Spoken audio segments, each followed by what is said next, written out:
Hello everyone, round 6 of Superfinals on the way. Today, Grandmaster Pavel Tregubov and me will be with you today trying to enjoy chess and explain the things going on the board. Hello everybody. Yeah, so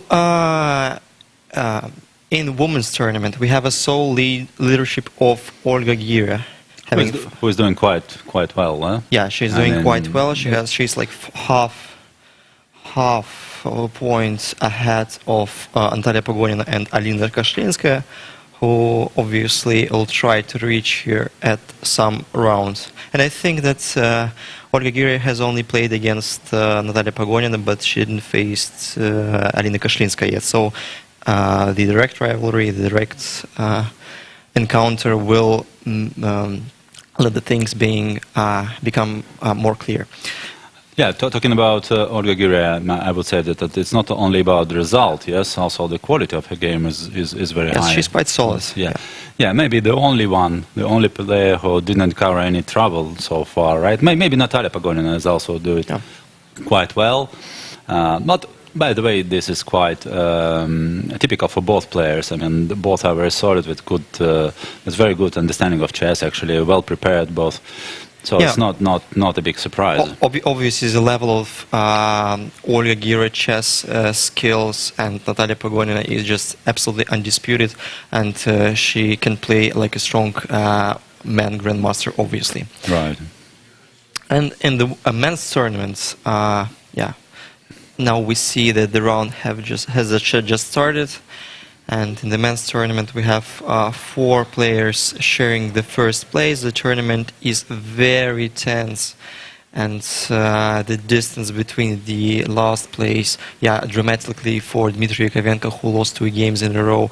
Now, obviously, it's a bit surprising for the former Russian champion as well, and former number 4 world rating player being on the last place on the Superfinal, but still 6 rounds to go.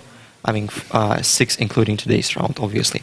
Yes, and situation very tight, which is quite typical for the men's tournament. You would rarely see some player having like even +2 in this kind of tournament. Even he can be a top-rated player as well. I have to remind you that yesterday Vladislav Artemiev has suffered a loss, quite a painful loss to Alexei Dreyev. He had a very good compensation in greenfield defense. Then he blundered an exchange, and it was too late to save the game. Even he had a clear advantage before. Well, looking on the cross table, so what are the predictions for today, Pavel? How do you think? It's well, I mean, it's very difficult to make any kind of predictions in the men's section, as you already mentioned. I mean, the fight is very high, very tight, and I mean, no clear favorites, right? Yeah, maybe the game of the round is Vladislav Artemiev facing Nikita Vizyugov. I mean, the 2 top-rated players of the tournament. Obviously, we have to follow Maxim Adlakov playing Evgeny Tomashevsky. Both players have +1, and as well as Alexander Predke is facing Alexei Serona, 2 youngsters, and Alexander Predke is currently sharing the first place as well. Right. No, but, well, talking about the men's section, actually, the only questions which can be asked, but who of the current player, who is the players, will be satisfied with a draw, with quick draw? Well, which is always the case, often the case, but here you know that it's prohibited to offer draw to your opponent before the move 40, so we are out of danger for the 40 first move. So, well, anyway. Vladislav Artemiev will try his best to come back after the yesterday's very painful defeat against Alexei Dreyev, and maybe we can also count on some. I think battling chess between Inarkiev and Fedoseev. Also, and Dmitry Yakovenko, no doubt, will try to come back at some point. To leave the last place. No. Yeah, obviously I have to put a small remark that if the threefold repetition occurs, there is no way players will be, obliged to agree on draw. Sure. Yeah, but I think so. Yeah, I think Pavel, you know about the Corsican rules. Yeah, but it's still even the well, actually, this rule is coming from Corsica. Oh well, This rule is it was adopted first by Sofia tournament and then spread worldwide, and now even FIDE followed this good example, in my opinion, which should be applied in certain tournaments, and this tournament, for example, is the right one to be for this rule to be applied. Well, I would be against again this rule applying in the open tournaments, for example, where some amateurs comes to play chess, but okay, if someday he doesn't want to, I mean, we should not force him. Yeah, I think Corsican rules could be applied in, youth chess. I mean, well, two young players are facing each other. Not only. Ah, yeah. In general, I mean, it's better to apply them in youth chess, while the chess professionals, obviously, they are the guys who are. Obviously, they had to feed themselves winning tournaments, and sometimes, obviously, if two players sharing the first place, nobody wants to risk. Well, I mean, this question can be discussed because, there are some positive sides. Obviously, there are some negative sides. It's up to the organizers of the tournaments, and yeah. Right, but for this format, this rule is very good. And the main point for the spectators that at some point, I mean, when the fight is very tense and the players approaching time travel, let's say, suddenly, all of a sudden, somebody offers draw and the game is suddenly over. Yeah. It's great and disappointment for obviously. for the spectators. That's why, I mean, from spectators' point of view, this rule is very good for the tournaments where. There are a lot of spectators following the event, which is definitely the case for the Russian Superfinal. Yeah, I may agree with you, obviously. Yeah, because recalling the last Grand Prix, I remember that Nikita Tregubov made some very quick draws against Peter Swidler in Moscow Grand Prix. Even they had a very fighting and very... even he had a very promising position. He just offered a draw, and when I was commenting this event with Evgeny Mershichenko, and we were hoping for some battle, but suddenly the draw has been agreed, and it's impossible to explain anything for the spectators why the players decided to decree and draw, while both sides had very nice and good-looking opportunities. Right. No, the explanation is that he was probably not confident. And okay, maybe did not feel obviously, I don't blame Nikita Tregubov. You can see him on the screen. He's just a great player. If rules allow this, I mean, you are. I mean, you are. You won't be punished, obviously. Yeah, sure. Not even not blame. I mean, okay. Nobody knows what the player feels at that moment. Maybe his huge headache, for example. Whatever. Or stomach. And or whatever. Yeah. And I have to remind. Obviously, we completely forgot about the women's section, about the pairings of women's section. So we were enjoying the discussion about the coursing rules, everything. But it's not too late to come back. Huh? Yeah, maybe we have some very interesting pairs in the women's section. As far as I remember, it's Gira versus. No. They played yesterday. So maybe we'll ask. Maybe Gunina Guria, and also Alexander Grechkina is playing some. If you could see it, it would be great. Yeah. So we kindly ask to show probably the Alina spectators or the women's section players. Some very strong opponent as well. So we can see now. What is the encounter of the round? Olga Gira against Alina Koshlinskaya, right? Yeah, both games are maybe the central games of the round. Yeah, probably these two could be considered as the central games of this round. Yes, in other pairs, I have to underline the youngest pair of the round, no dubs, Potapova against Shafigulina. The average age, I think, of this pair is around 18, maybe less. Or maybe less, yeah. Yeah. And both are doing quite well. Okay, I think for the first time, I don't remember either. Both of them playing in previous. Yeah, I think it's the first. Obviously, it's first Superfinal for Shafigulina, who shared first place in the previous higher championship, and I think for Potapova as well. Yeah, I think I'm pretty sure. Yeah, because maybe I was just mistaken because. Potapova's coach is Oksana Gritsayeva, and obviously Gritsayeva was kind of a regular in Superfinals. We can consider that the student now irritate the the master's place in the superfinal. Well, yeah.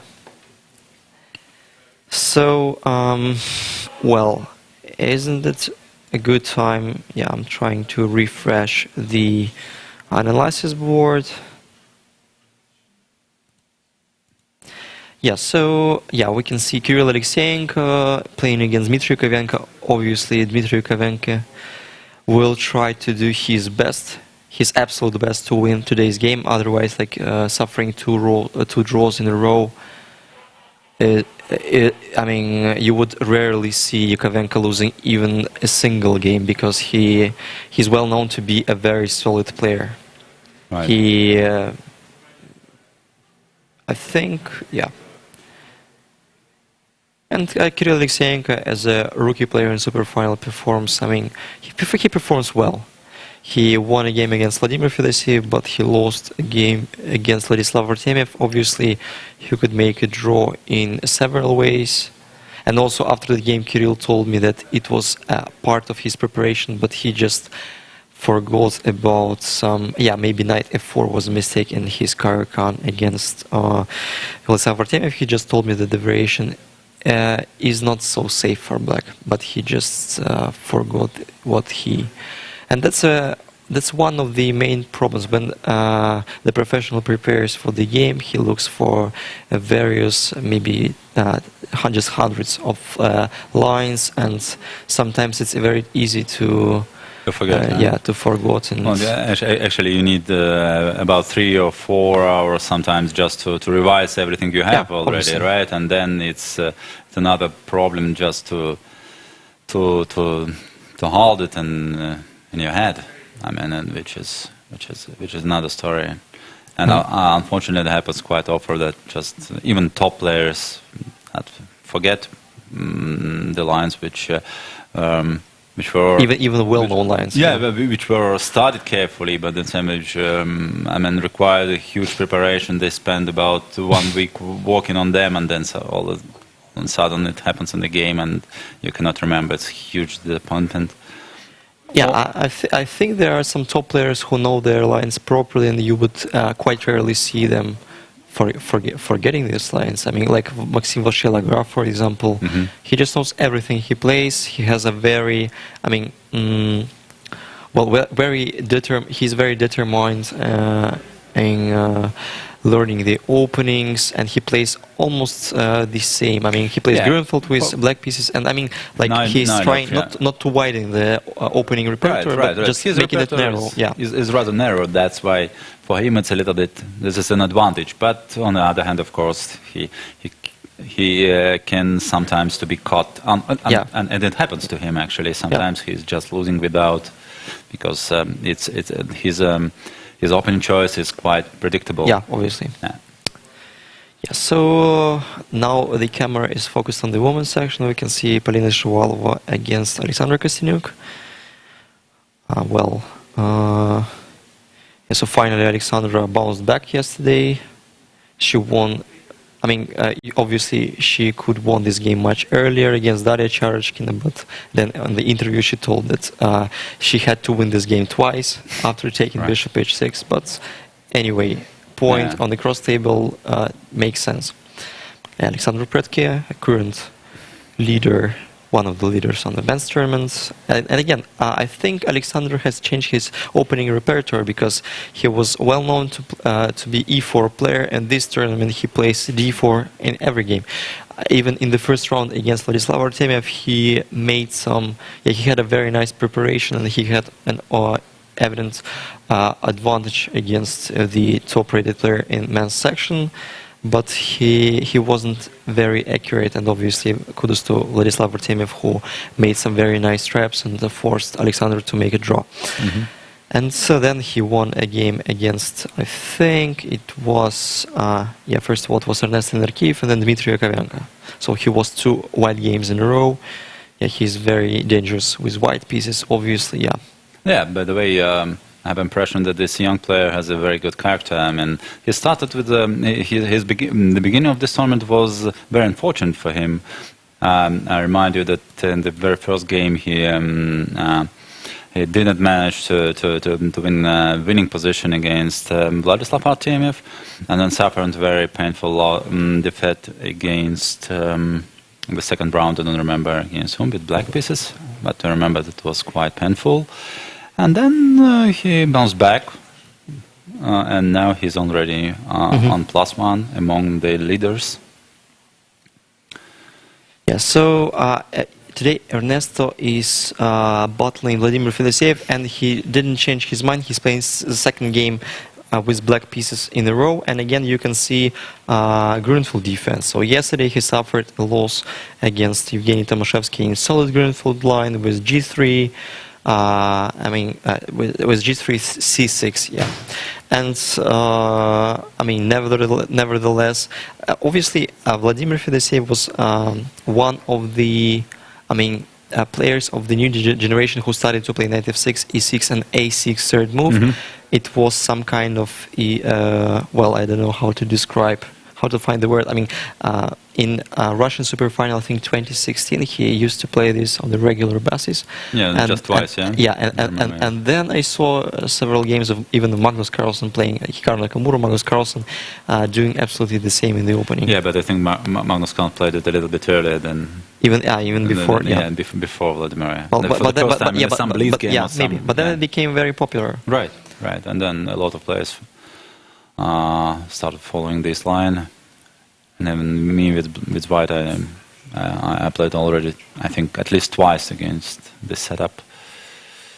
Well, maybe now it's time to look to add the analysis board, and let's just choose the game we will start with. Let's say, so I'm just briefly scrolling down the games and trying to look for some interesting, interesting opening choices.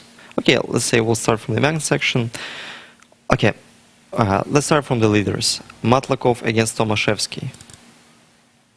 Yeah. And we have typical Catalan with d takes c4,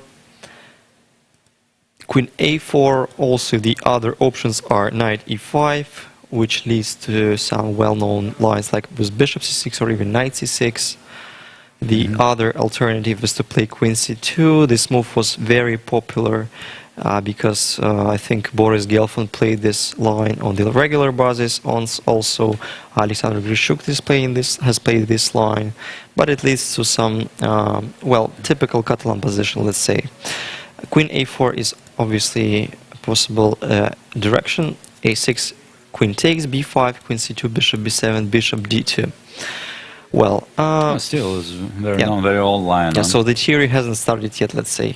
On the professional level, but frankly speaking, I don't remember the direct line. Maybe bishop e4 is one of them, was queen c1, and let's say knight bd7. Something like this. Bishop a5 is played sometimes. Yeah, and then with b4 ideas played by Caruana in some games. Well, so maybe nothing to explain right now, so we can switch. Not to, yet, I think. Yes. The game didn't start yet. Yeah. Again, Inarkiv against Fedoseev.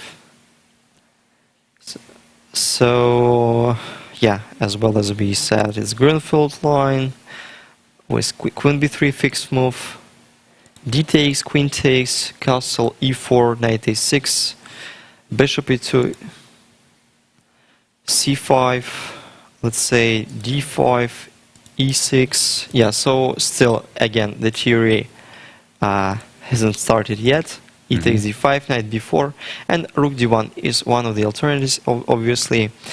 Well, and again, it's quite difficult to recall the direct line. Maybe, I think b6 is possible. Maybe even bishop e5 should be considerable at some point. No, that's a well-known theoretical position. Yeah. But I have the impression that this line is a little bit less popular nowadays than, let's say, 3, maybe 5 years ago. Yeah. Yeah. This queen b3. Yeah. The answer that, according to computer, in Grunfeld, it's almost impossible to find even a single line where black where black are slightly worse And Grunfeld is considered to be one of the most solid openings for black on d4 first move. Hey, by the way, which is quite strange, yeah. But Yeah, not, I mean, yeah, I understand what you're going to say, that the opening is very dynamical, and I mean, it's not like, for example, Queen's Gambit. So Yeah, where Queen's you Gambit just can know the plan and have a more or less playable position. No, yeah, because it's a classical open where the white is not given the entire center possession like in Grunfeld. So well, it's not nobody is surprised by the fact that Queen's Gambit remains a very solid opening. But this Grunfeld is a bit different. Yeah, we could expect that at some point this opening should just collapse, but it never happened for the last 30 years since Garry Kasparov started to play to imply I think so. This. Yeah, and I heard some funny story about how the Grunfeld defense has been invented. I mean, the Ernst Grunfeld wanted to play King Zanian, but all of a sudden he played d5 instead of d6. Mouse slip, we would say now, yeah. Yeah, yeah. So it was at some point it was considered to be a mouse slip because nobody had known that d5 is maybe a better move than d6 even. So it was a very lucky mouse slip for the Grunfeld defense players, obviously. Well, the other games, Artemiev against Vitugov. This is the current position. We've had 4 knights, yeah? Well, bishop b5. Yeah, 4 knights with bishop b5, knight d4, bishop c4, bishop c5, castle d6. So yeah, knight takes, bishop takes d3, and bishop e6. Well, is Artemiev really trying to bounce back from yesterday's loss? So we'll see. It doesn't seem so, yeah, so far, but with Vladislav, you never know. No, of course. Yeah, but I think the 4 knights are considered to be not less poisoned than as Giocoppian is Rui Lopez, because black has to know their lines very properly. Otherwise, they would be in just a very unpleasant and learned term way position. So bishop e6, but it looks like obviously it's quite difficult to surprise Nikita in the opening. Well, by the way, I'm not very familiar with this kind of positions. No, and me. But it's remarkable that Vladislav did play his move very fast till now, and now it's the first time he's thinking. Yeah. So let's say. Yeah, well, bishop b3 looks a bit, I mean, slow, but... What about simple... okay, sorry, no. Yeah, well, let's just propose a move. What about, for example, knight e2? Knight e2? Yeah, well, I've also been thinking about it. Maybe I can play bishop b6 instantly. I mean, I saw that your idea is to play knight d4 after bishop c4, and knight transfers to f5, and probably then white has an advantage because f2 f4. No, if e takes, then e takes is also a considerable option, yeah. And then d takes c5 and bishop g5 probably, yeah? Which is maybe a bit unpleasant. But I'm not sure at which extent it. Yeah, also maybe c3 all of a sudden. Immediately, yeah. Yeah, I mean, like, I'm weakening my queenside pawns, but your d6 pawn is also... Right, but maybe c3 can be also played a little bit later, right? Yeah, obviously... You can just prepare it, yeah? I think you're right, yeah. Bishop g5 was the idea to play queen f3, and then at some point c3, maybe, queen d3, or whatever, yeah, queen f3 also, yeah, right. Maybe we can also play positionally, playing queen d3 immediately. Yeah, I agree, bishop b6 seems to be the most natural way to proceed after knight e2. But then, okay, bishop g5 you can probably take on c4 and then h6, h4. Right? Yeah, forcing white to take. h6, g5, yeah. Then, okay, let's consider knight g3 maybe. Maybe this is the way to play for white, yeah. Allowing black to all of a sudden at some point I was thinking about h5 immediately, or bishop takes and then h5. Yeah, h5 is quite committing also, yeah. Maybe it is possible, but well, at least it's... Yeah, well, like bishop g5. Bishop g5, yes. Yeah, maybe I was too optimistic about this idea. Now the bishop on g5 seems very unpleasant. In case of queen d7, let's say white can simply take on f6, Yeah. playing knight f5, and having just a huge advantage. Or even they can take on h5 at some point. But knight f5 is good. Yeah, knight is f5 good is, enough, is, yeah. it's very solid, not alone any counterplay.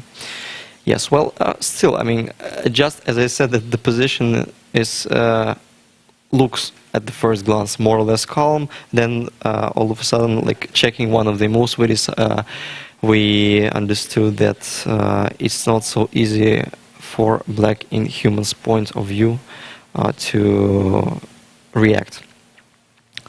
Well, knight e2. Yeah, let's say bishop b6, knight g3. Maybe black can Just think queen- about queen- d5. What about d5? Yeah, d5 is yeah. too early, yeah? Probably just take rook e1 and... Yeah, maybe some instant play against the e5 pawn. Yeah, I was thinking about very solid opportunity, just playing simply queen d7 and castling long. Well, Still maybe bishop g5. yeah, as well a4. Yeah, it maybe just will lead to some positional way. Yeah, well, maybe it's better just to wait for the moves, because explaining Yeah, okay. maybe isn't the best thing. Where it, well, when two players which understand this position more properly just show how to play it with both sides. Well, Matelov against Dreyev.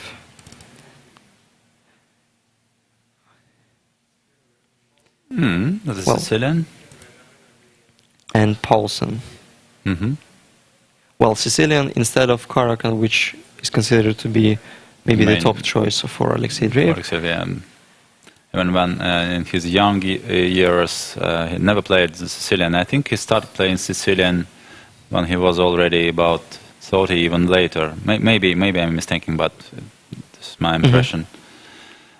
Okay, now it's history and Bishop b45 even, yeah, okay.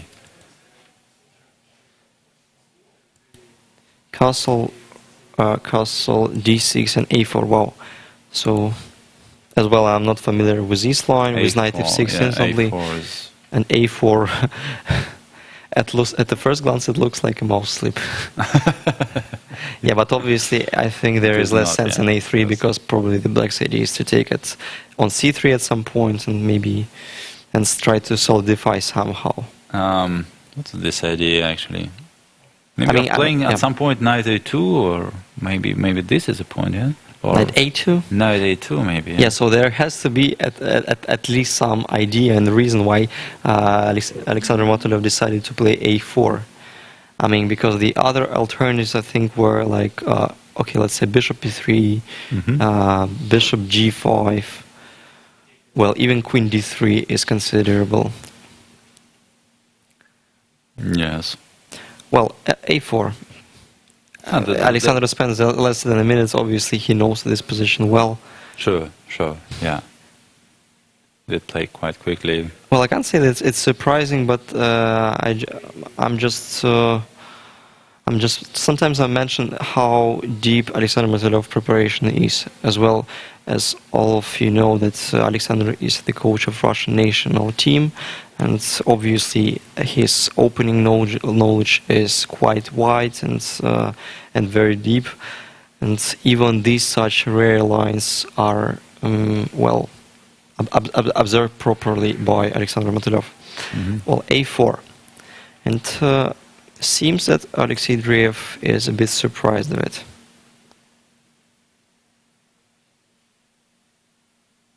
Well, I'm trying to catch the idea of a4. Maybe also sometimes if black takes on c3 to have this bishop a3, for example, to avoid bishop c3, queen a5, then white need this a3 square for his bishop, and maybe this is sort of, but I'm not sure about it.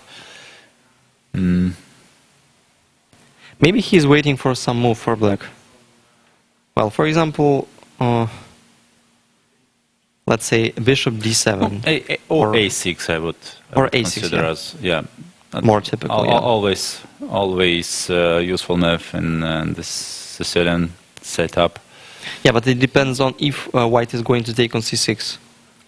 Okay, yeah. Yeah, but still. Well, maybe we can check now- something directly. Like maybe E5. E5 then, yeah. Yeah, by the way, knight D5 maybe is not such a good idea here. Yeah, I think I can take on D6 probably. Or maybe also, what if just knight take D5? I mean, yeah, I was thinking about E takes D5. I think I caught your idea. We're going to play Queen G4 and Bishop Yeah, H6. because C takes D5 maybe fails to Queen G4, right? Yeah, so we have to show this to the spectators, obviously. Yeah, it's a very Followed by Bishop H6. interesting tactical motive. Yeah, Queen G4 is a kind of a double attack. Not direct, but Bishop H6, and then black will be forced to give up and exchange. Well, knight D5, probably black is forced to take with E pawn. Yes, but then, okay, simple E takes D, or maybe C3 first. Let's see. Maybe C3 first. Mm-hmm. C3, let's say Bishop C5. Not even. And then B4. Even B4 maybe. Winning, just expanding on the queen side. Bishop A7, let's And say. even maybe Bishop F4, let's say. Yeah, transferring the bishop to D4 at some point.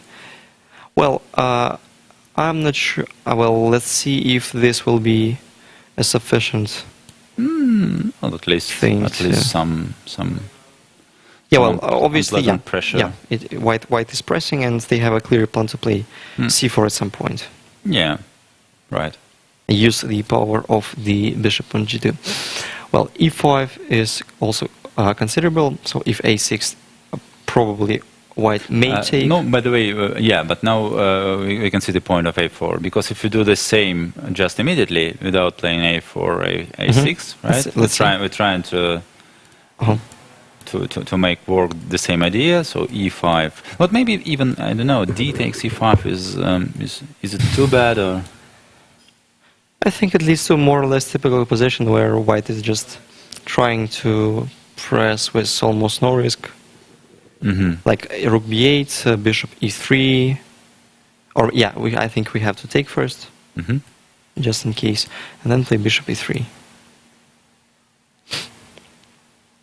Then like Rook D1, and I'm trying to use the 3-on-1 instead of against 3 against 5, which is, so I mean white at some point could be faster. Yeah, but maybe Bishop B7 now, exchange, and then, or even, yeah, okay, Bishop B7, let's say. Yeah, okay, well, I'll take, you take, let's say I play Rook D1. Well, I think it's still maybe, yeah. Maybe I should take on C3 first, then play Bishop B7, I'm not sure. Yeah. Yeah, do I have some intermediates? Probably no. Yeah, I have to take Bishop B7. Yeah, then, but I think I'm taking, yeah, I can play something like Rook B1 and Rook B3. I think white is pressing a little bit. Rook C7, Knight D5, I don't know. Not okay. Rook D1 you can include, yeah. I mean there, yeah. Not maybe still Rook C8, Rook D C8. Yeah, just doubling, yeah. Double H, yeah. Looks like, and Knight D5 next move maybe. Black is. Yeah, well, like just say Rook B3, Knight D5. Knight D5.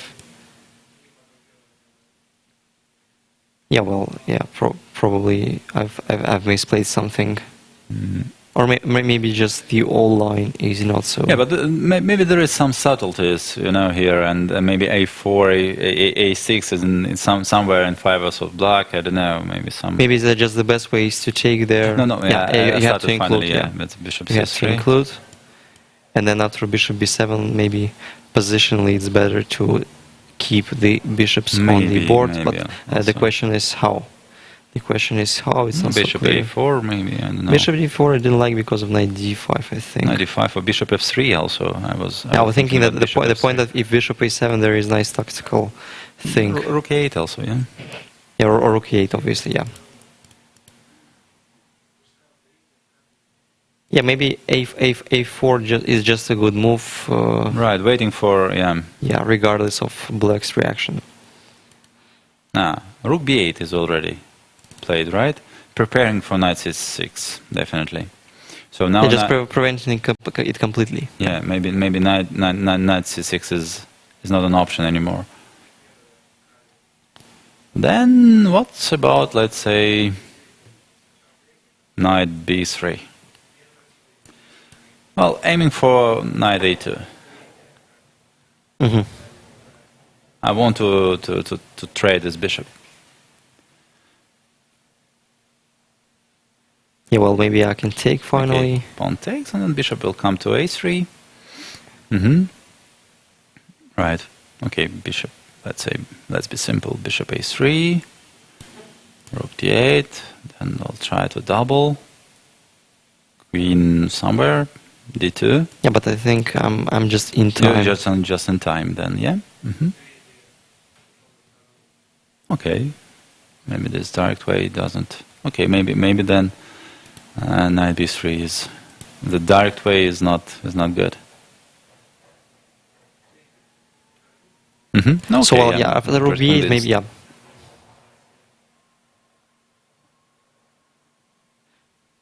Knight b3 looks more or less logical, but I'm not sure if it works. If it works directly right now, maybe. Well, let's suppose.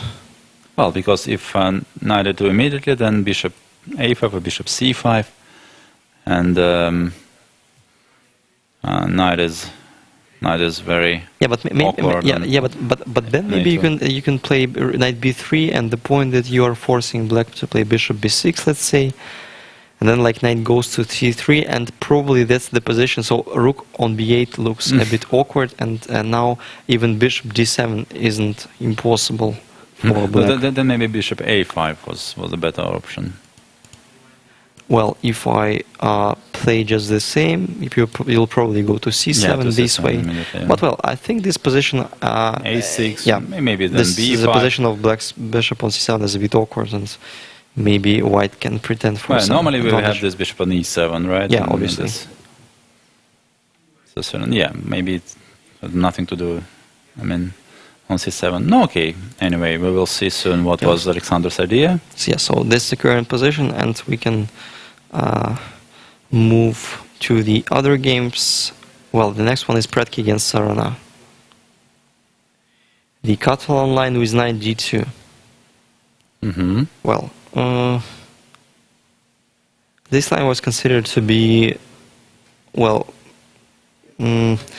obviously bishop d2 is the more popular line, but the problem that it's quite difficult now to find even a single idea in the Catalan for bishop d2. Knight d2 is less popular, but players like Daniil and sometimes may try to surprise us playing knight d2, d5, bishop g2, castle, knight f3. Another option is to play queen c2 there, knight f3, d takes c4, then queen c2, a5, a3. Well, bishop takes b5, a4, bishop b7, a takes b5, and queen d5. Well, yeah, so Alexei Sarana is trying to equalize the game directly, while overall the position after knight d2 is more or less equal.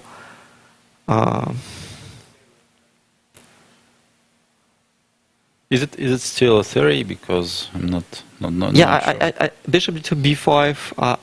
I saw this line somewhere, but I think I wasn't deepening, because like when I was analyzing this line for white color, for white pieces, I understood that at least it's some game, and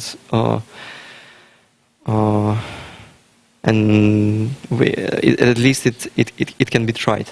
Mm-hmm. Queen d5. So what do I have here? So no, castle looks very natural, right? At least. Yeah. Queen takes b5. Queen b5 also. I thought that idea was queen takes b5, rook fc1. Let's say bishop d5, right? Or yeah.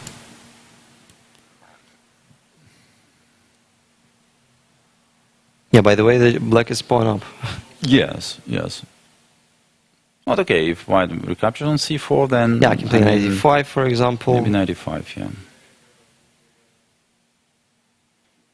Yeah, let's say knight c6. And knight c6 is.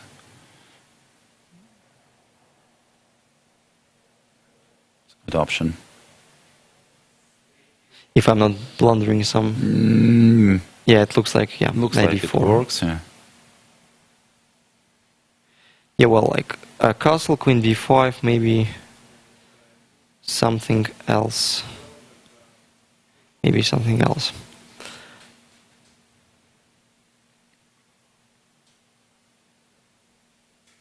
Yeah, I think even queen e4 should work. I mean, in case if white wants to play very safely.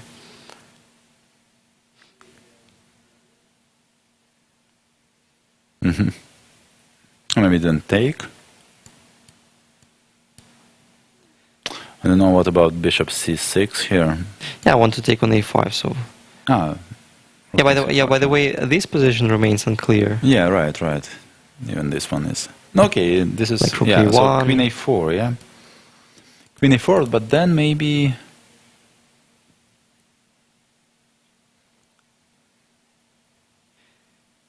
Yes, well, so, I mean, it's just a typical Catalan compensation. I'm not sure about how to evaluate this line. It feels like, okay, well, Serna has to make a very accurate moves to equalize. Oh, you think that white is still pushing, right? Yeah, maybe the position is still equal, but black has to be precise, because like queen e4 is a very simple move. I just want to trade the queens and use the weakness of these queenside pawns. Yeah.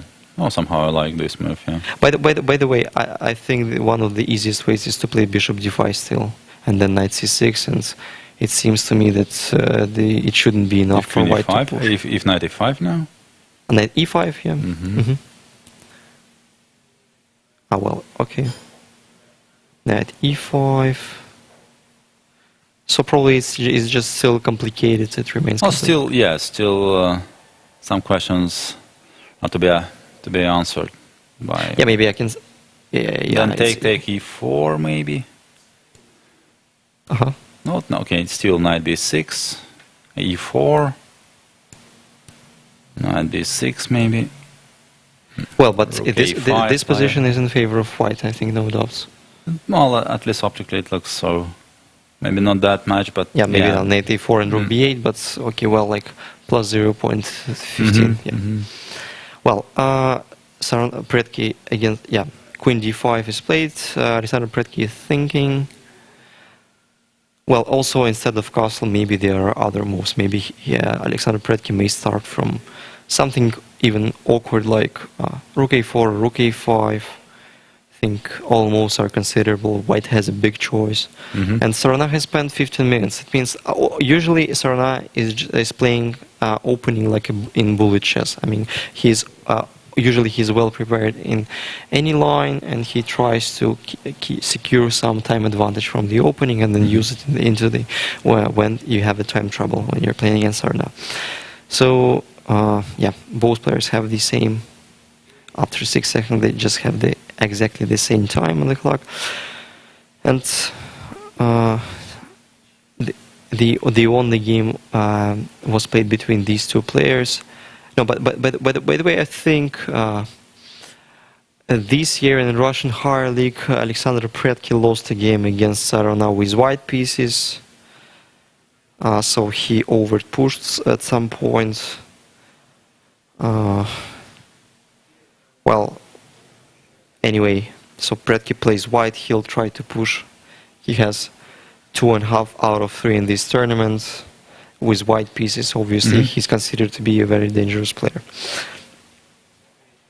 Obviously, I have to tell the spectators that knight h4, well, I can't say it falls, but obviously, I just talking nonsense. Queen b5 is working. I saw that knight e4 is the only move. Yeah, just simply queen b5, sorry. Well, let's move to I think the last game on the men's section, and we can see Yakovenko against Alexeyenko, and it's funny enough that the pawn structure reminds me of yesterday's game of Alexeyenko against Alexander Predke.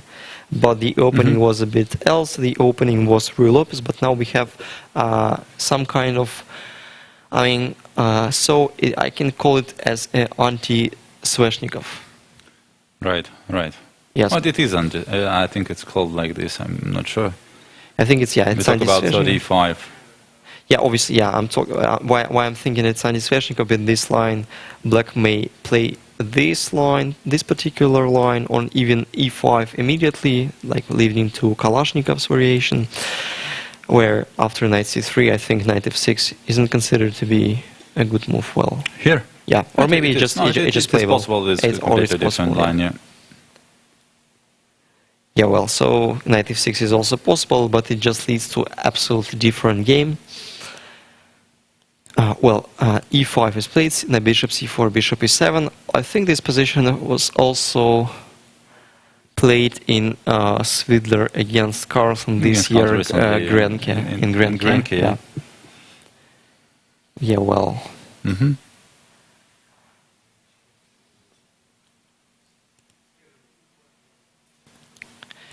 Yeah, and also I've been informed that Yakovenko has played many times against Alexeyenko, and he has only... Yeah, so the score is positive for Yakovenko. I remember he won a game against Kirill Alexeyenko in Queen's Accepted Gambit in European Individual 2018. So, by the way, I remember this tournament for Kirill. He was performing well. He has beaten Vasily Ivanchuk with black pieces in this tournament, but still didn't qualify in this European Championship for the World Cup. But he'll take part in this tournament this year. Nevertheless, he'll take the part in this tournament, as I saw on the roster of the current World Cup. So Yakovenko has a positive score against Alexeyenko, but now he lost 2 games in a row, and probably Kirill will try to use these psychological aspects. Yeah, but so far Dmitry seems to be in his preparation, right? Yes, he has just after 16 moves he has spent like 5 minutes of clear time. Knight d2 is one of the lines. Knight f6. I think bishop g5 was also played in some games. Mm-hmm. Knight f6, knight f1, transferring knight to e3 at some point, knight d7, and letting the knights from c3 move to involve this very tasty spot. Knight b6, knight takes, h takes, knight e3, bishop g5, finally castle, castle, a4, trying to fix the pawn structure on the queen side with an idea to play c3 and queen b3 at some point. Obviously, winning some space. Just a good move. Yeah. Always good idea to fix double pawns, right? Yeah. King h8, knight d5, bishop takes, queen takes, f5. E takes, bishop takes, f4. And the question is, I think, is it possible to use the weakness of these 2 pawns on the queen side? I mean, is b6 pawn that weak that white can pretend for the advantage in this position? Probably, it meant some attention at least, yeah. But now it can only be protected by the queen, which is very pity. I mean, to leave the queen on d8. Well, at least it seems like white achieved some small benefit. Yeah. Yeah. Right. By the way, what are the candidate moves there for black? So. Not sure that it's easy to simplify there for black. I mean, taking on f4 probably has some drawbacks because, like, we're giving up some spots on the center. Yeah, let's say e takes f4. It may be just a stupid move, but well, let's try to. Maybe queen takes. Maybe queen takes. Well, yeah. And knight e4 or knight e5 should be. Yes, seriously considered, right? Knight d4, yeah, well, like knight d4. Knight d4, maybe queen d2. Hoping for the blunder. Yeah. Queen d2 back, well. Mm-hmm. Yeah, so the point that then I will play like c3 with the tempo and... maybe not right now, but yes, then... Not even right now, right? I mean, yeah, even knight row. Right now, white is already ready to play c3. Well, and still, the queen is chained on d8 at some point. Maybe still some pawn sacrifices like queen h4 are considerable because like black will play rook a e8. Just say queen h4 there. But when you rook f4, Yeah, then yeah. Maybe this move just falls simply because of rook f4. Well, like queen g5 is still the game, but like rook, even rook a f1 has to be considered, because yeah, I think like after rook a4, rook f5 is just winning the game on this spot. Well, let's see. Yeah, so that's a bit annoying. That's for yeah, black. but I mean, strategically, I would you would pick look white. for some. Yeah, yeah. Obviously. And, with black, I would look for any possibility to get rid of this knight of d5. Yeah, but how is not easy to say. Maybe. But by the way, Kirill did yeah, bishop e6. That was my last. Yeah, your intention. Yeah. Last intention, yes, just to get rid of this knight as quick as possible. By the way, I was trying to briefly trying to evaluate the, I mean, consequences of knight e7. Like, I'm not going to give up the bishop while maybe I just can simply trade the knights. Like, yeah, if f takes e5, yeah, but then I just want to take e5, and so let's say, okay, well, I still have some weaknesses. You can still take on e7, play bishop g5, take the big diagonal, and press, but probably it won't be enough. Maybe, but okay, but still, yeah, but it still remains unpleasant. Quite maybe queen g5, whatever. Yeah, I mean, this is. And what about bishop e6 now? So knight b6 is not possible for some reason, right? And okay, f4 pawn is hanging anyway. Then I see. So and what happens if f takes e5 first? F takes e5. Let's see. Well, let's be simple. Just rook capture. takes, or knight, or what should we capture with? Yeah, probably now if d takes e5, then maybe your knight b6 idea is working. Or rook takes f8 first, and then. Yeah, well, maybe d takes e5, by the way, is still considerable. Yeah, but then rook takes f8 is a very important inclusion, and then just knight c7 isn't. Yeah, knight c7 is working. Knight c7 or knight b6. Knight c7, I think, is just winning on the spot. The point that I'm taking the b6 pawn in the end. Yes, I think it should be winning. Maybe, yeah.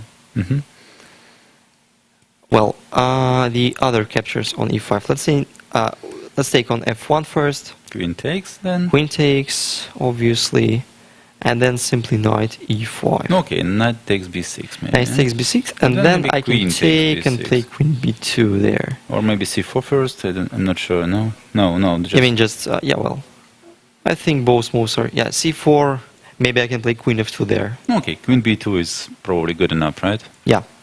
And now, it seems to me that black has equalized. Maybe they're just better. Yeah, because the knight is just very strong. Is very good. Yeah. So if no, okay, but then maybe not knight takes b6. What happens if? I mean, let's consider once again this position. Well, after rook takes f1, queen takes f1. Just for example, maybe. You mean rook e1? Rook e1 first, yeah. Yeah, rook e1. It's a possible move. But then maybe I can just take on d5 and take on a4. Not sure about rook a4 also, yeah. I mean, firstly take on d5. You want to first take... Yeah, I want to take first, because otherwise it falls into knight b6, I think. Yeah, and with such a strong knight on e5, this position should be... Or knight c3, which is even... Yeah, knight b6 or knight c3. Maybe f takes e5, then not such a great idea. Yeah, I think this one is just... it's just okay. Well, it's fine for black. Looks okay, yeah. So maybe white should look for something else. Yeah, but okay, well, like white still has some plan, like taking on b7 first, and trying to push in the center, playing c3 and d4, disrupting the. Right, but such a knight on e5. I mean, black should be in time to do something. Okay, should be okay at least. Well, the current position is this. Bishop e6 is played by Kirill Alexeyenko. A very solid move. Well.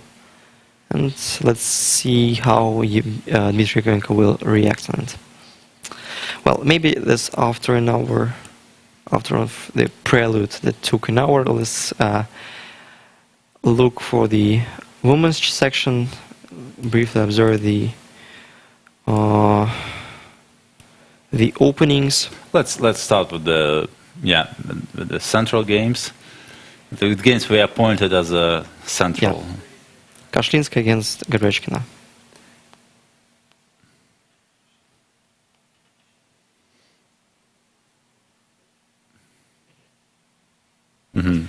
Well, this position strangely comes from. By the way, we had a question regarding, wasn't it more, well, I can say logical, or is there more justice, or is it fair enough to make like 2 rounds of, I mean, like both players play with white and black pieces, but the problem that's, well, how they can play like 22 rounds in classical chess. Yeah, it's hardly possible. We can have like.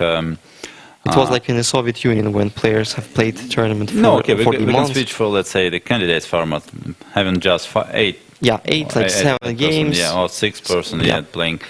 But then we need to reduce the number of players, which is quite pity. And so the young test, for example, will not be given this unique chance to play the. Yeah, I think this format of Russian Championship is just maybe the best nowadays. Yeah, well, in my opinion, it is. Well, 11 rounds nowadays. It's not such a big distance. It's still a long way to go, but well, okay, it's affordable. Yeah, if you're in good shape. Yeah, well, I remember I've played a World Junior Championship 13 rounds, and so obviously, like, USSR championships took almost a month for players. Yeah, but it was a different time. Yeah. There were not some games could be delayed after some moves, so the games could like be adjourned long for 2 days.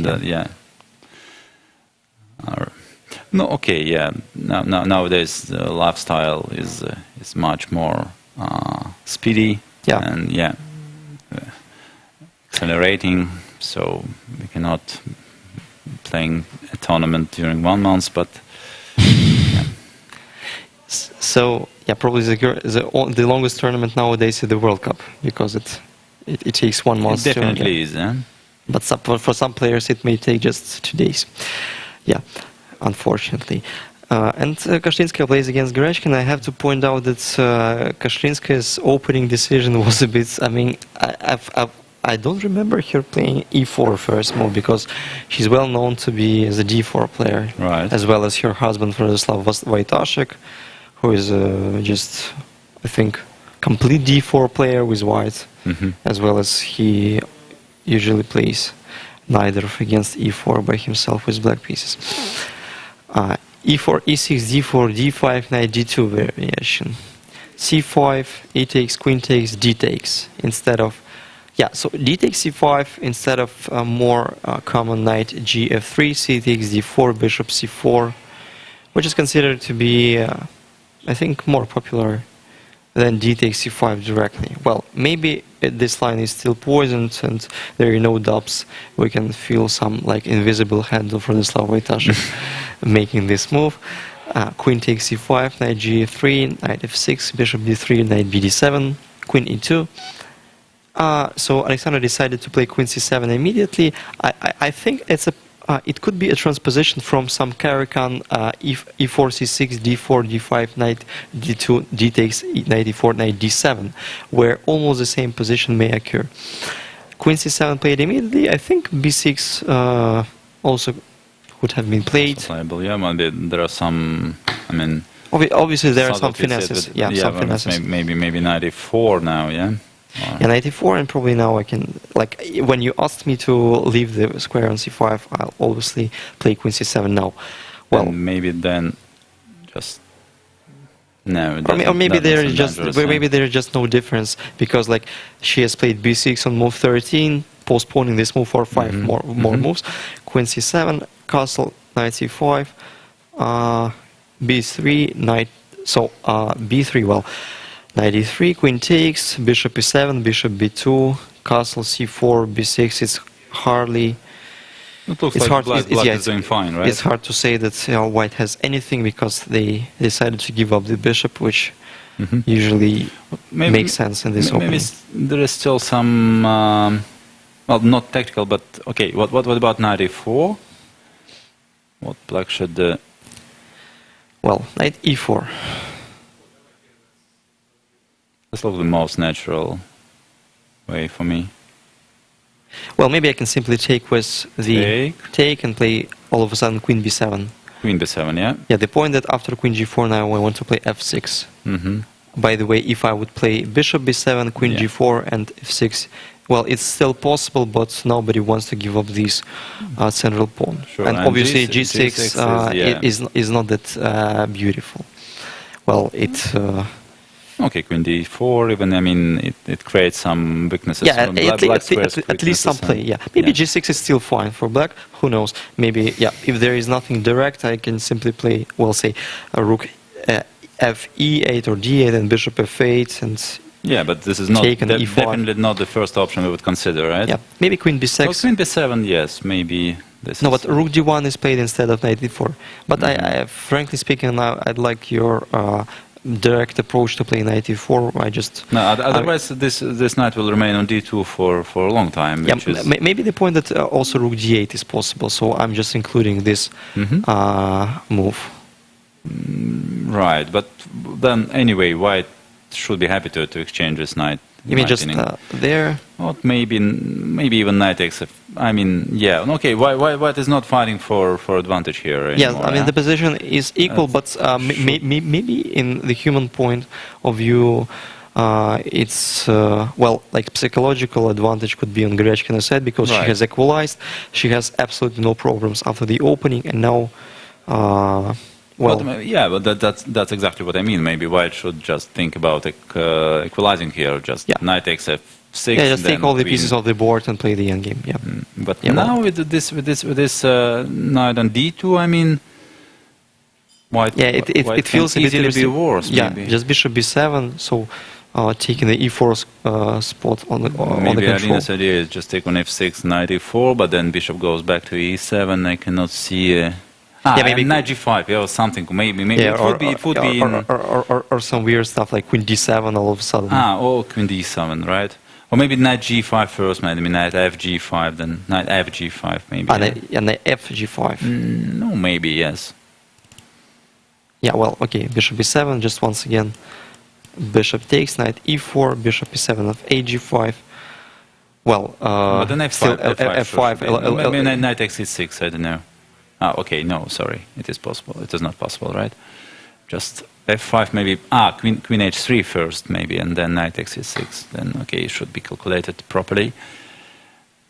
No, maybe another knight G5, okay, another knight G5, yeah. But, then I have no this Queen, no, okay, maybe it is important to put the right knight on. Yeah, well, just let's sum up. I mean, Gerechkin is not suffering any difficulties, and obviously, Kaczynski just has to be a bit patient, not to be worse there. Okay, maybe here. I mean, he can. Yeah, maybe it's still fun. That's why Gerechkina starts with Rook D8, not allowing all this. Yeah, well, that's a smart move. Right, yeah, so including, why not? Including Rook D8 is the good idea. Actually, just killing all ideas, all ideas, yeah. Create any considerable. Well, let's move further. Okay, let's move to Giria against Gunina. The other, let's say, central game of the round. Bishop before Bogolubov.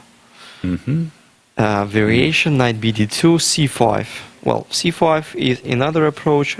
I think, the other lines are castle, this well-known position which has encountered or D6. Or D6. D5 was played in Ushenina against Ho Yufan in the Women World Championship match. I think the theory is something like this, or Bishop G3, C5, and etc. Well, the other approach is to play D6. And then I'm recalling the game against Ivan Bukavshin, where he has shown me a very beautiful idea. Well, by the way, also this position has been played by Dmitry Karenko, the other Superfinal participant. I remember my game against Ivan Bukavshin. He played Bishop E2, I played Knight BD7, Queen C2, and after C5, he played just a very strong positional strategical move. He just crushed me in 30 moves, playing Knight B1 there. The idea is to transfer the Knight to C3, and after C5, right? Yeah. Sorry, yeah, after e5. Yeah, I'm mistaken. Maybe, yeah, obviously. maybe, after maybe, e5, yeah, after he played E5 knight d1. Well, that is quite a Yeah, common and idea nowadays. I don't know. Maybe he was the first one who. yeah, I think it was after but- Dmitry Yakovlev's game, but I didn't know about this one, and knight b1 was a bit surprising for me. So I played something in Jobava style, playing queen e8, c6, bishop d8, but made some check on h2, but then resigned in just a few moves.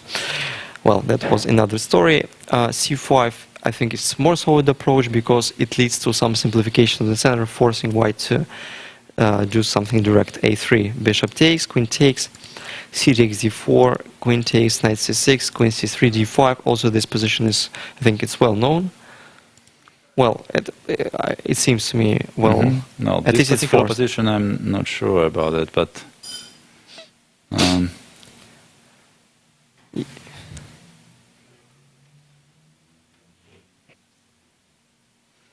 It's hard to say. Yeah, maybe after c takes d4, knight d4 is more popular.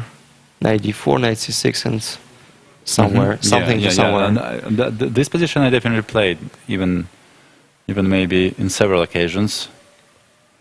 With white after knight d4, Yeah, but yeah. queen d4.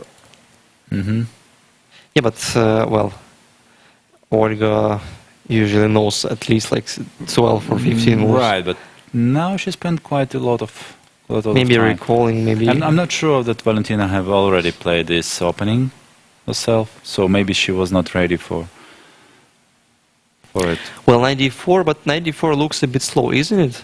So Mm. I'm just thinking about to sacrifice this pawn.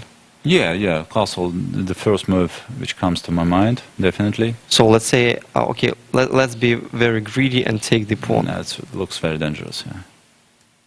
Queen takes, well, how to emphasize the No, initiation? bishop f5, for example. Bishop f5, let's say e3. Or another option is rook b8 also. Maybe rook b8 Yeah, is also interesting. Well, intending to play queen a5 check. Okay, knight e4. No, looks just knight e4, knight e4. Yeah, but then you can play rook b6 at some point. I think. Queen a5 is my idea, yeah, probably. Yeah, queen e5, but yeah, so maybe it's a good time to give the pawn back even after queen e5, playing b4. Oh, still, yeah, maybe Rook b4 and this just castle. Yeah, and just castle, maybe not rook b6 and so on, but black. Yeah, is not I think worse, yeah. obviously I think black is pushing there, and knight c3 Probably, is yeah, coming but at some maybe point. it's not the best way for black to proceed now. Yeah. This pawn should So not be taken, definitely. knight d4 at some point looks a bit slow, and well, No, castle, maybe this is not her intention to take, but then, what was the reason what not was the playing? reason of playing knight d4 instead No, of okay, e3? preventing d4.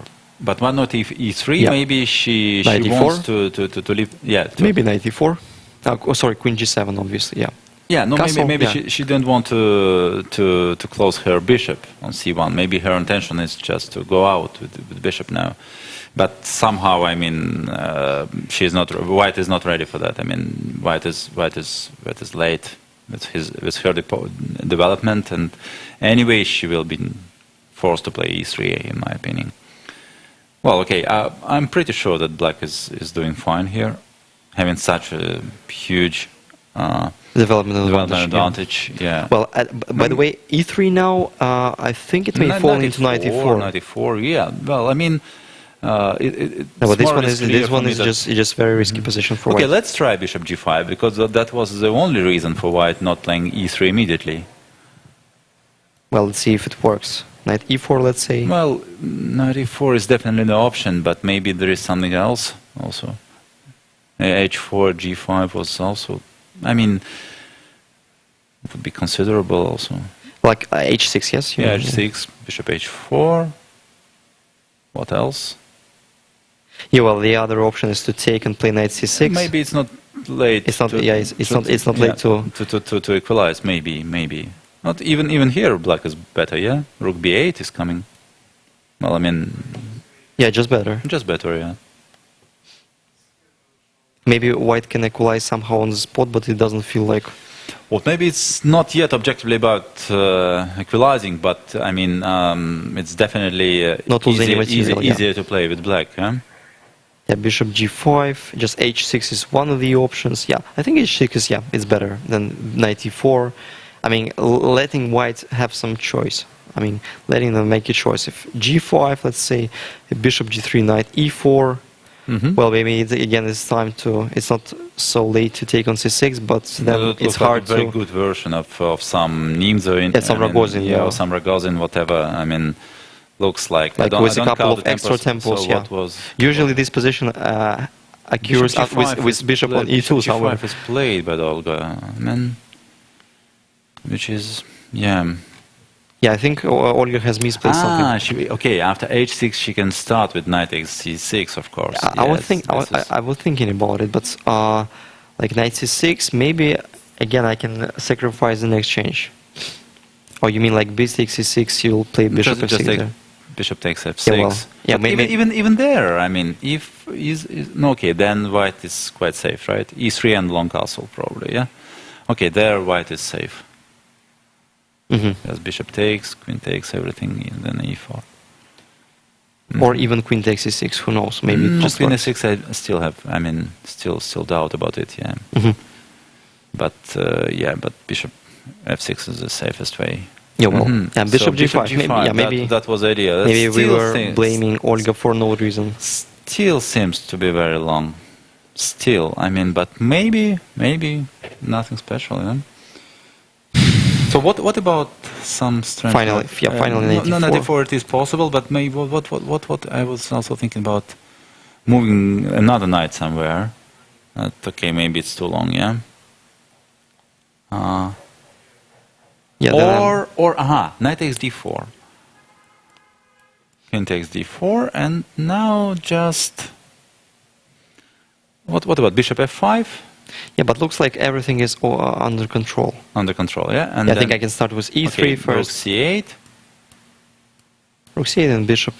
You want to play rook c2? But maybe queen is very well placed on d4. Then yeah. I mean, white is not in danger. No, still okay. Queen bishop e2, for example, right? Bishop e2. Yeah. Yeah. So bishop d1 always. Yes. No. Okay. Maybe here. No. So knight e4 is not the best option. Yeah. Bishop g5. Looks like. Okay. Well, knight e4 is one of the way to equalize it. Okay. Knight e4 should not be bad. I mean, just take. Knight takes e6. I think. Yeah. Takes. Yeah, or some intermediate moves, but I think there is no sense in it. Well, if white tries to save the bishop.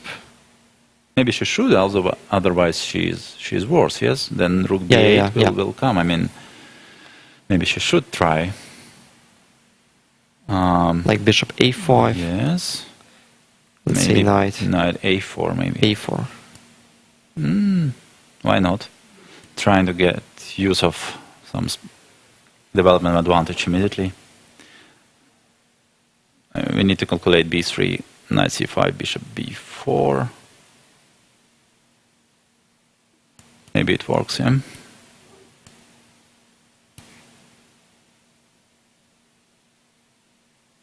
Yeah, maybe it now works. Now takes rook b1. C4, sorry, c4. With c5, yeah. c5, yeah, I'm sorry, c5, yeah. Yeah, c5 and black is better. No, okay, black is playing, of course, yeah. So, well, black has, let's wait for Valentina's reaction. Obviously, she is deeper in the position than both of us. And also, I have another strange move to propose. I mean, my last idea was moving the queen somewhere. Let's say, maybe it's too much. Yeah. Okay, queen. Okay, let's say queen d6. If now knight takes c6, following her main idea, then knight e4. Yeah, maybe. Maybe too much. Yeah. Does it work? Knight e7, for example. Knight e7, king h8. King h8.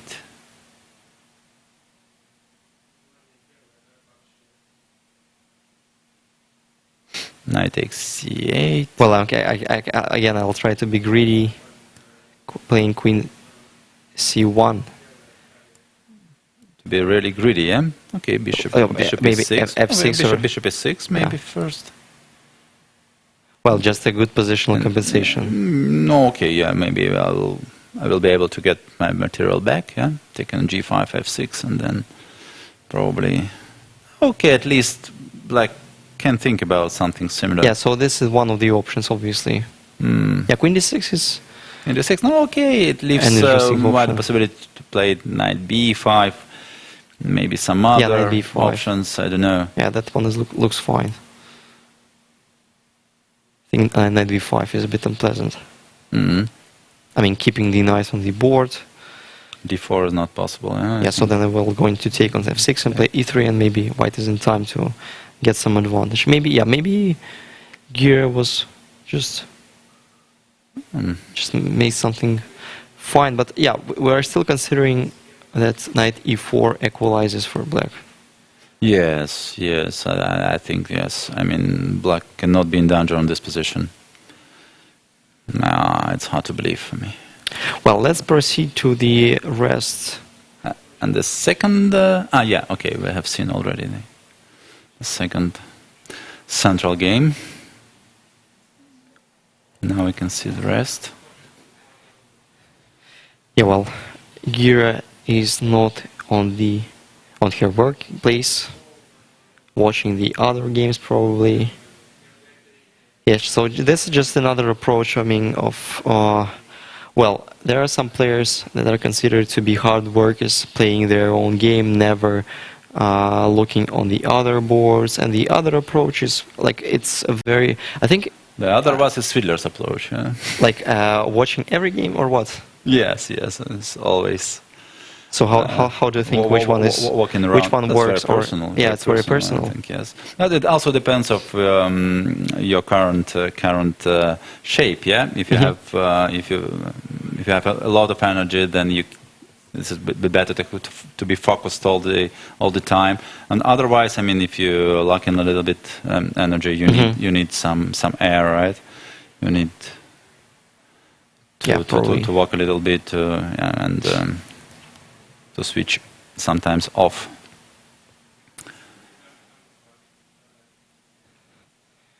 Yeah, so but personally, like last 2 years of my career, I've understood that for me it's better to keep concentration on the board during the old games. So obviously sometimes I may look for how my friends are performing, like if we are playing the same tournament.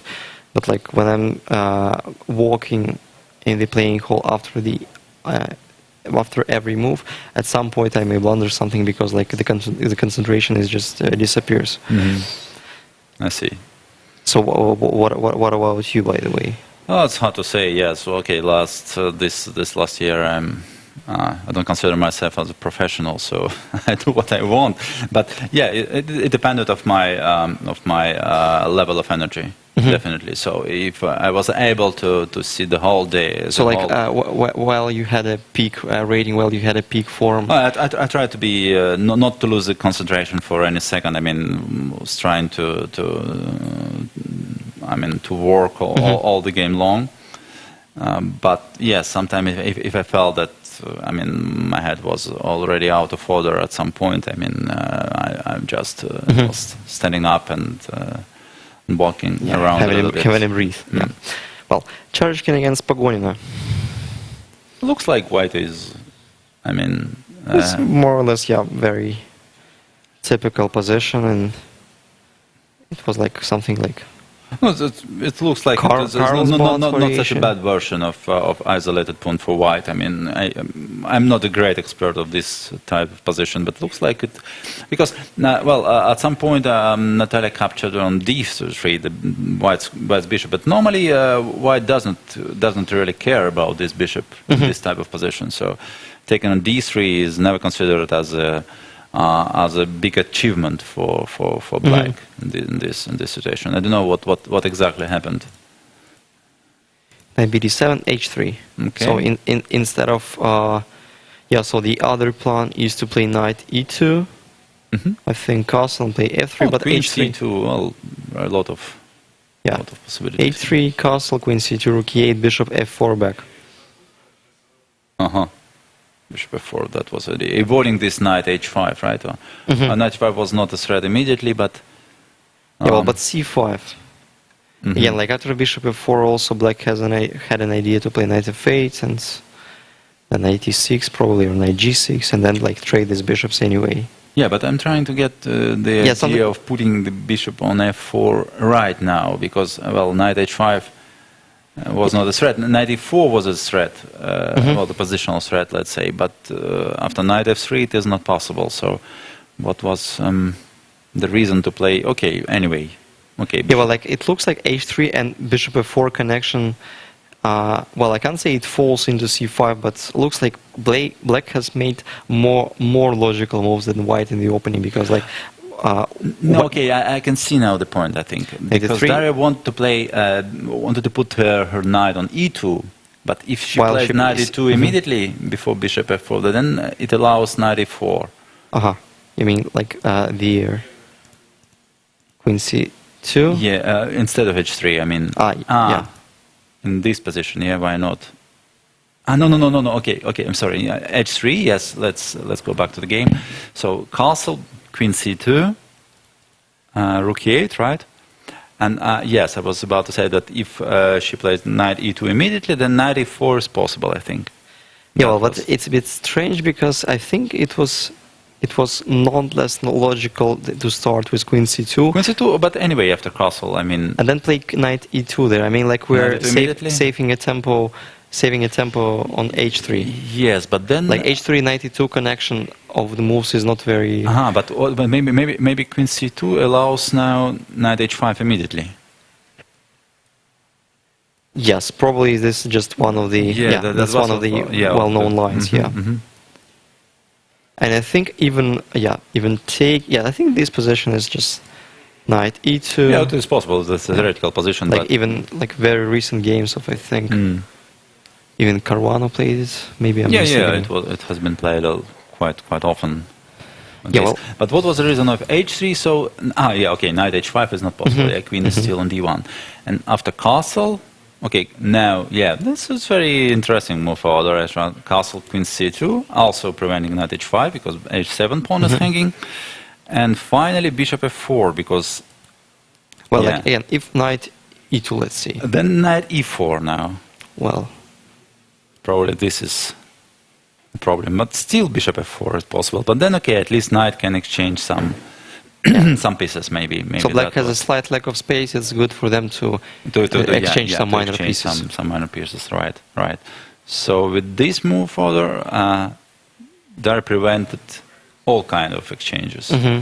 But okay, then she's but then c5 is very principled. But still, knight f3, a4, castle. I think the important finesse is knight was on d7. Otherwise, if the knight has been on c6, obviously no problem. Yes, probably not. No single problem for black. a4, a4. No, not sure about a4. Not sure. Because like after b5, all the time you can pinch with a2, a4. I mean, like a4 and this very position. No, the idea of a4 is preventing c4, b5. It's in the end c4, but I'm not sure that it was... Well, probably it was a possibility. Like, well, if castle is, let's say... Yeah.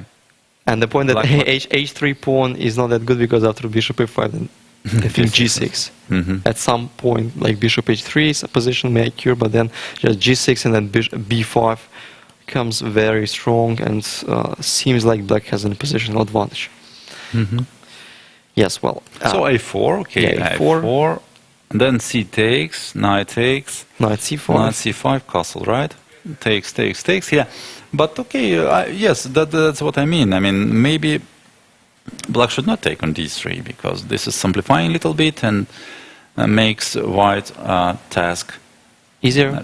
A little bit easier, because, well, in this particular position, with isolated pawn, white doesn't need the pair of bishops, actually. Sometimes knights are stronger than bishops in this kind of position. That's why I'm not sure about this decision. No, okay. Well, but what else instead of knight d3? Maybe it was just a lack of the good move? Okay, maybe bishop d7, rook c8, following this. So let's say keeping the knight on c5. Yeah, obviously it has some sense. Hmm. But once again, I'm not a great Yeah. expert in this, but to my knowledge, I mean, White doesn't really care about this bishop in this position. Yeah, I agree with you. Yeah, because like at some point, knight e4 can be Yeah, a threat. knight e4, if rook goes somewhere, knight a4 is eventually a threat. So Yeah, so Natalia decided to take on d3.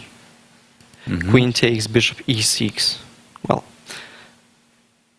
yeah, I think there is no sense in taking on e6. also, sometimes it is possible, or maybe not immediately. Let's say rook d1 first, and then take an e4. Yeah, but then White would be happy if they had their white-colored bishop after taking e6. But still, okay. For example, what to do? You mean- It's already played. Well, see it, you okay, mean if like I take even there? and is e4. e4. Yeah, so this line Then looks more d or less takes principal. e4. D takes e4. Okay, rook queen goes somewhere. Let's say queen e2, and then knight takes e4. Yeah, maybe black has to be just in tempo to equalize otherwise. Yeah. Okay, this position is well slightly unpleasant, I think.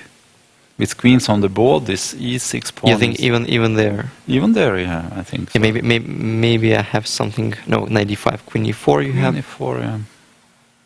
Well. Maybe something. Oh, sorry. Queen Yeah. b6 probably. Queen yeah? b6. Okay, Knight. let's be simple. Knight takes e4. Yeah, let's say knight takes. Queen takes. Something like this, or. No, okay, maybe here after bishop f6 you are just fine. Maybe I put the wrong rook on d1 then. Mhm. Maybe now. No, okay, we are not in hurry anyway. White is not in hurry with this for e4. It's just one of the ideas. I mean, this knight Yeah, takes so I c6, think maybe. Charishkin doesn't want to simplify it immediately. Maybe she can make like 2 more moves because it's a way to improve there for White. Like they can start from. Right. Maybe rook c1 first or whatever. We're not obliged also to take on e6. Maybe we could also consider knight f5, Mhm. taking another bishop. I mean, also what about knight f5 by the way? And f5, let's say, is the most logical. Bishop Maybe g5 then. Yeah, bishop g5. Bishop comes back to g5. Strange. Yeah, like Bishop h4.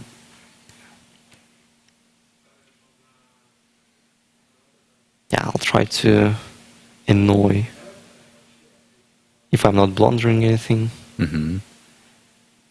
I'm blundering a pawn, I think, because in this case you can take queen Just c4, take, yes, rook takes, knight takes h6, yeah. knight takes h6, but then maybe I'll have some compensation. Okay, maybe.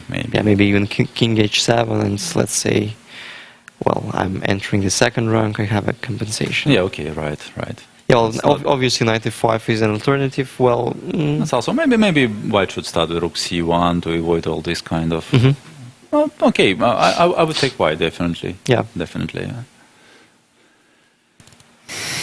Well, this is the current position on the board. Daria Charishkin is deciding between taking on e6 and playing knight f5 probably. And the last game of the women's tournament, but not the least, Shuvalova against Kostyanyuk. So this is the position on the board. And it came from, well, Petrov defense. Once again, yeah, Polina Shuvalova played with white pieces yesterday against Petrov defense. It was the same line, I think, against Alina Koshlinskaya. Yeah, it was exactly the same line. Yeah. And bishop e7. Yeah, yesterday. But I think bishop d6 was Bishop played. d6 Yeah. was played by Alina, yeah. Knight e2. Knight f6. Wow. Yes, knight f6 I think is a normal continuation here. h3. H3, I don't know, avoiding bishop g4 pin. Yes, but in this position, I think White has to be very, very fast. Even if bishop, obviously the idea is to play knight e5, if bishop g4. I think h3, bishop h5, g4. Maybe. Has- it's often the way to proceed. Yeah, in this and then just push everything using the extra space. Yeah, well, h3 It's a bit- doesn't seem to be in the spirit of position. Like it's a bit low in your opinion. if White wants to pretend for more, they have to be more direct. Knight f3, c5, c3. I don't know. c5 if it's playable in this sort of position, but why not? Yeah? Yes, but why not? I mean, just trying to have some, I mean, some complications because position is too calm. Mm-hmm. Otherwise, maybe like h3 is not that inaccurate because like after h3, it's quite difficult for black to create the counterplay against the same pawn knight e5, maybe f4, or no, well, not f4 because of e4 pawn square is weakening. Well, let's say c5. It's well, it's fine. c3, queen b6, d takes, bishop takes, b4.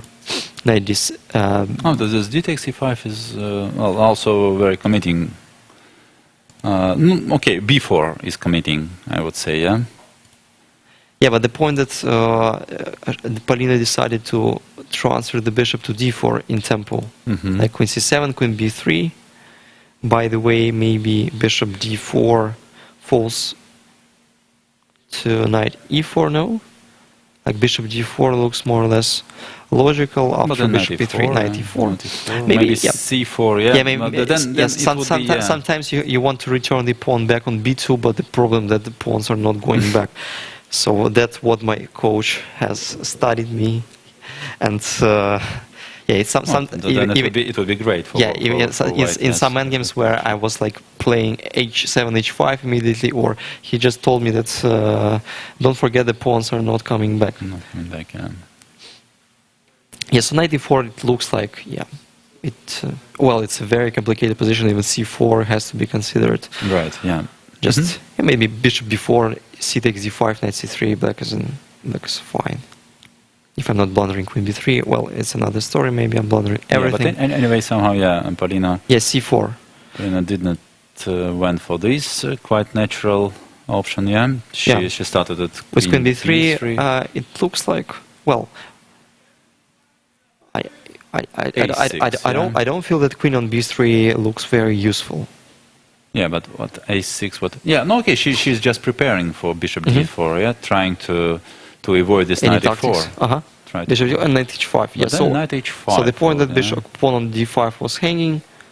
But what was the point of a6 anyway? Like, the bishop b5. Yes, probably. Well, but bishop still, d5. Still, it's still under. Well. Well, for me, for example, something like rook e8 looks bit more useful. Or maybe avoiding sometimes knight e4, knight b5. I don't know. Well, sometimes it's very hard to understand the idea, the reason. Yeah, well, a6 maybe Alexandra had something in her mind to play a6 instead of something. No, just waiting. Okay, for bishop d4. Yeah, bishop d4, knight h5, knight h5, rook f1, knight f4, and bishop f5. Yeah, bishop f1 and bishop f5. Yeah, winning some important spots. Well, h3 is an important weakness, yes, so we can consider it as a weakness for white. I think if white could take their pawns back to b2 and h2, I think this position would be in with a slight edge. Right.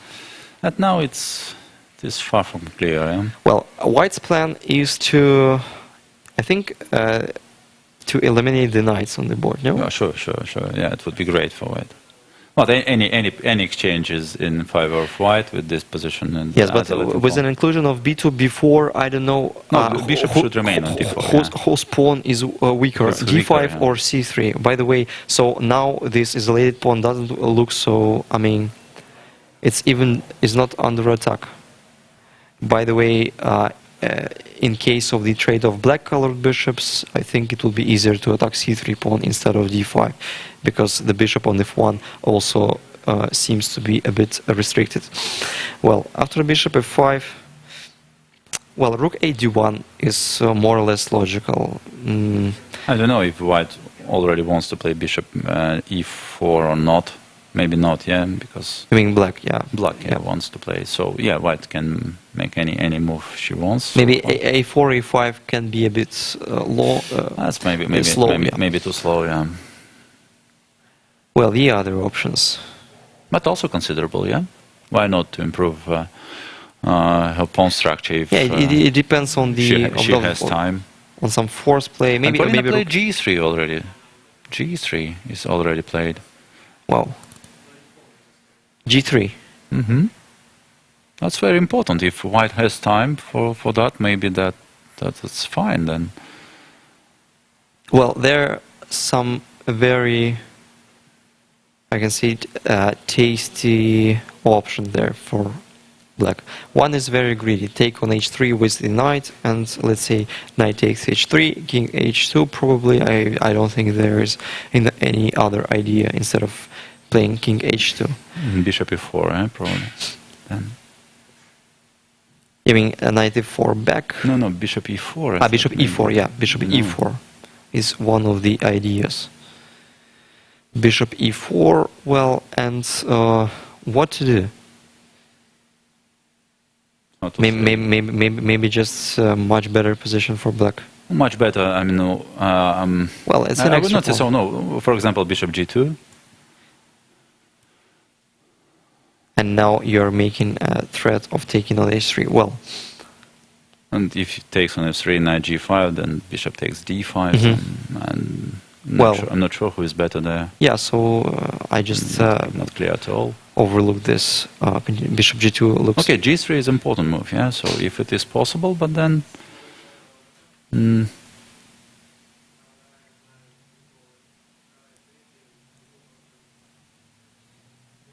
Well, g3, knight h3, king h2. What else instead of knight, bishop e4, sorry. Yeah.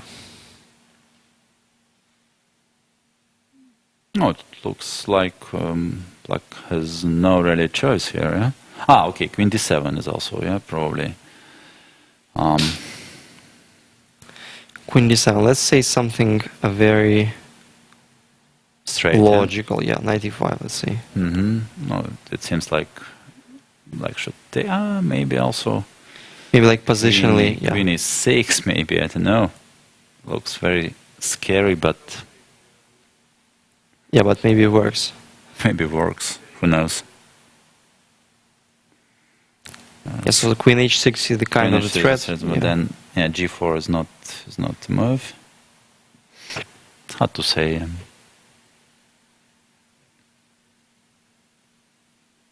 Yeah, well, very okay. peculiar. Or bishop takes e5, then rook takes e5. I guess was your idea. Not here. I don't know. On knight g5 probably.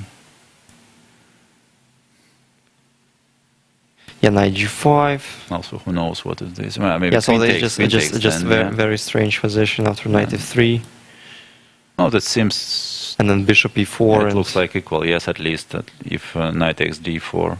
No, but the bishop e4 I think is a very important. Bishop e4, yeah, also. Annoying threat. And knight d4 discover check. I don't know how. Okay, yeah, but I don't know what's wrong with this rook, this queen d7. So g3. Polina calculated something. Okay, this is not the wise idea to take on h3, no? After knight takes h3, so I mean bishop takes h3 looks strange, yeah. Yeah, at least. King h2. Let's see. King h2. I mean this is and queen d7, yeah.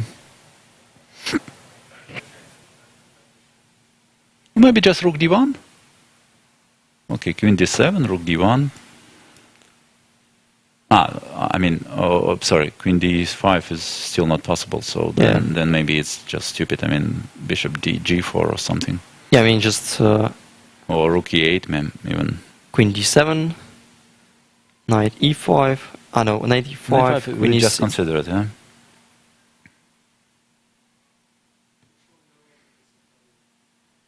Okay, so far I cannot see anything wrong with this simple play. Maybe bishop e5. Yeah, it feels that we're blundering something there. A very complicated position. I think, yeah, we're missing something very important. Yeah.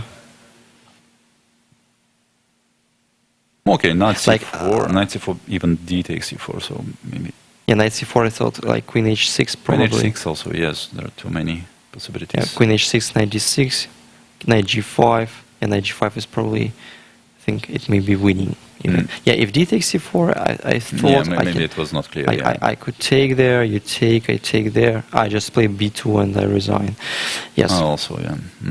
Well, the position remains very complicated. I have no suggestions what will be the next move.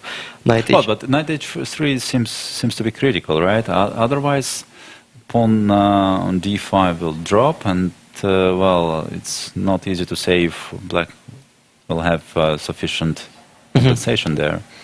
Well, maybe. Okay, knight h6 is still possible, but still, once again, Queen d5. Just yeah, knight takes d4, at least eliminating this bishop, and bishop somewhere g6. I don't know, but okay, black is just pawn down for a moment, but okay, but still some compensations, pair of bishops. Well, okay, I mean, obviously, maybe it is possible to play it this way, black. Well, yes. So it is Alexander to move. And yes, so we observed the women's section and men's section just once.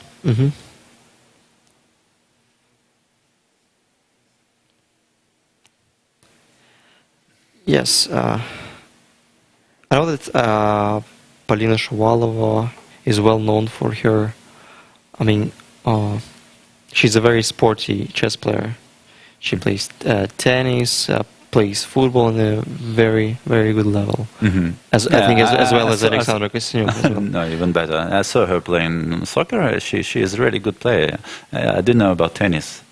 She also plays tennis, yeah? Yeah, I think it was a table tennis, yeah. It was just a table tennis. But yeah, I think... So how do you think... how is important to be fit... how is important to be fit, I mean, like... And what are the best kinds of sports for the chess players to be fit, to feel yourself in the optimal way during the tournament? Well, it is more or less clear, yeah, but you need to be in form, right? Well, meanwhile, Alexandra took on h3.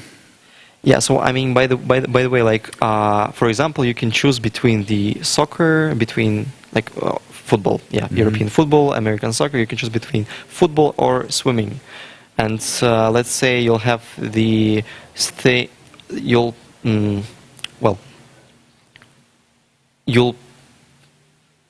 I don't know how to explain. Like you can play 2 hours.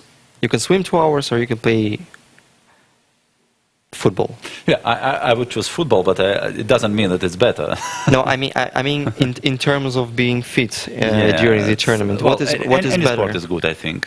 Any sport is good, so you should train in regularly. This is the main point. But how do you train? Maybe it's too personal. Or at least I didn't hear anything about the preferable sport. So. And by the way, during the tournament, how do you think, is it good to keep some sporting activity? Also very personal. Also depends on her energy. Being an active chess player, I was preferring to play some. If I was given a chance during tournament to play some sport games like tennis. I just wanted to say that I know that you're quite good in football and tennis both. So what would you choose between these two if you had a choice? So let's say. It's hard to say. It just depends on mood. Yeah, also both are fine. Yeah, but also other places it depends of if you have not enough energy, but then probably it's better to do all these kind of things between the tournaments and not overcharging yourself during the event. It also depends. But Alexandra, for example, it's not a secret. She keeps jogging during the events and even during the chess tournaments. Even during chess tournaments, yeah. So it's an important part of her preparation. Yeah, recently I started to swim during the tournaments, like before the rounds for half an hour. But I've been asking some of my chess friends, and they told me that if they swim before the round, then they feel too relaxed during the game. But personally, I just feel in the optimal, being in optimal conditions. Yeah.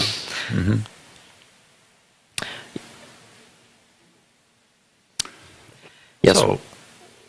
So knight h3 is played as well as it's a very principled move, and as well as risky, as well as principled, and now black has a choice, as we already mentioned, between Bishop g4, bishop maybe e4, bishop e4, yeah, bishop g4, maybe queen takes d5, then bishop e4, or simple queen d7. Right? Let's remind the opportunities. Bishop g2, and then we decided that there is no better move than to take on f3 and play knight g5, which will probably lead to slightly worse position, probably, or not slightly, yes, or not slightly worse, yes.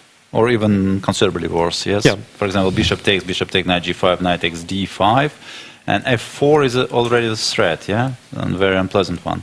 But maybe not such a threat. Maybe bishop takes f4.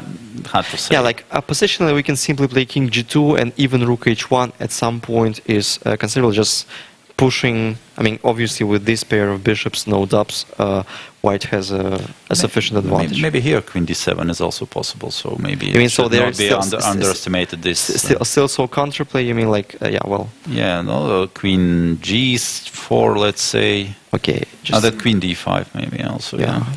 Well, yeah, I mean, okay. Somehow I feel that this position can eventually be dangerous for black. I agree. Yeah. And then, okay, queen d7 is another option. So Alexander now needs to choose between these two. After queen d7, so far we failed to find a direct way. The direct way for white to keep the advantage. To prove that her pawn sacrifice was correct. Yeah. Well, it feels that it is correct because at least I think we saw some lines. Oh, they didn't mention that queen d5 fails to bishop takes g3, right? Yeah, so this is not how will white play, obviously. And after knight e5, queen e6 holds the coordination of the pieces, keeping the extra pawn. Well, such a peculiar position. Because like it looks like black may lose on the spot, but it's quite difficult to prove it immediately. Yeah. No, bishop on h3 is somewhat awkward, yeah. So black should be very careful. Okay, let's maybe switch to the men's section. Yeah, finally, briefly look for the men's section, and yes. So wow. We have some huge simplification in Arkiv against Fedoseev, and well, Inarkiv has reached a slightly better endgame. Let's pawn up, yeah? Yeah, he's pawn up.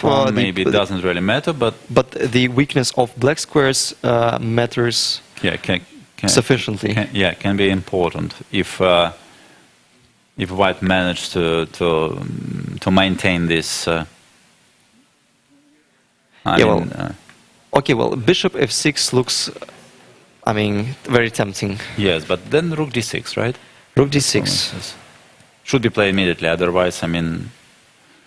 Well, and in this case, maybe bishop f6 was more or less pointless. Yeah. I mean, white is going to take this diagonal, and this diagonal is very tempting, but not maybe bishop f6 in this particular position. Yeah, what if white starts with rook c6, for example? And taking the 6th rank. Okay, well, let's see.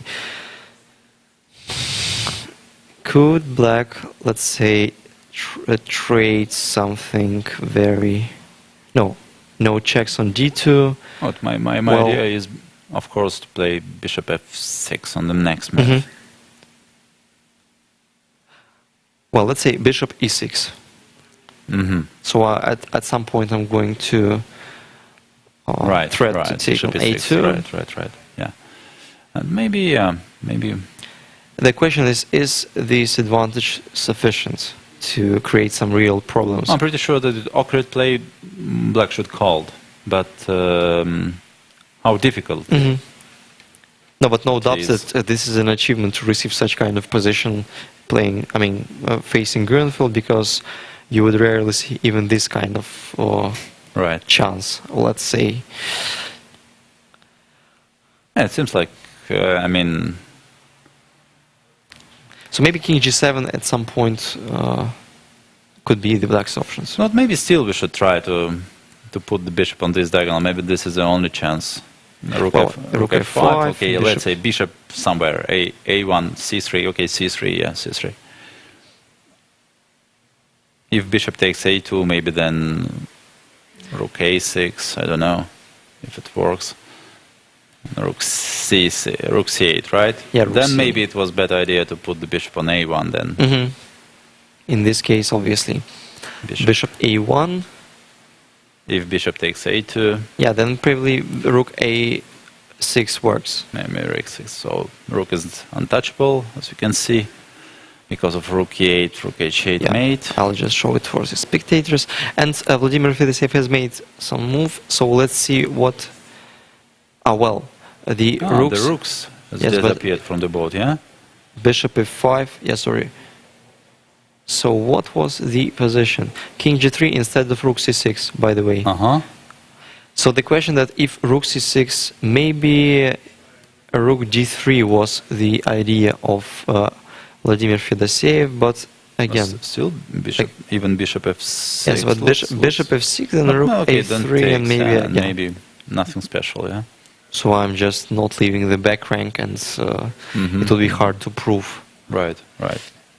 Well, so the player decided to go for this kind of endgame. Obviously, it would be quite difficult for white to broke up this some kind of fortress. Mm-hmm. Okay, bishop f6. Bishop f6, rook a6. Yeah, so yeah, first of all, we'll improve the position of white's rook. Let's say we'll put it on d4 at some point, but then like bishop e6. Bishop e6. And king g7, yeah? No, Yeah. it looks like Just a draw. like a dead draw now, yeah. Maybe Yeah, no. it seems to be that that shouldn't be enough to win this one. Mhm. Well, the other games. Matlakov against Tomaszewski, and there I should admit that there is some fight. c6 is played after queen c1, bishop e4, queen c1, c6. The other option was knight d7, as we... So also queen c8 is a very well-known line with an idea to play queen b7. c6, a4, knight b d7, knight c3, and bishop g6. Well, at some point bishop on g6 looks a bit misplaced because c6 pawn is eventually weak. Yeah. Knight h4 looks very tempting. Okay. Rook c8, knight takes, pawn takes, a takes, and a takes. Yeah, I think the c takes b5 was an alternative. Maybe something simple like queen b1 may solve some. b1, yeah. Queen d1 or queen d1 even. Well, Well, yeah, the pair also bishop b7. Also bishop b7 is hanging at some point. I mean, like, okay, let's check just briefly. Let's say takes b5. Let's say queen somewhere. Maybe it is not that bad as it seems to me, but obviously Evgeny yeah, was somehow I don't like it too much. Okay, queen b1 probably, yeah? Yeah, well, let's say Maybe queen B6. a2. And d4 is hanging, yeah, but still. Yeah, but then bishop e3, Bishop taking on e3, e6, a taking typical a6, yeah. Catalan position with, and yeah, I think this one is just better. This one is just better for I white. don't know, bishop e3 or maybe even rook d1. Now at least it allows queen b4, yeah? So maybe rook d1. Rook f d1. Yeah, I want to play something like this or Queen c5, maybe. knight Knight c5. Knight c5. Yeah, maybe knight c5. Knight c5 is now possible. True. Even there? Yeah, knight c5. I think I can play knight c5.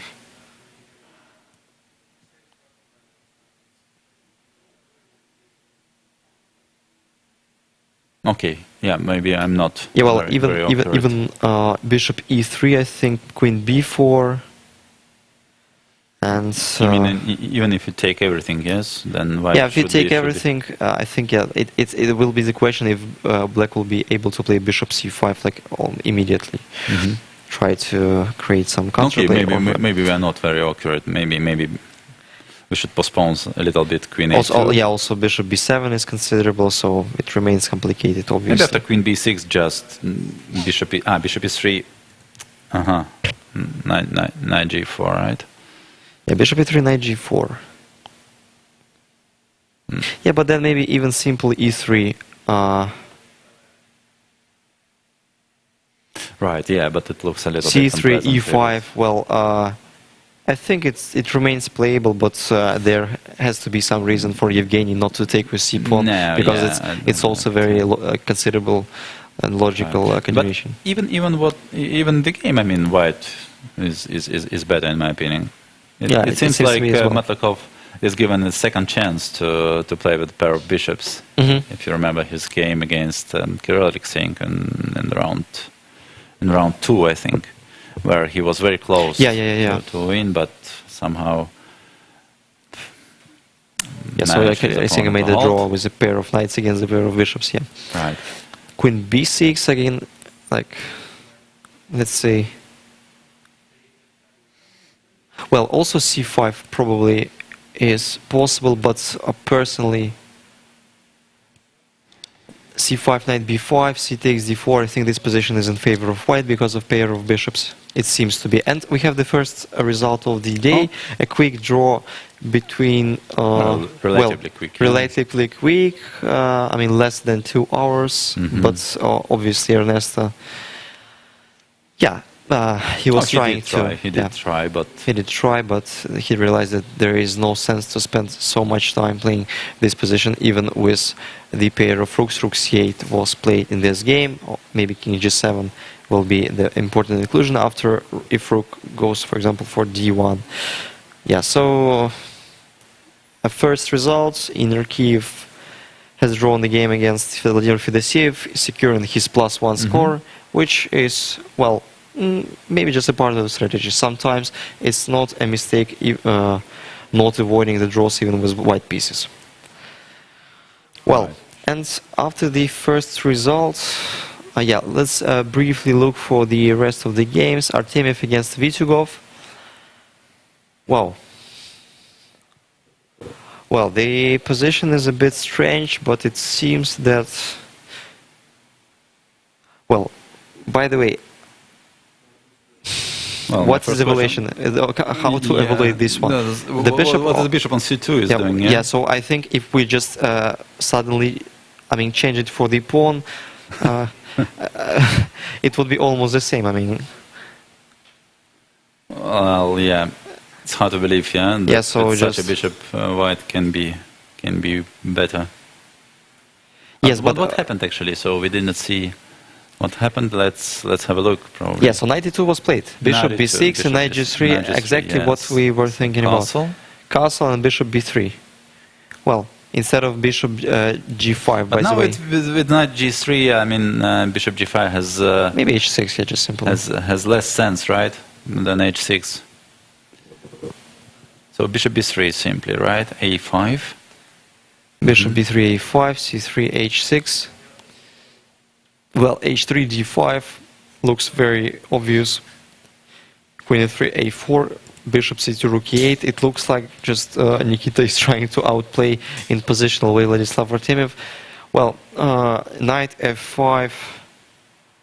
I think black even could take on f5. Yeah, with such a bishop on c2, I mean, Then white. if queen e5 doesn't play even rook e6, then queen e2 is played, but well, still, aren't black just isn't black just better? Not for me. Also, not hard to see how what is How black's to plan. improve? Yeah, I think they're going to play b5 at some point, B5, like playing then playing bishop c5, let's say. and b5 then. Yeah, Yeah, and b5. And yes, well, and- f4 is kind of a counterplay, but at the same time, it may weaken some critical black Right. spots on the king Right. side. Oh, So yeah, I think well, bishop c5. I would agree, I would agree. I think black is just simply slightly better. I think that Artemiev has done something wrong in the opening. Well, so Mhm. so let's briefly look for the rest of 3 games. Alexander Motylev against Alexei Dreyev. So this is the current position that occurred after. Well, so rook b8, knight cb5 instead of knight a2, which was, I think, our proposal. Knight cb5, knight takes bishop c5 and c3. Very solid continuation. a6. It seems to be like trading a pair of minor pieces is in favor of black. They feel more confident than like. Obviously, bishop g7 and b5 is can be a pawn or something else as well. b4, bishop a7. bishop e3, rook a8, knight c6 was, or knight e6 was more dangerous threat, protecting the bishop. Knight c2, e5, Knight bishop. c2 immediately, yeah? Okay. Just trying to, to exchange dark squared bishop and e5. Yeah, it just he's trying to transfer it to c4, a5. Well, rook c8, c4, rook c8, queen d3, queen c7. So how to evaluate this one? Okay, white is better. White is better, and Yes. they have several plans, I think. It's not so easy to, maybe f4, you mean sometimes. Yeah, f4, maybe. but yes, and I'm not sure if black are going to play b7, b6 at some point, because white may just stay and wait for the next move. Like b6 is played with no threat. Yeah, let's see which rook white will put on c1. Maybe rook fc1, just followed by f3, bishop f1, and then white will put, some pressure on d file, just trying to double or even tripling on d file. Rook c1. No, for example, yes. Yeah, the position is a bit unpleasant, and I think it's very, very rarely Andreev has, these kind of positions where he has to defend for the in the long-term way, because strategically white is better, because they have an outpost on d5, the weak square they're pressing on d6, but black should hold somehow in a tactical way.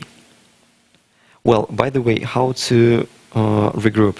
Maybe queen b8 and rook c8 is rook c6, sorry, is one of the ways how to, but then obviously knight d5 will be very tempting, like queen b8, let's say. At some point, yeah.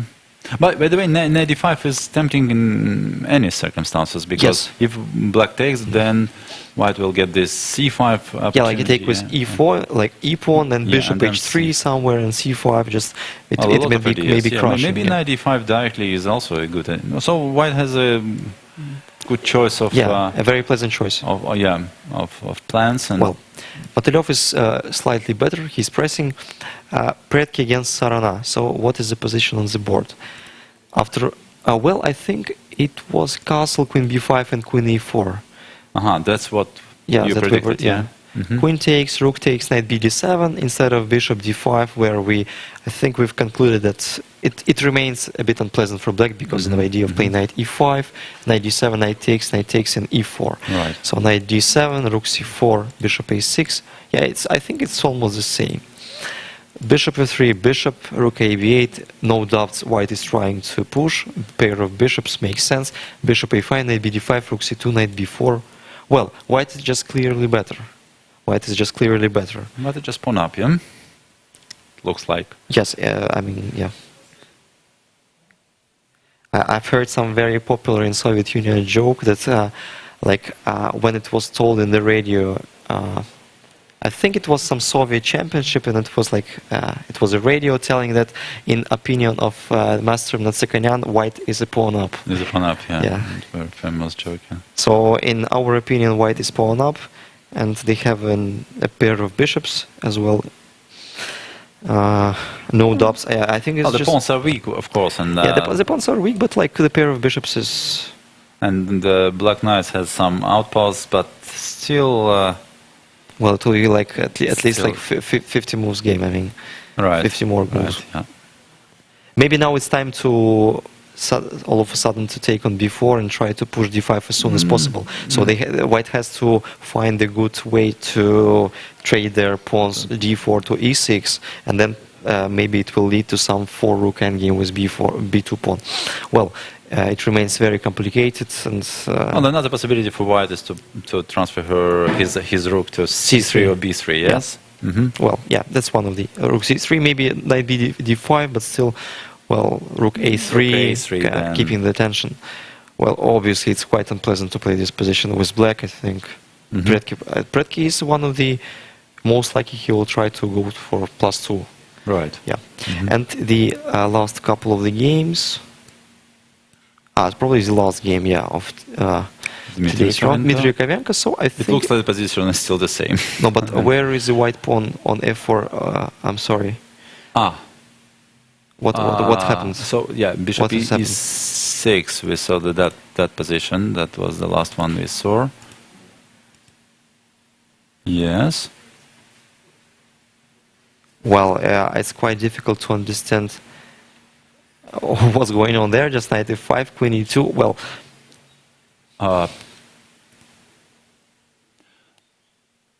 maybe it was just it was a blunder, or no, knight d4. Just let's say no, f5 was already a blunder, probably. Yeah. Yeah, f5, knight So d4. So how to protect this pawn, by the way? Well, g4 is not the move that knight you're... e3, bishop, queen g5. Yes. Knight e3, I think at least d5 is... Also, yeah, d5 is also securing... no, d5. Well, yeah, I just can play queen d6 and maybe go back to 6. I mean, at least. But after knight e3, well... But even queen g5, Queen g5, yeah. I cannot see any further defense. Like if bishop takes, king takes... I could have taken on c4 first if it was needed. I mean, but still, no. Okay, queen g5. Yes. Well, I'm trying to understand the purpose of the previous white's moves. And okay, we're just trying to understand where exactly white blundered, right? So there's no, So I mean, no doubt that Something Dmitry just blundered a pawn, but what exactly he miscalculated? Well, at least f takes e5 is a very safe move. Even if you take with knight. Or maybe. Or maybe sorry, it's just a strong not idea. That, maybe that's not that. Maybe it's not that clear. So what black should? So I mean, like it's just strong positional compensation, right? Well, maybe he will be able just to get his pawn back, because now he's threatening, let's say, queen. But not exactly. Queen e4, yeah? Mm-hmm. Queen e4 is his intention. Well, I think at least black may consider some moves like b5, like we are turning white's attention to the queen side. I don't know if I'll reach some fruits out of this sacrifice. Yeah, well, maybe b5 is just nonsense. Queen e2.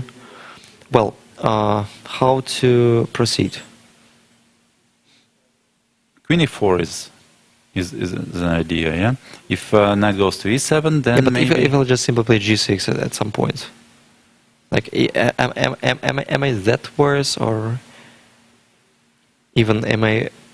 Well, then maybe g4, g5. Yeah, but by the way, if knight e7 just... Yeah, queen, I guess rook takes f8 and knight takes b6. Or rook f1 including... Then queen d8 probably. Yeah, queen d8, yeah. Queen b, knight b6. But still, yes, maybe this one is not that clear. I mean, rook d8. Not convincing, yeah? What is... Yeah, I think it's more or less equal. It feels so. I think so. Okay, maybe bishop takes, knight goes to c4. Well, I can take with whatever. Mm-hmm. Yeah, even with a knight and play. Yeah, I think it's around... Maybe it's just slightly better for white, but nothing special. Yeah, maybe. Well, queen e2, let's try to find the way, I mean, how not to give up the pawn. Okay, let's be greedy, yeah? Something like... Bishop? But... No, but then b7 is something you don't want to give up, because then b4, e5 plans in the endgame will be very annoying. Mm-hmm.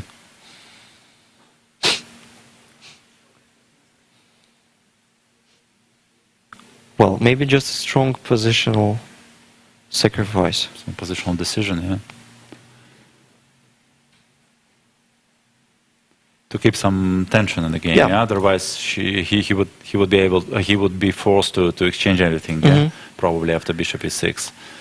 Well, okay, we will see, huh? We'll see. Well. Okay, so as we finished observing the men's tournament, so by the way, I have to admit that we observed it twice, while the women's tournament has been observed just once. No justice for women's tournament. I think that we will start from the women's tournament after the break. Yeah. Stay tuned, and yes, we'll be back soon.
We are back after the short break. As I've been promising, that now we'll take a look on the women's section. First of all, we can reminding the current today results. The fastest game of today was between Alexander Kiev and Vladimir Fedoseev. By the way, and again my prediction. Well, it was my prediction partially, but I told that it would be a very battling game, but it just ended in a draw. Well, the other 6 games, the other tournament is in progress completely.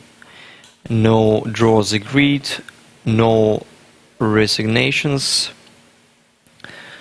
Well, we can take a look of the playing hall while I'll be choosing the board we will start to follow.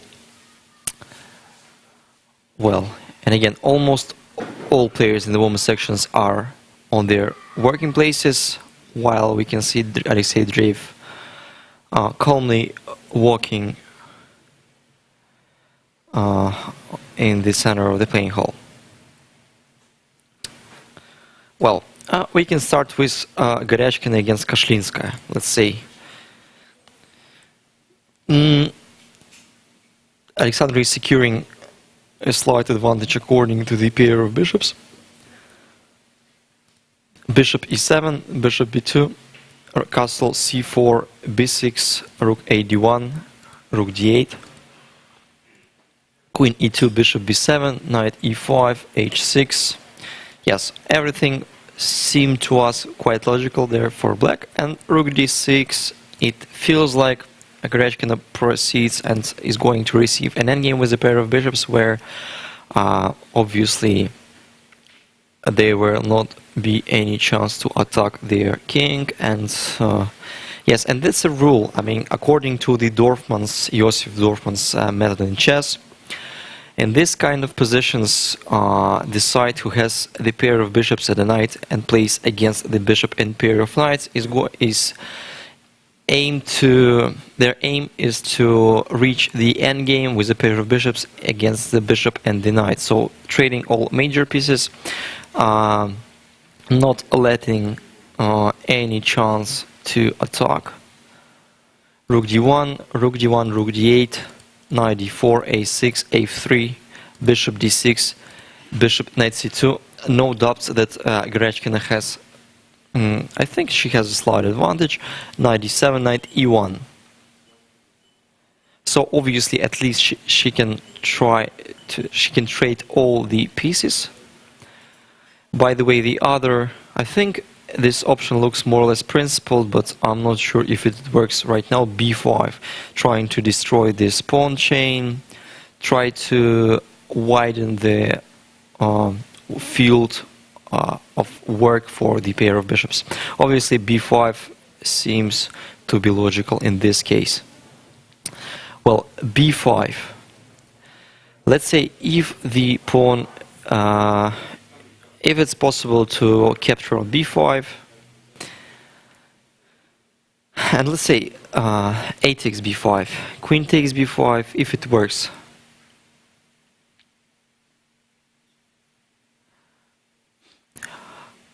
Well, even though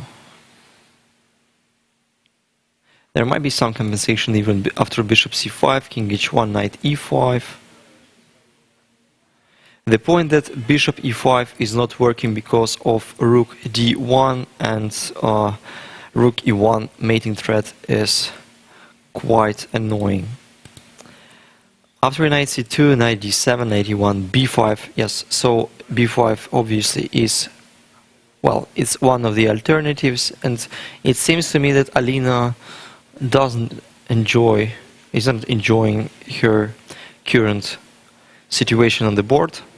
Yes, b5, let's say c takes b5, a takes b5, queen b5, bishop c5 check. I think, yeah, Elena Tamilova is claiming for the threefold repetition, isn't she? Okay, we'll see if it is true. Well, while the arbiters are deciding what result to... so the draw is agreed. The draw is agreed. Another result in the women's section. Now it's the first result in the women's section. Another draw. Queen b5, bishop c5 in the position on the board between Kashlinska and Gorechkina. King h1, knight e5. What else? Well, obviously after bishop c1, king f1 is the other move, the other possible line, but well, intuitively it seems to me that black should be fine because the king is not safe on f1 as well as on h1. Well, bishop c5, bishop d4, yes, it looks just scary. Yeah, frankly speaking, I don't believe that it may work. Maybe there are some peculiar stuff like bishop a6 or I don't know, maybe just take and play something like queen c3. Well, it's a very strange position. Maybe I'm wrong, maybe rook d7 works, but even there it seems that black has some compensation. Well, b5 is possible move. I'm not sure if it is good. I think Gorechkina is much proper calculator than me. Well, and let's see how Bondaruk-Tomilova game has ended. We know the results, but we don't remember the flow of the game. c5, knight f3, knight c6, bishop e3, queen b6. Well, a3, c takes d4, knight d4, bishop c5 is one of the most solid lines. Queen a4, queen e5, c3, bishop takes, knight takes, queen takes, b6, queen b4, a takes b4, bishop b7, bishop b5. So the knight is a bit restricted on a4, but white has an a file to press on a7. King e7, king d2, f6, rook h e1, rook h f8, g3, g5, bishop d7, king d7, f takes g5. Yes, and these simplifications ended up in a draw. By the way, I would, frankly speaking, I would pick black in this position. They have an open file. Maybe they can try some interesting stuff like rook f5 instead of rook f3. Yeah, but Tomilova decided to make a draw. Well, I think I'm completely sure there were no risk at all for black. Maybe it wasn't that clear how to proceed to play and win, but well, at the same points after rook f5, white are totally pinned. Knight b2 isn't the move that you're really going to make. I think even even a6 is fine. Then rook a f8. Well, maybe that's just not enough to pretend for more than a draw. Rook f3 was a very calm ending of this game. Well, the fastest results of the women's section today. Let's move to Potapova against Shafigulina. I think I missed both of these two games, and my apologies for defense of these four ladies. Sorry, for these four ladies and their fans, obviously. Knight f3, b6, g3, bishop a6, b3, bishop b4. So it transposes to more or less well-known Catalan pawn structure, bishop b7, bishop g2, and then knight e4. The other possibility was to play c6 there, or even d5 and then d5. So bishop b7, bishop g4, knight e4, castle, knight takes, bishop e4, d5, bishop f6. Well, so Shafigulina is trying to play very well, very safely.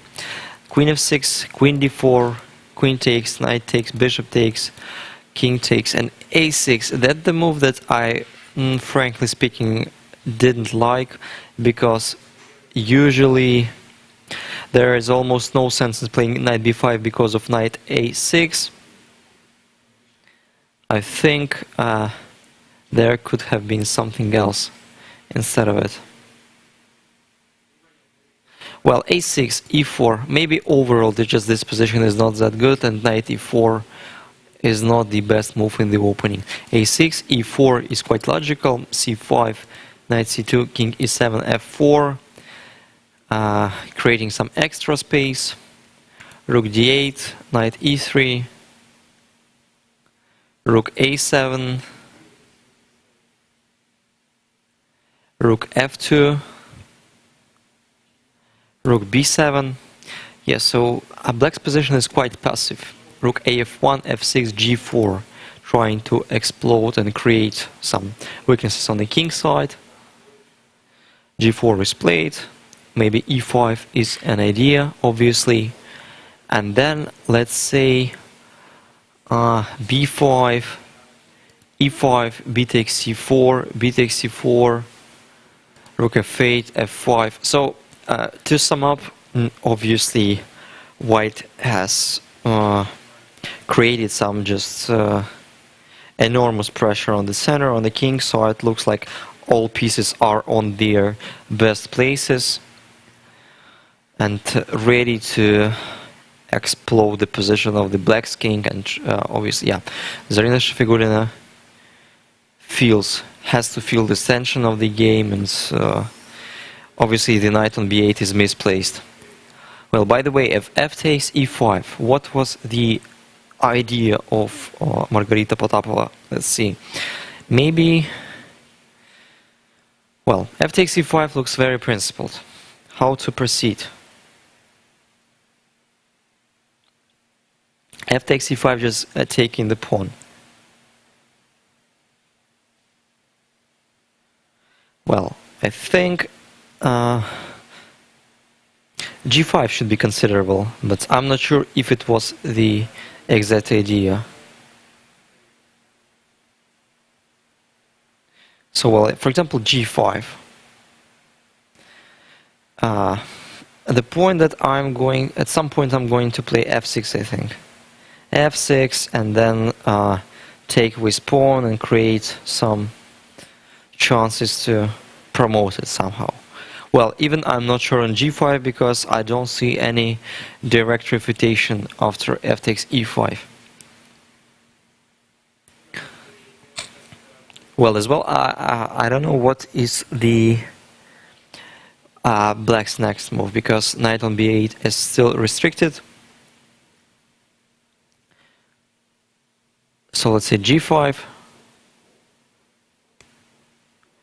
g5,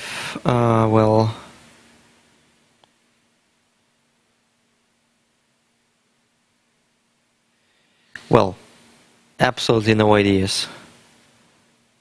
Neither what is the valuation of the position, nor what is an idea.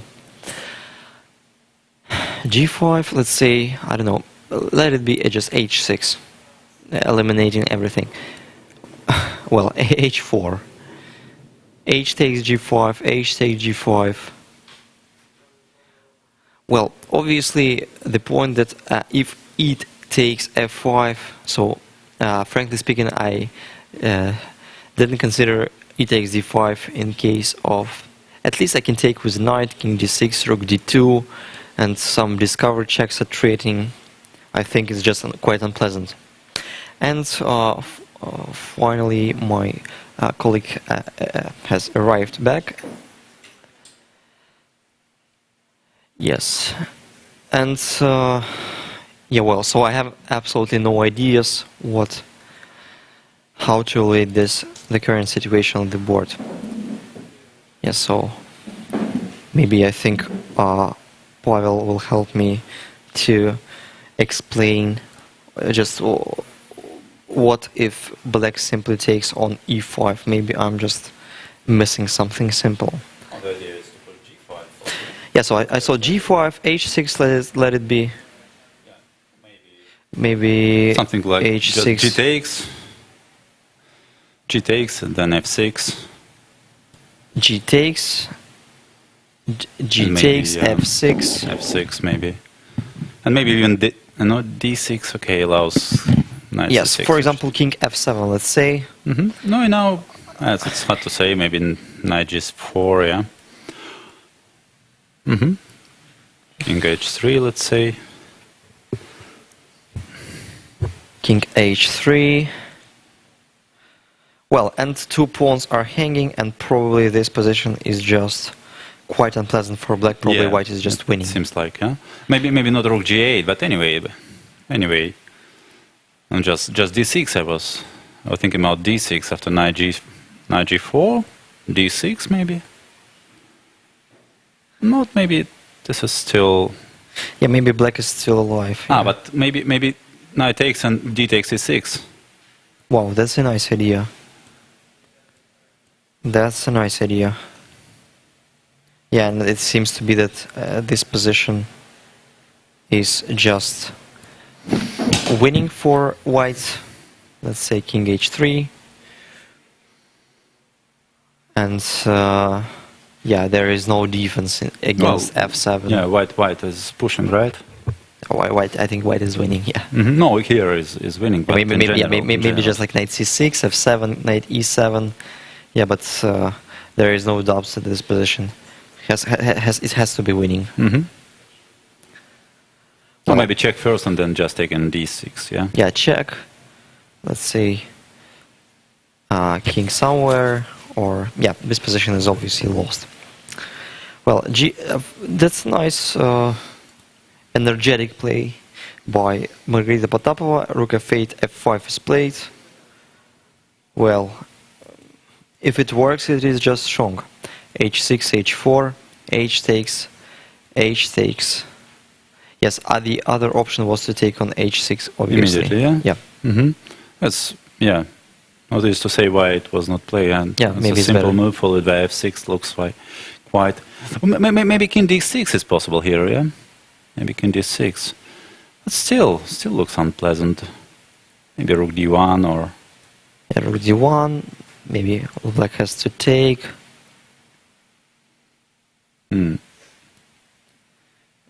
The point that there is some tactical motives like playing knight e5 at some point. Also, right. But even king c7, probably, yeah, black is holding. Is balancing. Even knight e7, d4, f6, f7, well. Rook b6. Knight yeah, or e5, even, knight e5, yeah, I think this one, this, and still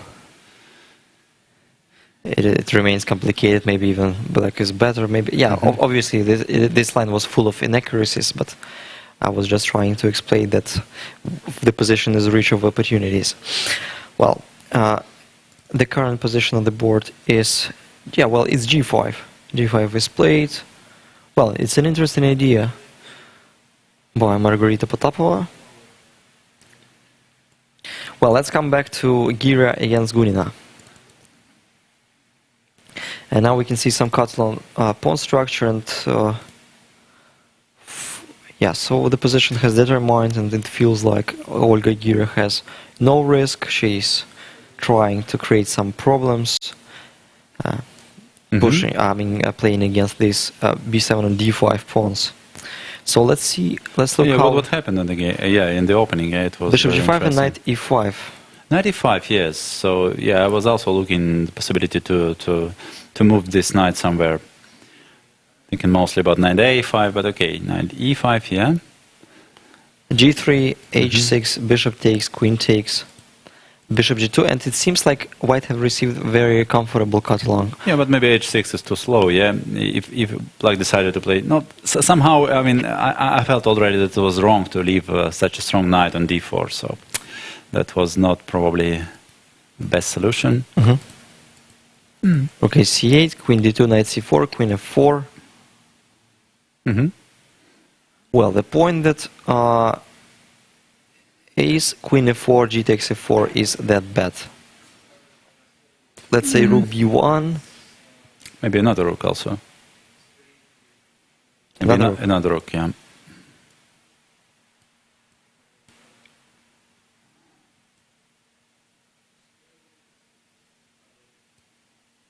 Yeah, and f5 is a very annoying threat probably there. Yeah. Or maybe, yeah, if knight leaves, I mean, just to avoid some knight d6.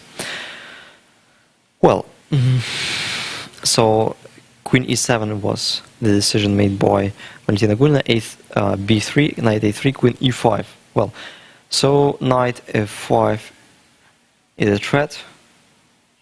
And also bishop d5 is a threat. Knight c2. And rook a7. Well, logically playing knight c2.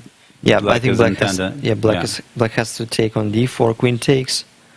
And the question is how to keep these pawns alive on b7 and d5. It seems to me that it won't be that easy. But maybe still rook. No, rook c2 maybe first. Yeah, rook c2 looks quite logical. Like if bishop d5, maybe rook d8. So, well, I was trying to reach the position with the b pawn. Okay, maybe you're right. Maybe bishop d5 is possible. Yeah, it works in the spot, but well, instead of rook c2, I think even queen d7 with an idea to play queen b5. Maybe queen b6 then, yeah. Queen d7, queen b6. Yeah. Yeah, knight d4 is played. Yeah. Yes, and well, still, black face some real problems, I think. Oh, okay. Well, black has this C file in her possession, so maybe. Yeah, maybe she should create rook c2 immediately. So bishop d5, let's say.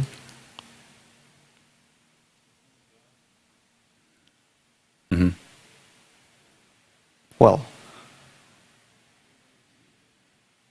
what is the refutation of bishop d5? Rook d8, you meant something like queen e4, right? Yeah, I thought queen e4. But then maybe in queen c5. Well, queen c5 and I can just take on e6. Bishop takes e6, sorry. Yeah. So rook, bishop d5, maybe it's time to... Maybe... No, not really. Not really. Confirm that I'm a pawn down and... I was also thinking about bishop h3 maybe. Then bishop g2. Yes. Okay. Then just take and rook takes e2. Yeah, so rook takes e2, and in this case, when the queen is on d4, there's no rook b7. Still queen d5, but okay, I don't think it's... Yeah, well, just I think there are many ways to equalize. There should be, yeah. Well, but queen d4 is played, and rook c2, sorry, is played, and... But e3 will be played. Even instead of bishop d5. Yeah, I'm almost sure. And you mean like knowing that Oligiri is a very... Yeah, it's very classical, very positional, solid, yeah. Very positional play. Tries to avoid the... She will check some tactical possibilities for sure, but... yeah, it is just a very intelligent move, I mean...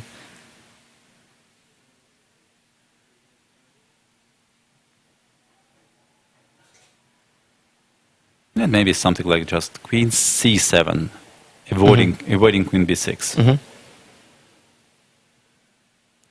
Like queen b4, let's say. Queen b4, yeah. Well, but even after rook b8, I don't know how white will proceed, because after rook d1, all the time, at least rook c1 has to be considered. Right. No, that should be draw. It should be holdable. Yeah, should be holdable, yeah. Well, yeah. Now we can see some entertaining stuff in Chargkin against Pagonin. I think it's almost the same. Yes, I was also thinking about a5, but not in this position, obviously, knight. So knight d3, queen d3, bishop e6. That the position we were What talking. happened with the white queen? Knight c e2. Well. Okay, why not? Transferring the knight to f4 eventually, probably. Yeah, that was the idea. Queen b3, knight c5, queen e2. Well, looks a bit awkward. Awkward, yeah. The queen transferring queen to a2. But still. So it doesn't feel that this position could be bad for black. Obviously, even slightly worse. I think maybe Queen b1, knight d7, e4. I think that even in this position, black is just simply slightly better, because a5 pawn is not... I mean, you will... just imagine if we take all major pieces of the board, queens and rooks, a5 will be a weakness. Sure, sure. So, and it's like, it reminds me some Caro construction with a pawn on h5, fixed by pawn on h6. At some point it can be a weakness, because I remember some games won by Nikita Vidyugov in endgame, while this pawn became the target and white has to pay too much attention protecting it. And in this case, yeah, but a5 pawn... Yeah, maybe the important detail is queen is strangely placed on b3, because after queen b1, rook a3, rook a3 is a threat. Yeah, rook a3 was a threat already. So that's okay, well, why. knight d7, e4.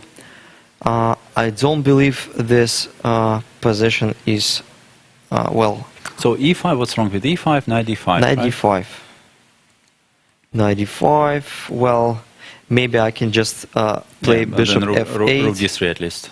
Yeah, well, rook d3, it is a clear refutation. Yeah, obviously black is just bad there. So e5 doesn't work at the moment.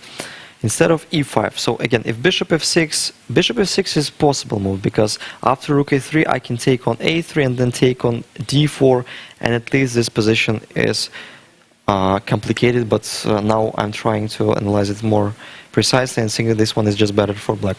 Better, you think? Yes, but concretely, how do you hold the pawn on b7, knight e2? I think, I mean, I just wanted to give it up, because like, okay, well, it's just a doubled pawn. Maybe I can simply play bishop f6, or, well... Yeah, I think it's not that clear for me. Okay, no, maybe I don't know if I need to. No, probably not. So yeah, because g4 or knight c5 first. I saw that this position is knight c5. I think. I mean, at least I can take with pawn on e4. I have everything protected. I think jet black is just better. Right. Yes, maybe it's not acceptable. So then e takes d5 first. Well, instead of queen b7. Yes. I mean, yeah. E takes d5, just say... okay, queen takes now. Queen takes, and maybe if I'll do just exactly the same, playing knight c5. Maybe the important finesse that the black's king is not quite safe on the spot. I mean, that there might be some checks, like let's say queen b6. No, d4. Yeah, d4 and bishop c7. Yeah, let's d3, say d3. I was just thinking about it. Yeah, d3, and it seems that you're right, and it feels that white's position is just white is suffering a defeat there.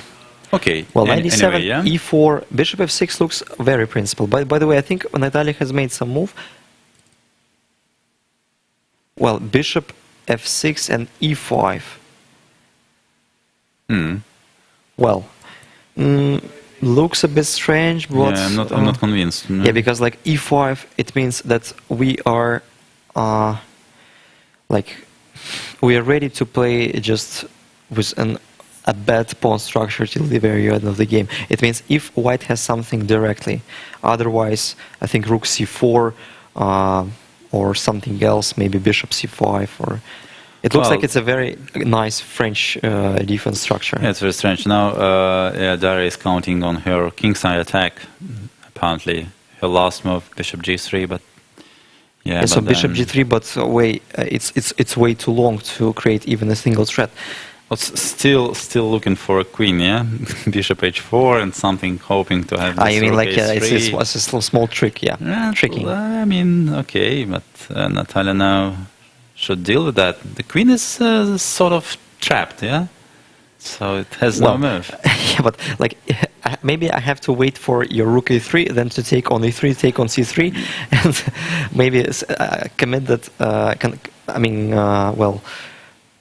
Conclude that even sacrificing a queen is not bad for black. I have just a full compensation. Maybe after bishop g3, black has something else, something much stronger. Let's say knight b8. Let's say knight b8. Still bishop h4. Bishop h4, and I've been thinking about knight c6 directly. Okay, let's. I mean, I don't know. Or maybe it just doesn't change anything. You can still play Yeah, rook maybe g4. still rook g4. It's funny enough. Mm-hmm. Well, it's not that clear, probably. Rook c4 is Yeah, already rook played. c4 is the good move, obviously. Eliminating this, well, trading at least this very important rook. Yeah, if some awkward rook d1, let's say. Obviously, I don't believe that it may work, but let's just check it briefly. So what is the next move? Maybe all of a sudden rook b4? Yeah, but now there is no threats, no? I mean, black can do whatever she wants. Obviously. I mean, just what is the plan for black to proceed? It looks like black is dominating, but... Mm-hmm. No, I don't know. Maybe their just advantage is just undisputed. Double way c file, knight c5, bishop b4. No, So I think that they have to put their knight somewhere, I don't know, to c6 or to, well, whatever. Yeah, very strange play now. My white position is now. I mean, just like the pawn structure is bad, and black is just. I mean, if there is no some tactical tricks, black is just better, I think. Maybe rook d. Maybe white should try rook d3. Then knight c5. Sorry, knight c5. Then. Yeah, but I mean, like overall playing e4 and e5, white has to be responsible for these kind of moves. Right. Yeah, I agree. If they don't have anything on the spot, like the game will last for a few moves, I think. Like rook d1, obviously. I mean, yeah, no doubts that the position is just bad. Bishop b4 is also possible. I don't know. Bishop b4 is also an option. Well, Pagonina, it seems that Pagonina is dominating in her game against Darya Charishkina. And let's move to Shuvalova against Kostyanyuk. And we have something very interesting. So it feels like at least black has, it's white turn to move. So black is threatening to win a rook probably somehow. No, probably, yeah, but it's white to move. Yeah, it's white to move. What happened actually? Because we didn't see. And frankly speaking, exactly. I don't believe that black has sufficient compensation even after rook g5. Rook g5, yeah. Even after rook g5. Rook g5, yeah, because g7 pawn is hanging, right? Well, knight h3, bishop, yes. So I think the position that we've been considering, so bishop e6. Strangely enough. Yeah, I would try to play maybe something like h6 just to get. Or rook e8 seemed to be not bad and just. So I think it is just the same position we've been. No, the bishop was on f1 there. That's the main. That's the. Okay, bishop e6, knight e5, and okay, then if you played bishop, bishop takes, rook takes. Rook takes, and the knight is restricted. And rook is still and there, rook e6 is the threat. Rook so g5 queen c8. Well, yeah, the queen is hanging. It has to come back. f4. Well, f4, rook d8. Well. Yeah. No, after f4, this position is black is poor. Rook d8, bishop d5, knight d4, pawn takes. Bishop takes, rook d5, and queen g4, and then Shuvalova has made rook g5, queen f4, and rook g3, which is very solid. What about rook d6 now? Yeah, rook d6 is, it was also my intention. Maybe rook d6 is necessary, and just in a human point of view. Oh, the bishop takes. But maybe so rook f1 is probably doesn't work because of queen f1 simply, and king goes to f8. The pawn on f7 is protected. And if bishop takes, then rook g6. So if bishop takes, I think rook d2. Rook g6 also, yeah. Obviously, yeah, rook g6 is twice stronger because black is just much better there. Well, maybe rook d2 is just a forced mate, who knows. I think it is. Like king h3, queen e5, and a game over, I think.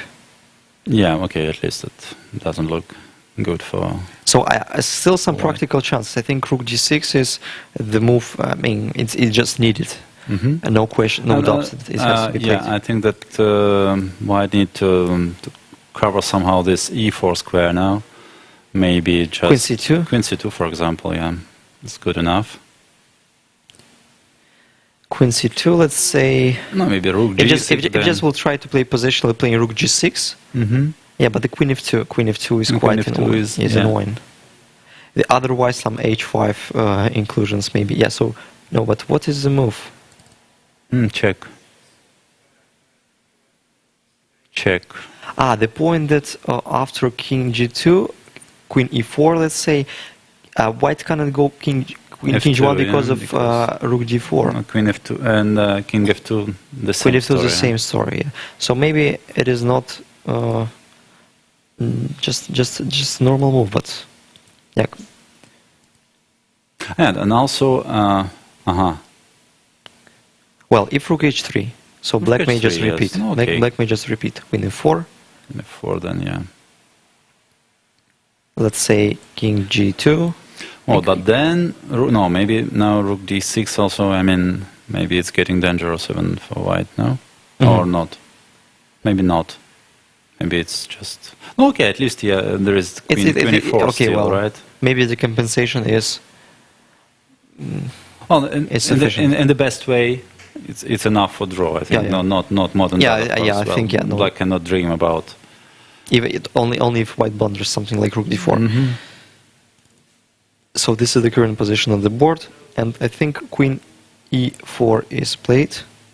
Yeah, I just can't see it clearly because of the Yes, it the is. bottle. It is played. Yeah.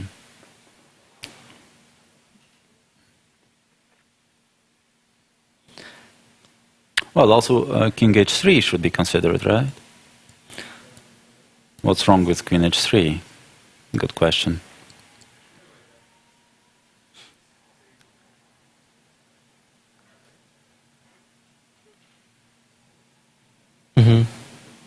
Yes, king h3.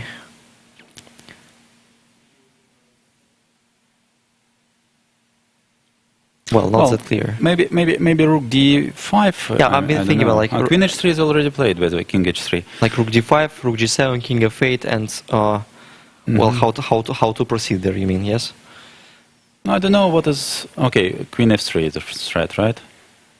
And yeah, that's it. Queen f3. But what about rook f1, for example? Well, rook f1, Maybe some checks, yeah. Rook h5, king g3, let's say, queen h4. queen h4.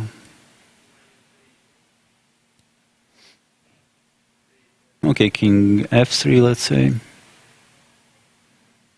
Rook f5, yes. Yeah, rook f5, king g2, queen e4. Yeah, just the crazy complications. And maybe Yeah, white but is just winning, yeah? even king g1. King g1, yes. Maybe just white is winning. Yeah, like take queen f3. Rook e8, then yeah. Yeah, and then rook e8. All of a sudden, the position Yes, is quite still maybe unclear. Maybe still not that clear. Maybe rook g2, and it's time to kindly ask for the draw. Right. But also after, well, rook f1 was not the only option, of course, after king f8.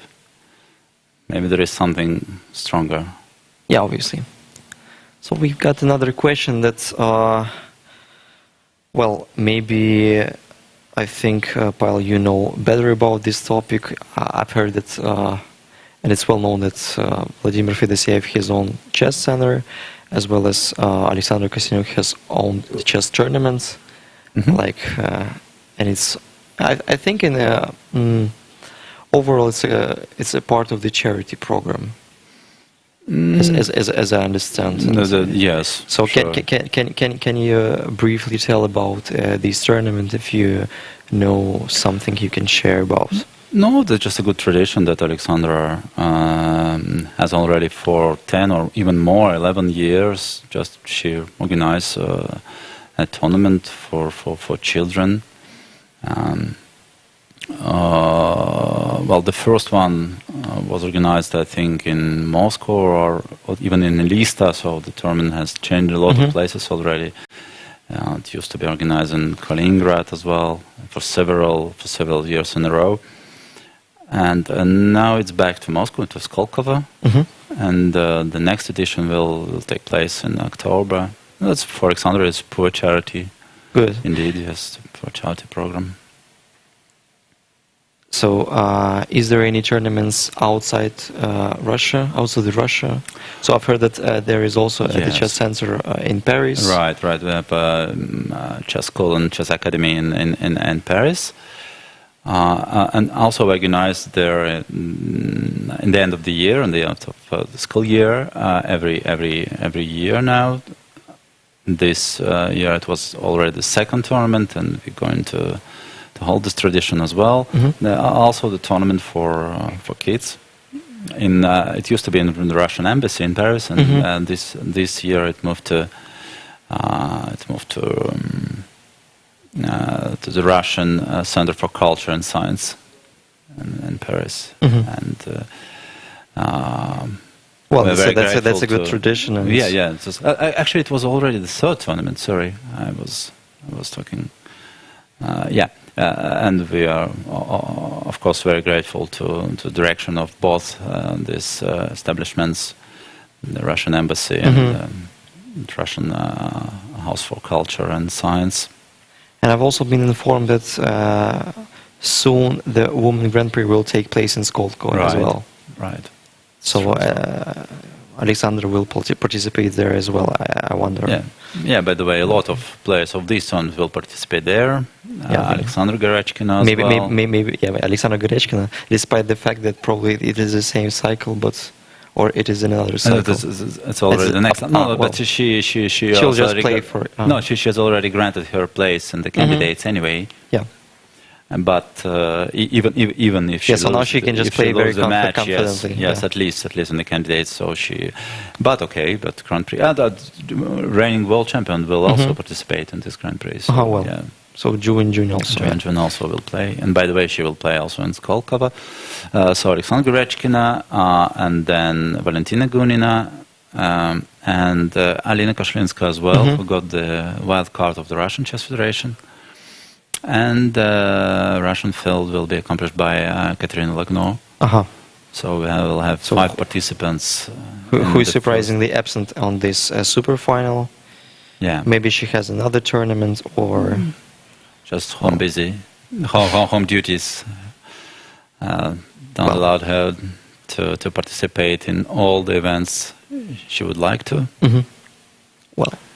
But she is still remaining an active player and... played quite a lot after the candidates tournament. Katerina Laglo played 2 tournaments in China, the China's Team League, and then the Open tournament as well. So, by the way, this is the current position in Alexander Kostyniuk's game against Polina Shuvalova, and Rook d5 is played. I think it's just a transposition which we will receive after Rook g7, King f8. By the way, I think there is Queen d1 is another option. Queen d1 is another option to protect from Rook h5, but looks like now positionally Black is... Well, Queen f3 is obviously a threat, and it remains quite unclear for Black how to proceed. Well, g6 is still possible, but Queen f3, Yes, Queen f3. And then Queen f6 is hanging at some point. Yeah, maybe Rook d5 was a mistake, but by the way, what to do then? So probably Queen d1 just in the very beginning, Queen f4, Rook g3, and I think your intention was to play Rook d6. Rook d6 maybe was I'm not sure about it, of course, but by the way, it seems like it was a decent option. Well, and we've concluded that White has to play Queen c4, I think. No, and then we need to calculate some stuff. Like Rook g6. Not also maybe something simple like Rook e8. Why not? I mean, It remains playable in my opinion. Like, let's say king f2, and then maybe rook g6 while... Even rook g6, yes, is not that clear. Yes, and in this position it feels like white is not in time to, to activate their rook from a1. Mm-hmm. While in the game it feels like queen d1 is played, it feels like Alexander has misplaced something. Yeah, maybe just she underestimated this king h3, which is quite possible.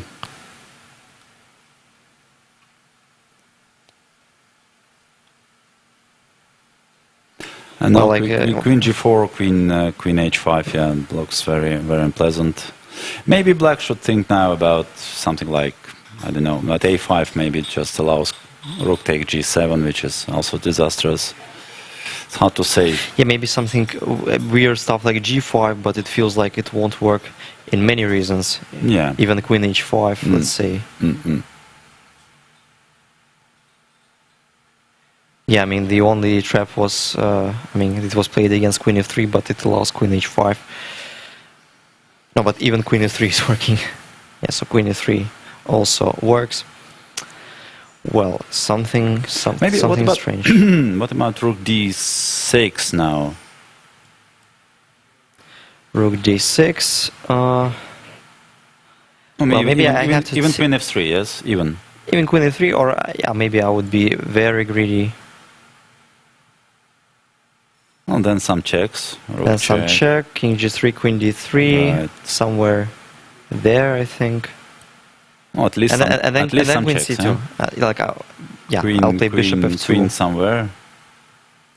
Bishop f2, yeah? That's the idea. Then queen d5. Okay, there are still some checks. Yes, it's still the game. Maybe white is winning, but yeah, but still some energy to spend. But maybe queen f3 is simpler, right? Yeah. Queen f3.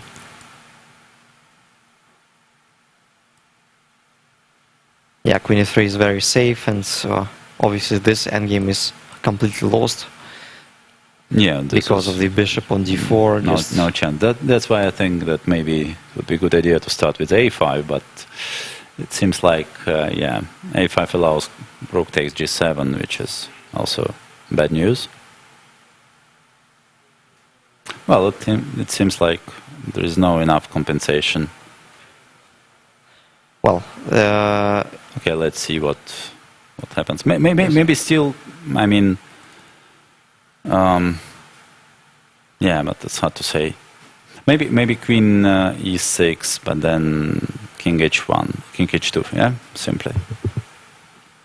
Maybe even queen g4. Queen g4, then check maybe, and king g2. Yes, also queen d5. I thought, but it's hard to believe. Yeah. Hard to believe. Well, let's move to the other games. Let's finally come back to the men's section, and starting from Predke against Sarana, because well, we've considered that we saw that Predke's position is much better, but obviously we weren't completely sure that it will be enough to win the game. And finally Alexei Sarana has found the way to regroup, and well, it looks like he likes the pair of knights. Yeah. Now I recall her game against Maxim Matlakov. It looks like, yeah, the same. I mean, material. 2 knights against 2 bishops. Yeah, but I think it was Alexei and Kirill playing against Maxim. Right. Sorry, it was it was Kirill. Sorry. Yeah, but it's a kind of typical compensation. Obviously, black wouldn't pretend for more than a draw. Obviously, so rook c8 is played by Alexei Sarana, and yes, sorry, rook b8. Yeah, rook d2, rook c8. The point is that after bishop b2, knight can capture on c3, right? Yeah, it seems to be. bishop takes, then knight b1. Just, well, rook c2, knight takes, pawn takes. But then no. Well, sorry. it still remains playable. Yeah, rook c2 is still no. Okay. Maybe just in this position, white has more chances. Yeah, sure. No. Maybe like still rook a8, rook a2, rook a4, but this position could be just very dangerous. I think I can even go bishop e2 or somewhere else, and then push the a pawn. Yeah, maybe we need to chase the rook first, bishop b5, and so on. Yeah, okay, this position is somewhat unpleasant. Yes, but after bishop e2, I think he just wants to keep the tension.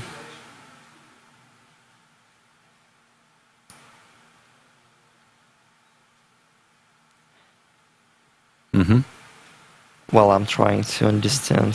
Rook c6, yes, probably. Yeah, rook c6, let's say. No, okay, then bishop. I don't know if it's possible. Garechkina won against Kashlinskaya. What happened in that game? So, well, it feels like she outplayed some pawns. So, the last time I've been analyzing this position was just once again.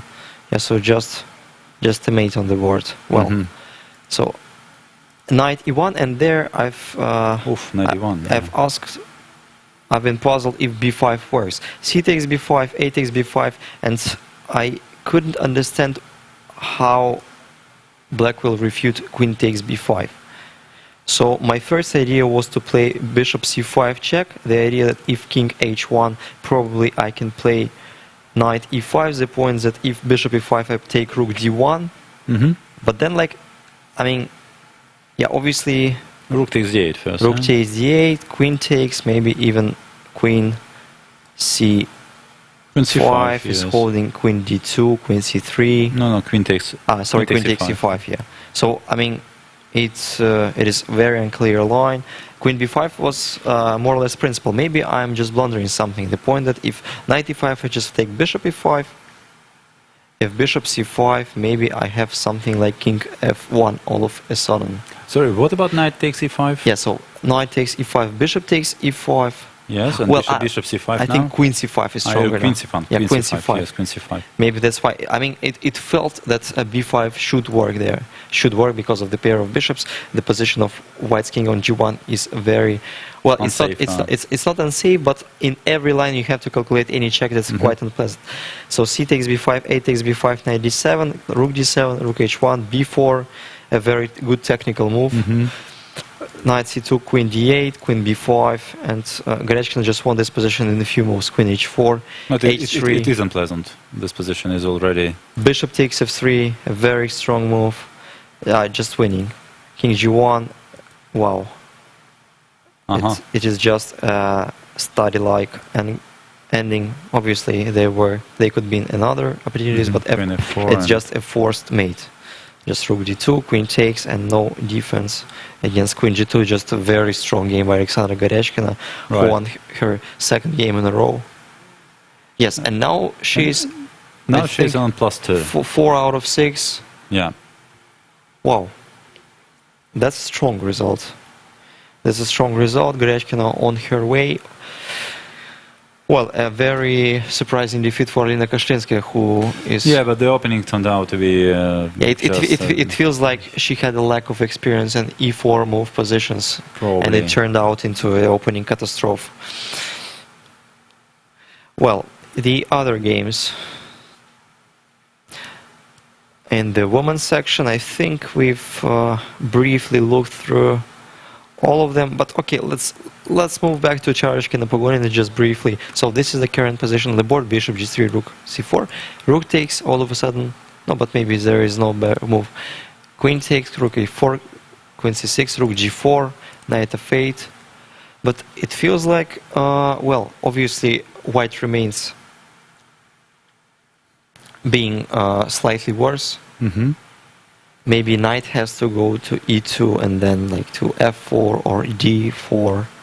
No, who knows? It's a bit strange. So what happened actually? After rook c8, there is just exchange. I mean, it transferred her other rook to the force file. Okay, but then we just playable. Yeah, underestimated this.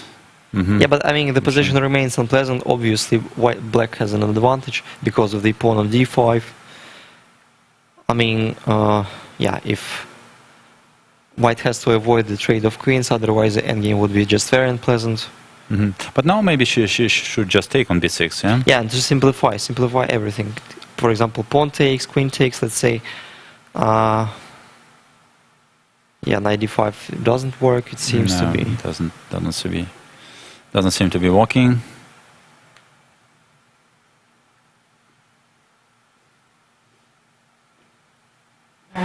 Well, maybe some strange stuff like h5, but like queen b2, knight d5. It feels that this idea shouldn't work. Just some strange line. I mean, if I'm provoking you to take on b2, like Yeah, but it looks interesting, yeah, and queen f7. yeah, queen f7, and I had no idea how to protect the. No, it is dangerous.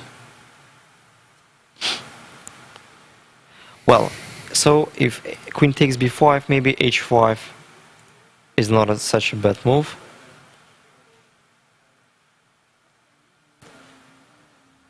But the point that I'm not sure if I'm going to play h6. Maybe I'm going to at some point. Yeah. Well, also to have this because bishop is a little bit awkward on g3. Maybe just to have this possibility to trade this bishop, playing bishop h4 sometimes. It's also a good option. No, I think that this position is playable for white. Yeah, it doesn't feel like white is losing on spot, and maybe they're just even not as bad as we thought they would. Maybe No. This I like this idea of transferring another rook to the king side. Queen c6, rook g4, knight f8. Mm-hmm. Well, maybe there were any other alternatives. For example, let's say maybe knight c5, because there is no direct threat on the king side. But at the same time, maybe we'll have some very strong counterplay connected with d4 and d3. Right. So knight c5, frankly speaking, I don't believe on b4. I mean, it just looks a bit anesthetic. But who knows, maybe it just works. But at the same time, maybe I can still play d4. Mm-hmm. Probably white just in time to equalize somehow. Very strangely well. Yeah, I can take bishop c5, it remains complicated. Or maybe just better, and maybe just in black's favor. Well, maybe, I mean, if we go somewhere like Queen c2. No, But yeah, like rook d2 has to be considered, maybe it doesn't work.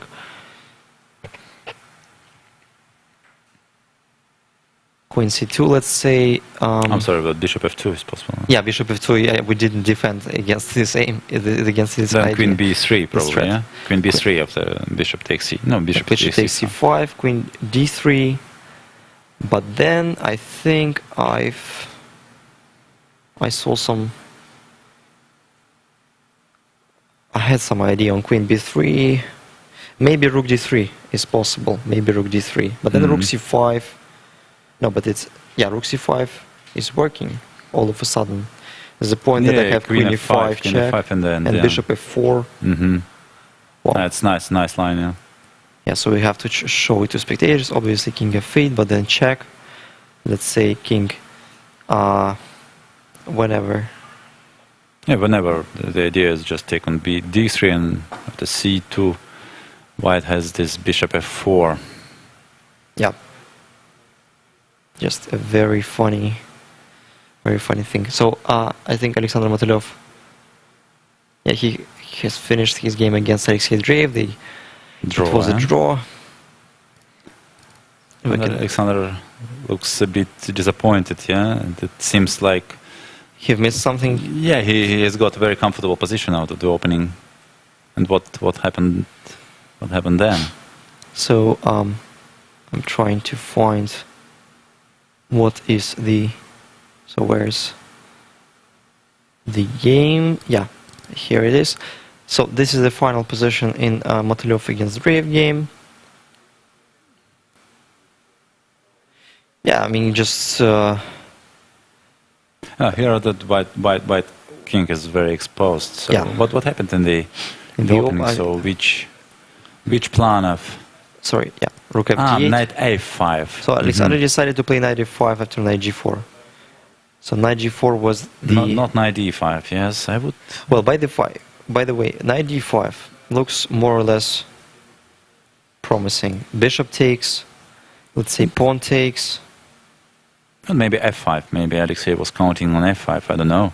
f5, but No, still like say c5. c5, like yeah. Usually these positions are considered to be in favor of white. It looks like white is better. Maybe some e4 and knight e5, but I don't that really was my think idea that behind f5, but still. I don't believe it is. Even rook c3, rook c1, for example. Rook c3, yeah, rook c3, rook c1 doubling, yeah, maybe, yeah. As well, Motlakov has ended his game against Evgeny Tomashevsky. Yeah, meanwhile another game has just finished, and another one. And Valentina Gunina lost the game to Olga Gira, and now Olga Gira has 5 out of 6, and she's... And what happened in that game? Also, it didn't seem so dangerous for Valentina, right? Obviously it was slightly better for Olga, but we both saw that it wasn't so... It shouldn't be enough to convert. Well, this is the final position in Vondakov against Tomashevsky. We reminded it was some Catalan line. So a takes b5, rook d1, queen b6, bishop g5, I think. Yeah, rook e8, h4. I think that's almost a transposition to some other line. The pawn structure is well known that after black playing c4, they have a sufficient counterplay on the queen side. Queen f4, knight c5, bishop f3, knight e6, queen d2, b4, even not taking on g5, not letting the d5 square, b4, bishop f6, knight d5, then queen c5. Yes, and this position is absolutely with no risk for black, yeah. And players agree to draw. I think even Evgeny could have tried to... Maybe he didn't. He could try to play... Maybe he didn't find a good plan to... Yeah, rook c8, rook d1. To regroup, yeah? Because he needs to regroup somehow, to transfer his knight somewhere in order to create... Maybe some like queen a3 all of a sudden, with some queen b2 ideas, let's say. But I think even playing queen b2, rook c1, it feels like still the problem is with the knight. Black cannot exchange queens, otherwise... Well, might be in danger. Let's briefly look how Gira has scored her 4th win of the tournament against a very dangerous opponent, Valentina Gunina. Well, wow, I think the Gunina has blundered something, because in the final position, white is rook up. Well, rook a7, knight d4, queen d4, rook c2, bishop takes, rook takes, bishop g2. By the way, yeah, so maybe rook b7 falls to queen d6. Okay, yeah, the spin is... Yeah, the problem is after rook d1 we take with the bishop, and rook e1 is the point. Bishop g2, rook g8. Well, but I think it's quite hard to imagine how it is possible to lose this position just in a couple of moves. Queen e4. Maybe instead of bishop d5 she had some opportunity, or she had some way. Very strange is that she allowed bishop takes d5 if it works. I mean, what was the reason to allow it? Yeah. I mean, she could have protected the pawn somehow, yeah? Because opening this bishop, I mean, is a serious commitment for I think black. I think even playing like queen f6 and rook d2, black has sufficient compensation. I mean, like playing g6 at some point, yeah. I mean, then playing rook b2, it looks like white is a bit passive to create some real problems. But what actually happened? Let's see. Rook d5, rook b7, queen e4. Okay, maybe. Queen. It looks like Valentina has misplayed something. She But overlooked. even this position, I mean, Rook b8, okay, king h7, queen b7. Well, she just blundered the queen takes e4. Yeah, that's check. yeah, that's a okay. koshmar. I see, That's a small tragedy, obviously. That's a small tragedy because I think this position is just almost drawish. Well, obviously white is slightly better, but rook f2, queen e4 check. Yeah, it's just. Oh yeah. No, yeah, just incredible blunder by Valentina. Absolutely unexplainable. Well, instead of rook f2, just I think at least like queen f5 and well, with an idea to play rook d2. Yes, looks. I think it's quite difficult for white to proceed because black has just sufficient compensation. maybe. Okay, still already some. Yeah, but queen f5. I was thinking about rook f8, but rook f8. There is rook d1. Yeah, rook d1 and well, isn't it queen g2 the best move there? Yeah, maybe I can play even queen. Yeah, No, queen b6. queen b6 is possible, probably. Queen a7, yeah. Well, but obviously, even after queen b6, I play queen d3. Absolutely, I think no risk for black. No, risk. not really. Just taking an f1, rook b2, for example. Yeah, but just a terrible blunder by Valentina Gunina, and the game is immediately over. And okay. What's going on in Potapova against Shafigulina? Well, white has an extra piece, and probably a winning position because of the a pawn, which would be hard to stop. Mm-hmm. Yes, obviously, a pawn on h6 is untouchable. The other point that g4, I think at least knight f5 white may play knight good, f5, yeah. Looks good. and there is no rook h4 if king takes h7, and white is just, yeah, obviously, yeah, well, as well as king f2, I think is winning. Yeah, but king d3 is simply... Yeah, king d3, king f2, g3, and yeah, some complication. King d3, white is winning because pawn promotes. Well, the position is winning, and okay, let's just say, yeah, but g4, knight e8. Well, knight f5 looks a bit looks a bit more forced. But still. Yeah, but still, I think the evaluation doesn't change. Obviously, the position is still winning. Well, so the other games. Yes, Potapova is about to score another victory in the tournament. Mm-hmm. Despite she's the player with the lowest rating on the tournament, I think she's doing incredibly well. She's doing incredibly well. Yes, obviously she's not considered to be the favorite, but her performance now is just more than acceptable.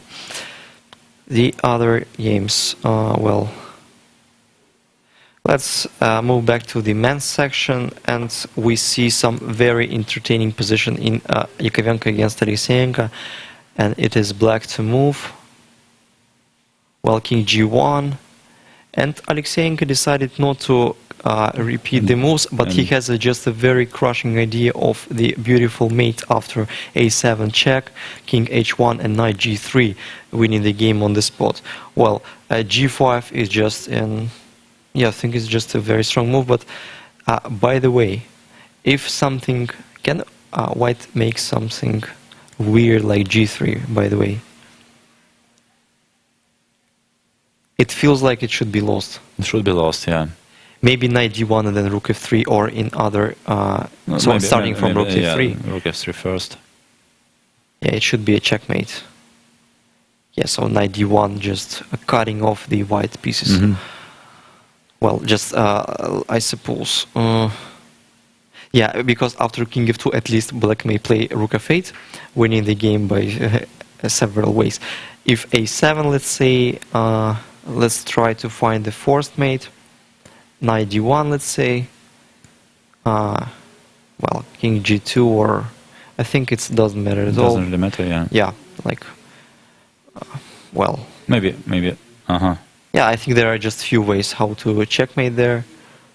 It feels like, but let's find the most just The most convincing one, yeah. maybe queen f2, king h3, g4, king takes because otherwise queen h2, knight e3, and then rook f5, and I think that's a checkmate. Looks like. And Shuvalova, yes. Yeah, she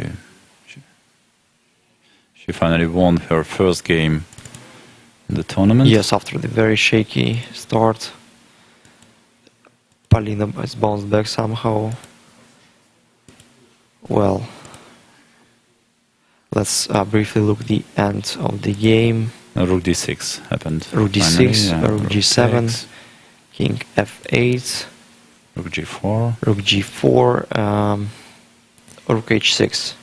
king g3. Yeah, well, yes. probably yeah, bishop g7 is no, isn't it a threat? Bishop c5 is also a threat. King g3, rook g6. Yeah, well, this position is just bad in many cases, unfortunately, for black, and so Polina has bounced back. What else? So we don't have so many games remaining, no? Yeah, I think like in the women's tournament there is just one. So Potapova Shavigulina is still in progress. But yeah, not for a long time, obviously. Probably. So maybe, and Charachkina plays against Pagonina, and probably, yeah. So finally, I think this game is. she has found some counterplay. No, but or is it just a terrible blunder because maybe she was looking for Queen e7, but there is Rook c1 intermediate, and Black simply wins the game. By the way, Queen b5, Rook c5. Well, she could have played Queen a6. Yeah, but isn't she? maybe there isn't perpetual. No, sorry. Yeah, well, but by the way, I think it's better to make a draw than to lose. Yeah. So what exactly? So you think that Queen e? But maybe okay, it's well, too late. Queen e6 still holds, I think. No. E6. But I mean, just doesn't lose the spot. But then maybe yeah. Yeah, sure. Yeah. So no regroups on the first rank. And generally speaking, just another terrible blunder on today's day. Right. Well, Queen e8, Queen takes e2. Well, maybe Rook g7. Well. No, it doesn't work. Just take. No, h6. And Kirill has won his game against Yakovenko, and Yakovenko has suffered third loss in a row. Just maybe Rook f4. Okay, let's see what happens in that game. But maybe Rook f4 now is possible. Wow. What's wrong with Rook f4?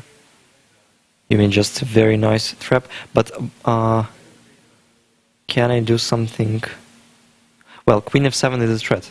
Maybe I can start with the check. No, maybe h6 is still possible. I don't know. For example, yes, h6 or starting with a check. Yeah, it doesn't matter. Okay, King takes, then check.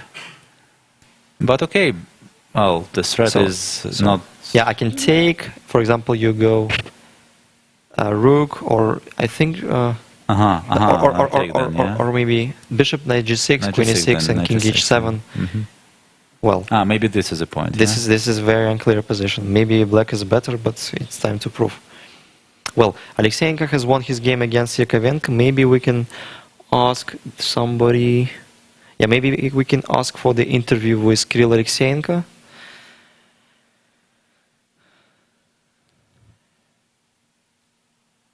So I'm just checking if it is able to ask the interview with Kirill. Well, and I think we have the first guest joining the studio, beating Dmitry Yakovenko, and well, it was a hard 3 days in a row for Dmitry Yakovenko, Kirill Alexeyenko, and probably we'll need a short break to get everything being ready for the interview, so stay tuned. We are going for the short break.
question on Twitter from Damas. I should not have pronounced that. That was a bit of a trap, yeah? For those of you who are new to chess, it might look like ba3 is an illegal move here, because white advances pawn 2 squares, not 1. But it's a little something we call en passant. And you can do that, but you have to do it instantly. You can't wait for a move, like let's say play king e7, king g2, and now try, because I couldn't do it. I'm sorry. This is too funny for words. This is a software glitch? I'm pretty sure it's not allowed. Lawrence. Hello, Lawrence. Yeah, I'll play 4 against Lawrence. And now he's going to play something against me which we discussed at length during the course of my stay. Yeah, he told me this is excellent. d5, this was what I was kind of hoping for, because now I think e5 is quite strong. No, Lawrence, this is not how chess works. Sadly, it would be much, much more fun if chess actually worked like this. But I don't think it does. Or maybe it does. Well, that's me regretting what I just said. How did I get from there to here is a little bit beyond me. And what's worse, I will never hear the end of it. My quality of life has just gone downhill tremendously because I'm actually sharing the office with the guy.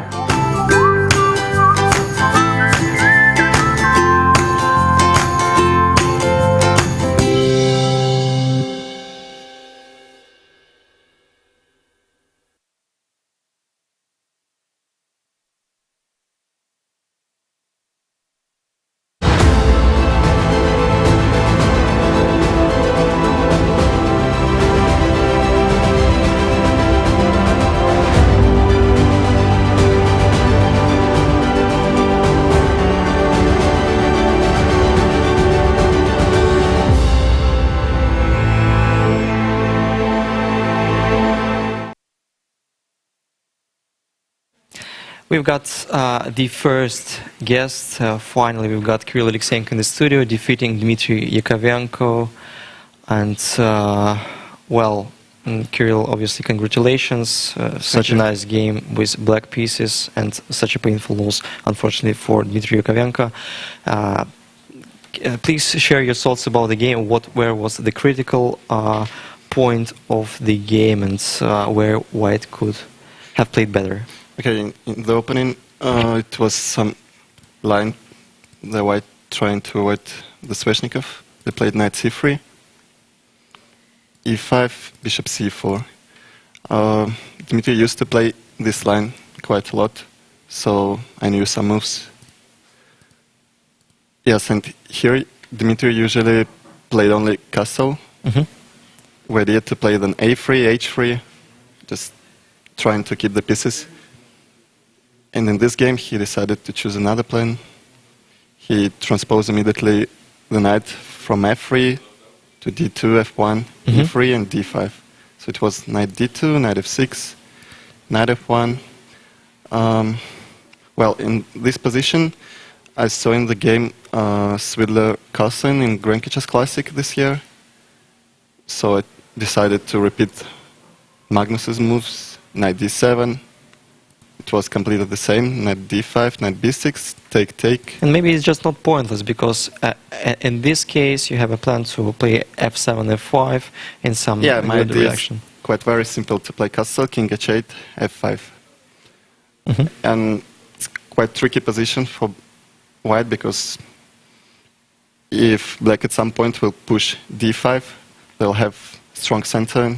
Yeah, obviously. Can create some pressure. Knight e3, bishop g5.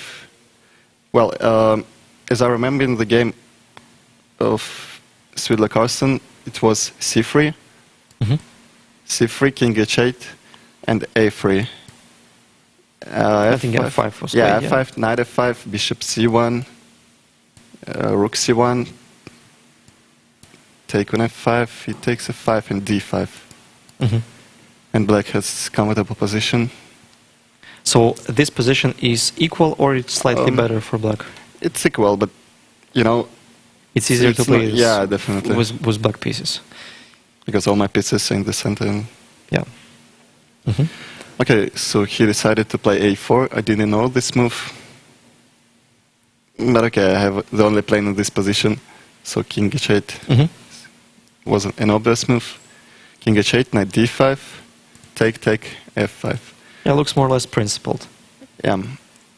Yeah, and here probably white could play f4 immediately because this plan that Dmitry played in our game was not so good, I think. Yeah, well, but if f4, how would you proceed? You will take on e4 or just play bishop e6? Yeah, Bishop e6 doesn't work because of knight b6, so that's the question. No, actually it works after knight b6. I can play queen b6, bishop e6, and knight d4. So I just was winning the game. Yeah. So I was considering bishop e6. That's why I was very happy. Then Dmitry took on e5 immediately because I just won a tempo. For example, if play f4. Yeah, but then you can take on f5. Yeah, yes? now he can take. And I also thought that this position must be okay for me. So when he took immediately, I was completely sure. That you're just slightly better. Yeah, not slightly better, but equalized for sure. Yeah, okay, I have different moves. I can take on f4, then knight e5. Yeah, but well, I wanted to play bishop e6 at first. Well, okay, he took on f5, bishop f5, f4. Maybe he missed bishop e6 because it's... Yeah, well, bishop e6 looks very strong because at the first glance, knight e7 is not, equalizing completely because white can take on e5, black is forced to take with d pawn. Yeah, the structure is Yeah, a little and then bit take and worse, play bishop d5 and probably white is pressing. Yeah, so my idea is to take on f4. To take on d5 and then take on f4. And also, somewhere b5 is hanging. Yeah. So white should be... Okay. Queen d2 is played by Dmitry. Yeah, I was considering some moves like c3 or something else. For example, white plays c3. Okay, maybe I can also play bishop g8. And also I have knight e7 move. Because if now white takes on b6, take on e6, I have c4. King h1. And then probably you can hold the pawns on this center. Yeah, so it should be okay. Yeah, and after queen d2, bishop g8 was quite strong move. The idea of move is to take on f4. Okay, for example, he will play something, I don't know. Like c3, let's say. Okay, yes, c3, I can take on f4. And here I guess b5, yeah? Yeah, and b5. No, if he takes with queen, I will play b5, and if he takes with knight, I can d5. So if my bishop were on e6, it was hanging, so I just protect my bishop from knight. Yeah, no doubts that black is more than fine. So here, okay. So I was trying to understand, was it a sacrifice or was it was a blunder by Dmitry? Like playing queen d2. During the game it looks like a blunder, but then I took the pawn. I realized that I have to it wasn't so return clear. it. Yeah, so I didn't find anything better than just to take on d5 and return this pawn back and trying to keep some pressure. Okay, so queen e2. Yeah, I'm in this position. Okay, I don't have very useful move. I can play, I don't know, rook b8 or g6. Yeah, I've been thinking about that. Also, like queen e4? Or yeah, queen e4, rook f2. So I have to conclude the game. So I took queen d7. Maybe it was better to play queen g4 here. Well, like g6, let's say. Yeah, in g6, I can play already queen f3. So that's the point. So like at some point weakening the king, or maybe like still. Yeah, okay, so because... you mean like queen f3 and then rook f6 and the rook is protected on f6 instead of the in case of like yeah, g6. he just could avoid the doubling rook on f-file. So maybe so it was... queen g4 intermediate feels to be more clever. Yeah. It shouldn't be so bad for white. Despite they have a pawn down, but still the bishop is quite strong. So maybe the position is just equal. Okay, queen f3, rook f6. Yeah, okay, he has to take. I was considering immediately bishop e4, for example, knight e7. I wasn't sure about this endgame because I have to take. But it feels like white has some, ideas connected with b4 and Yeah, a5, and it is a bit risky for black, isn't it? Maybe not so risky because I have a strong center. I will push my king to the center.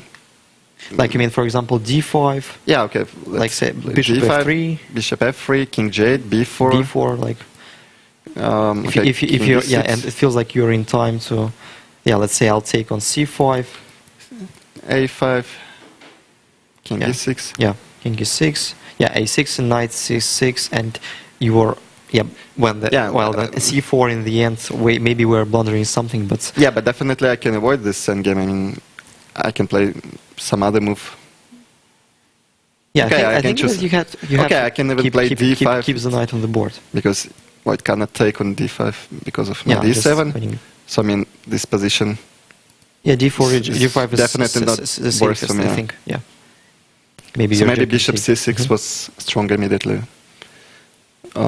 Because when he played bishop c6 and then bishop e4, queen h3 did work so well due to g6. Mhm. Because this queen endgame, knight against bishop, it's It's in favor definitely of the better, side who has the knight, obviously. Well, but it's still it's a bit surprising how you won this position so quickly.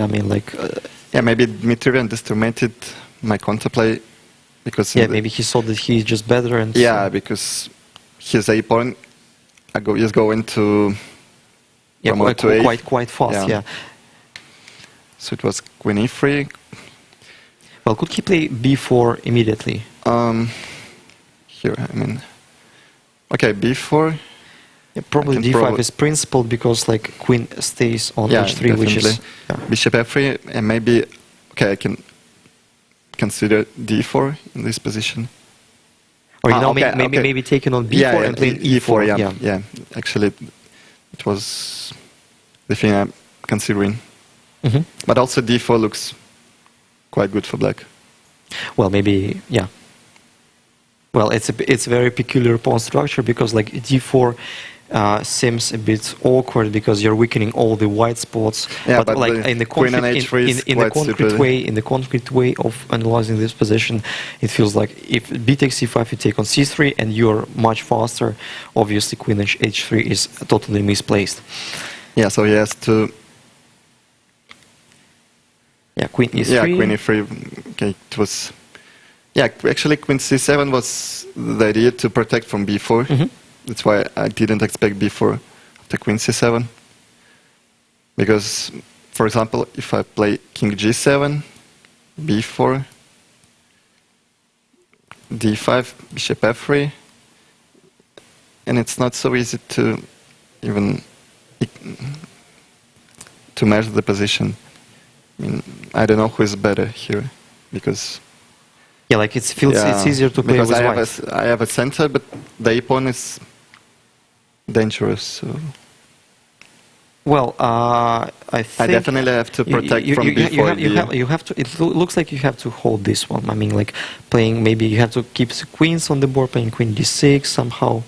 If b takes a5. Yeah, it knight shouldn't a4. be worse for black, but still, But obviously, I didn't like it's this been position unpleasant. very much. Yeah, maybe queen c7 is just a very solid move.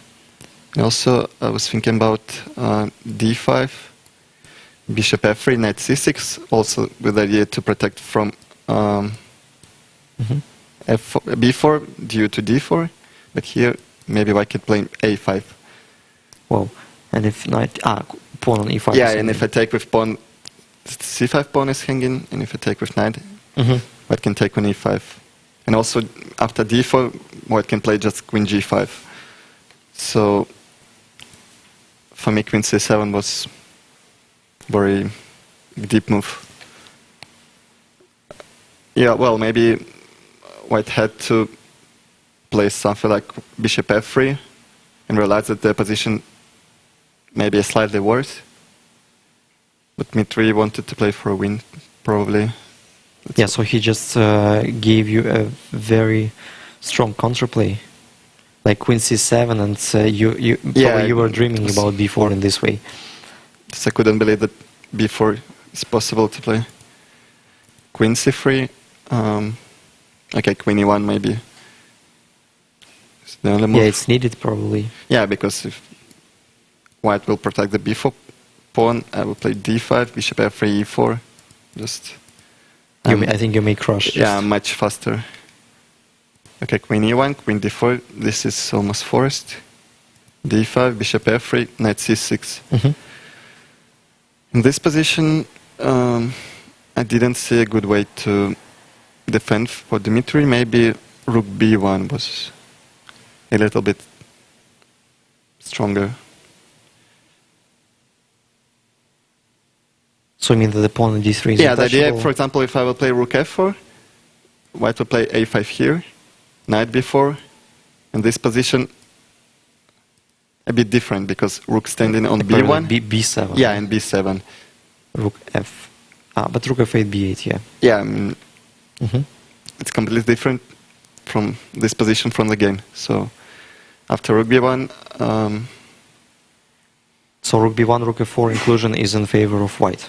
yeah, maybe. So, okay, I can try to take on D3, Rook D1. Rook D1, and somewhere maybe Queen B3. Mm-hmm. Yeah, Queen B3 Queen probably B3. is legal, yeah. Yeah, okay, if I take on... Yeah, just Queen B4. Yeah, okay, this I have a Rook endgame with Yeah, well, maybe but... big chances for win, but I mean, F5 probably is, I mean, not here. I mean, it was a bit A5 further, is yeah. probably losing immediately. Yeah, because of Knight B4. Yeah, he definitely missed the idea of, yeah, the main point is A7, I will play Knight F2, King G1 and Knight D1. Wow. And I can take an A1. Yeah, that's an important finesse. Otherwise, it's No, quite I mean, difficult. at the first sight, I didn't see this idea. I wanted to play... Like, make a perpetual? Or No, I could take on E1. and Queen King check. G7 and then Yeah, E4. King G7, Rook E1, E4. It also looks very promising for black. Well, it should be... Yeah, maybe it's just winning also. You think it's winning? Well, I had a bit another option about this position. Maybe, yeah, maybe. But it's not so Queen, easy to find any good move. like Queen A1, Queen A1, D4, D4, yeah. yeah. It also looks difficult for you to Well, find any good places for the pieces.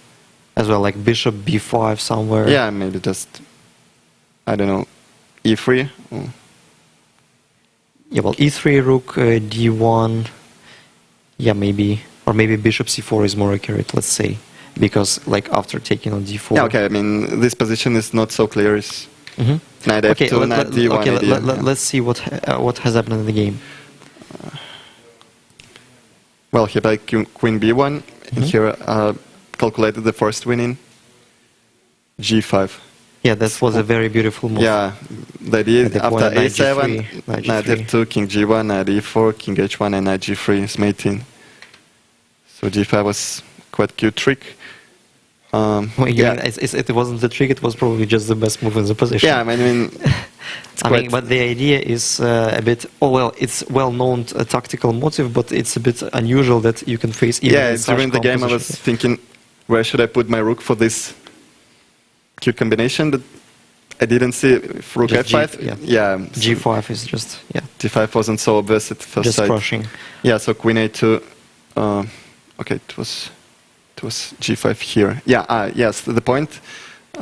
If I would play Probably, G5 yeah, immediately. Rook A2. Yeah. Rook A2 is.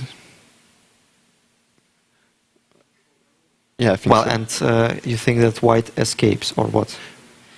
Or maybe well, not Rook A2. No, what? Okay, well, just like in the game. So Knight F2 was played, as I see on the notation, like Knight, King G1, and there you played G5. There you played G5. Yeah, I was avoiding some moves. I don't remember. Maybe Rook A2. Yeah, I think knight f2 is a good inclusion. I mean, or probably there is just no difference. Because I can everywhere play knight h3, so I'm not afraid to do anything. Yeah, queen and e2. after queen e2, knight g4 is just winning because if I play king f1, I can take on h2, king e2, Just e4. knight f3. If a7, I play knight g1. Yeah, that's a mate. Yeah, and if they take on f3, I calculate that I can play just rook h6. Yeah, you're And the idea totally dominating. And the idea is also quite funny. I'll take on a1. Well, So yeah, so knight g4 check after queen a2, king yeah, so h1. maybe he even didn't see the queen f4 idea. So And queen f4 is also a very... yeah, because now It's a the brilliant. Just brilliant. queen is standing on a2 and Yeah, Yeah, just that's right, white pieces are totally misplaced, and you just find a brilliant way how to coordinate, to establish the coordination on the king side and create the mating yeah, the threats final very- position looks Yeah, it's very beautiful. Yeah. It's quite cute.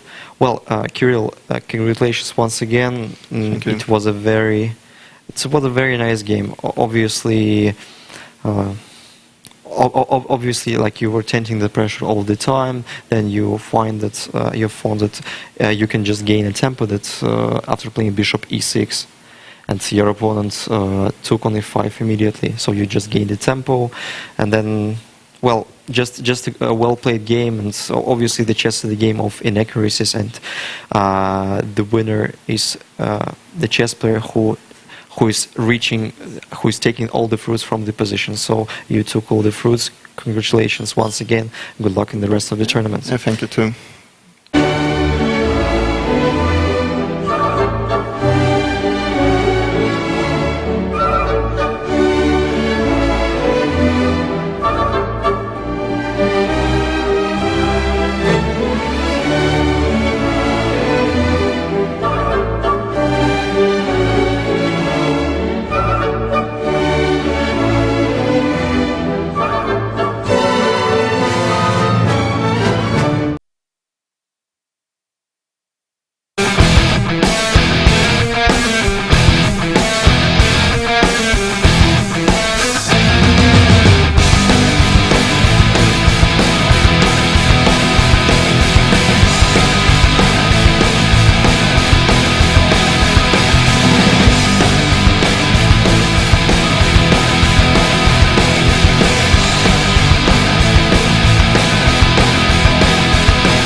Welcome back.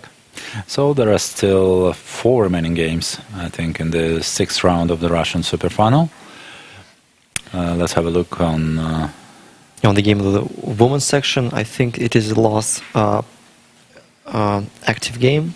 Yeah, the game we considered over about something like 30 minutes ago, Yeah, but it's still underway. That was a critical moment where we've considered that knight e5 probably is the easiest way to Achieve the goal, yeah. achieve the goal. And knight e8 was played. We also thought that, white secures huge advantage and obviously the winning position, king h5, knight f7, g3. Maybe instead of knight... to consolidate a little bit, or a4 immediately, I don't know. But here, but the certain accuracy is required, right? Yeah. So knight e8 was just a mistake, obviously. Knight f7 is a threat of mate in 1. It's always, but probably in the women's chess is 50% of the success.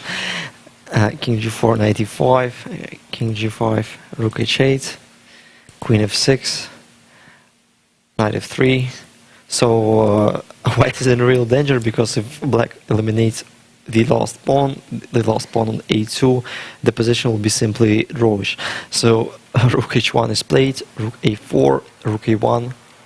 And this position is, it seems like it should not be lost anymore. Yeah, I think it should be just a draw. Yeah. And what happens? King f5, a3, rook e4, king d2, king g4, knight g1, g2. Yeah, was it? A4. So the point that still I'm trying to understand if still white has any chance to win this game. Yeah, maybe yes. Yeah, but I understand. Was it necessary to play rook e4? To retrieve the rook from the a file? Yeah. For example, in that position, maybe a3 maybe. Yeah, well, maybe king g4. By the way, maybe rook a3 immediately would be more accurate. Yeah. Yeah, rook a3, let's say. Yeah, but then king f4. G2.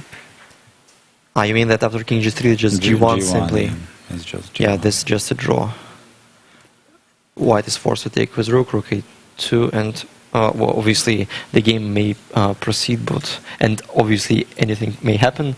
But I may assure you that the evaluation of this position is draw.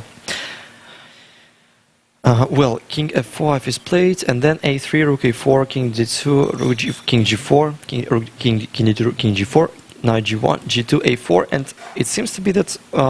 still maybe it was not too late to come back with the rook to a file, right? Instead pushing g2. Yes. Yeah, rook a4. And maybe it was just a good moment to do it. Yeah, why not rook a4? And king c3, for example, c4. Yes, but then white has an idea to sacrifice the knight for the... Or no, in this position it will be problematical. No, still kill king b2 probably. Yeah? King b2, let's say g2. G2. Well, still a lot of drawing chances, but maybe I don't know. It's hard to say which move is. Rook e1, this position for example, then c3, king b3, rook this f4. position needs precise calculations. Well, yeah, but it looks like draw. But maybe it's still draw. So let's come back to the game. G2, a4, but now it requires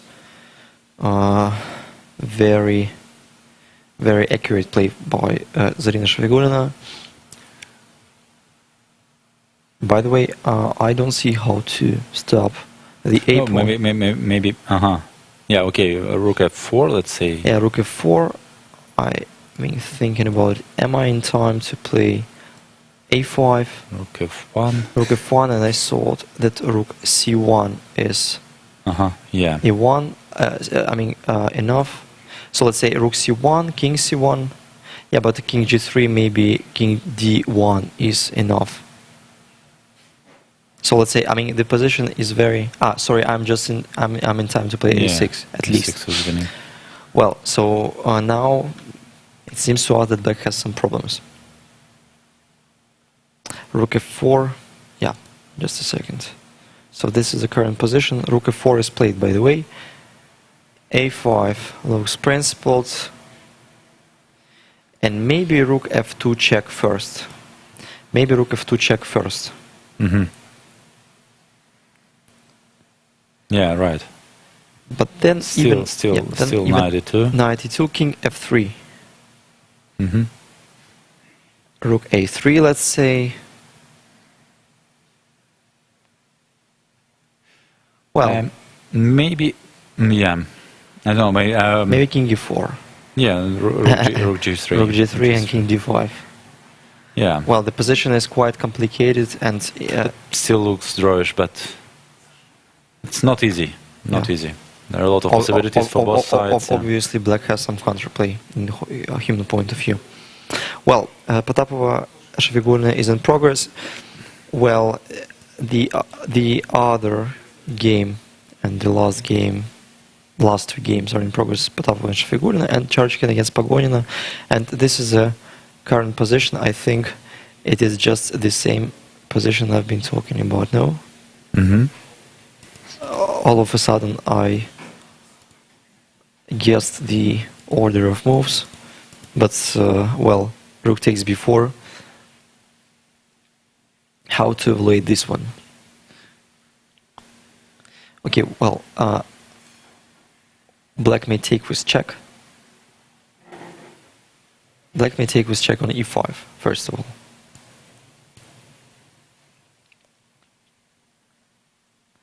Then bishop g3 is possible. Maybe g3. Or g3, because queen e1 is the very annoying threat.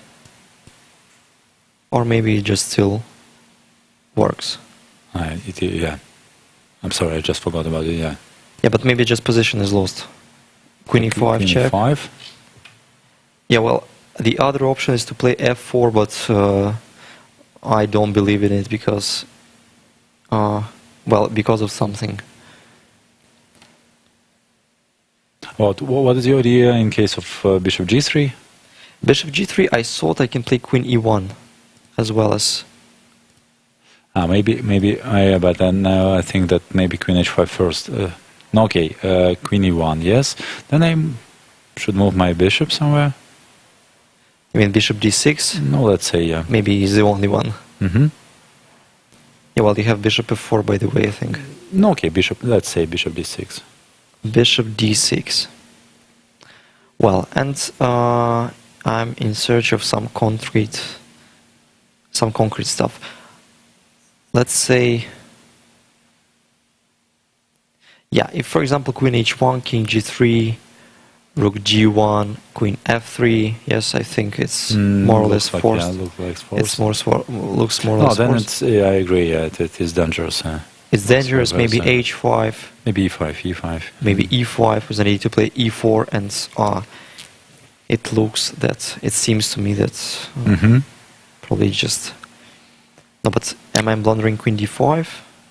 By the way, instead, maybe it is interesting, but instead Natalia went d4, which is also...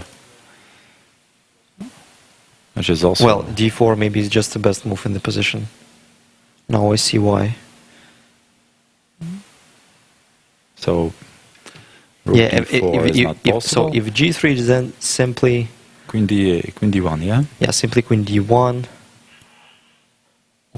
Queen b7 probably is the only move, but obviously the position is lost. The position is lost in, well, seems to be lost, yeah. Okay. Well, let's find some precise way to convert the advantage. Well, I think even queen d2 first. Let's say a rook somewhere. For example, b3.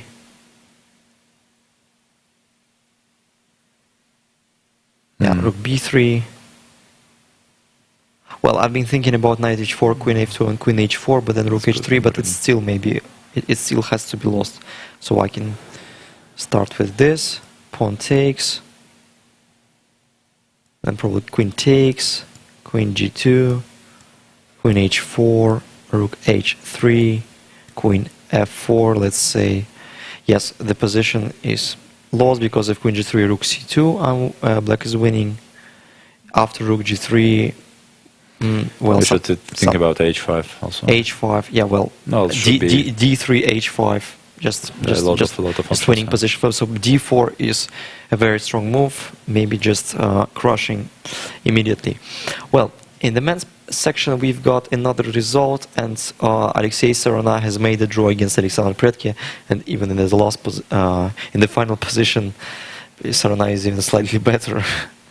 But it was quite not difficult. too much, yeah. Yeah, it was quite difficult to convert this advantage. Probably computer sees some more or less forced and precise way to convert it. Obviously, I think there the position is very unclear.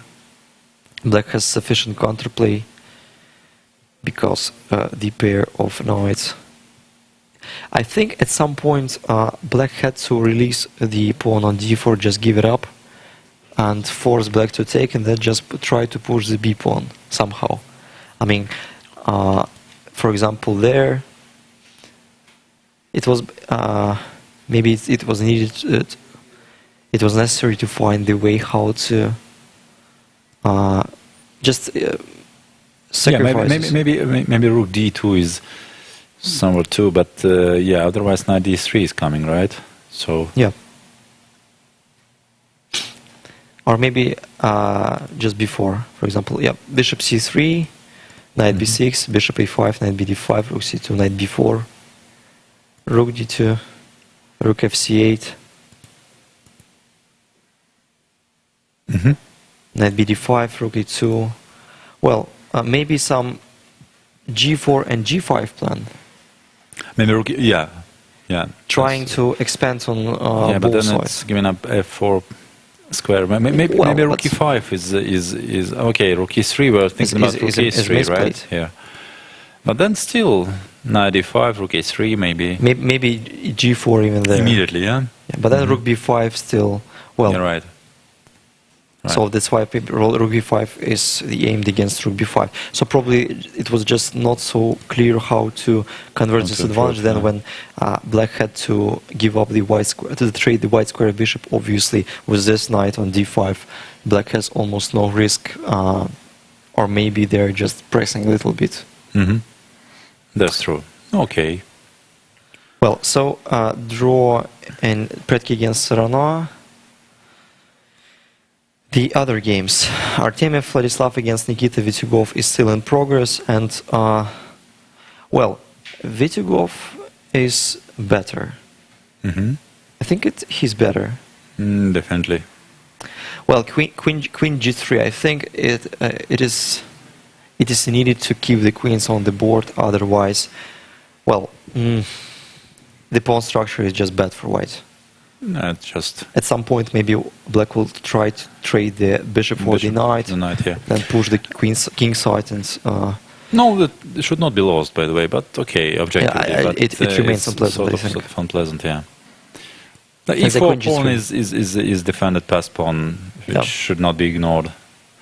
So maybe most still probably. like bishop g4, let's say.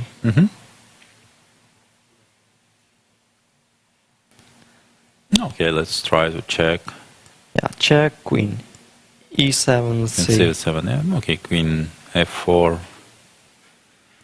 It won't be easy to to progress. through. Well, I want to take and play knight e5, and then queen f6. Yeah. Well, I think Vitugov will play this for a long time. Yeah, okay, that's true. Maybe I mean g takes f3. Maybe we need to consider. Yeah, but g takes then f3. then queen f4 was not the best option probably. Then Yeah, in this case, maybe even g5. yeah, bishop g4 is rather unpleasant. Yeah, I agree. That's why maybe Vladislav Artemiev is thinking now. Maybe he's not satisfied with this variation and is looking for something better. Yeah, queen f6. Well, there is no tactical options. Maybe queen g3 is Okay, needed. black is clearer better. Yeah.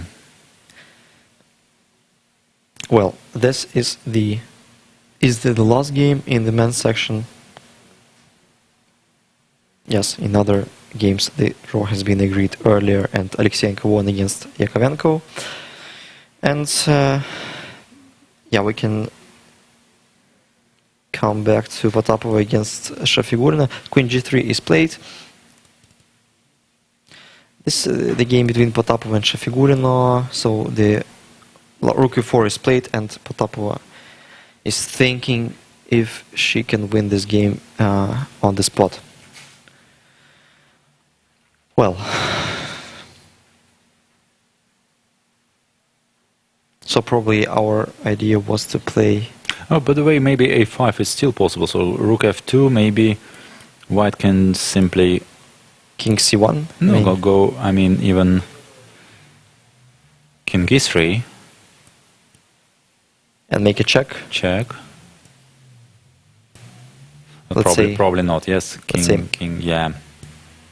No. That was not a good idea. By the way, maybe we can maybe we can find some study like h3, yeah. Some study like. No, but then g2 drops now. Pardon? Knight f4. Ah, yeah. So knight h3, and because after g1 it G1 seems to be that the rook endgame is lost. Yes, a6. It takes, rook takes, a6, and. Or maybe check first, but it doesn't change a lot. Yeah, but I just. Ah, you mean the check is. Yeah, I think the check is still needed. king d2. Yeah, so we're just heading to. And yeah. Yeah, white is just faster. Well, rook f4, a5 is played. So probably the decisive moment of the game.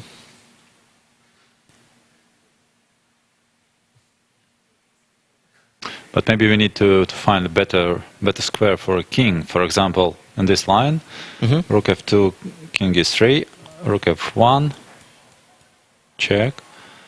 Maybe king should go to f5 to avoid these checks. Well, let's say knight h3, And then rook h1. Yeah. And it's, well, looks like black is fine. Yeah. Rook a4, king e5.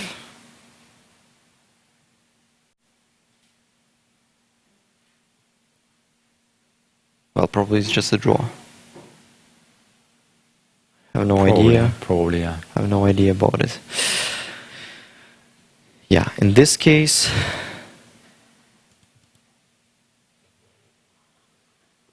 a5, rook f2 is... Okay, if it doesn't work, then yeah, the only option is knight e2. By the way, if we didn't consider king c3 there, so my idea was to play king b2. At the point that after c4, I wanted to play, I think, rook c1. Well, it looks a bit awkward, and it feels like black may have something, but who knows?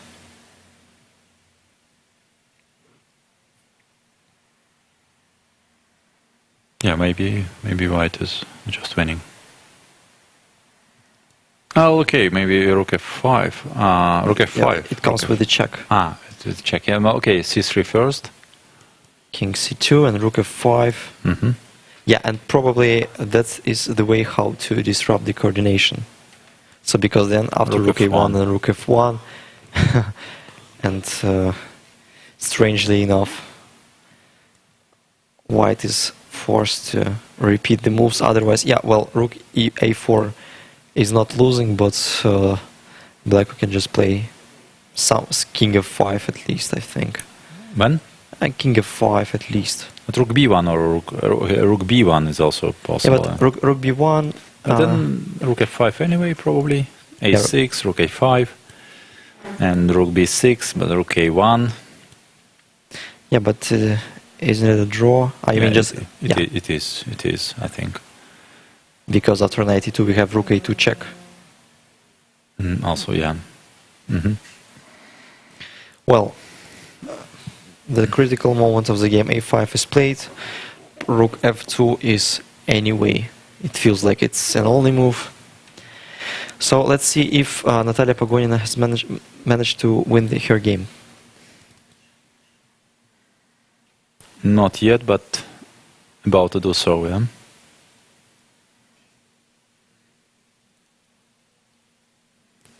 Well, it is.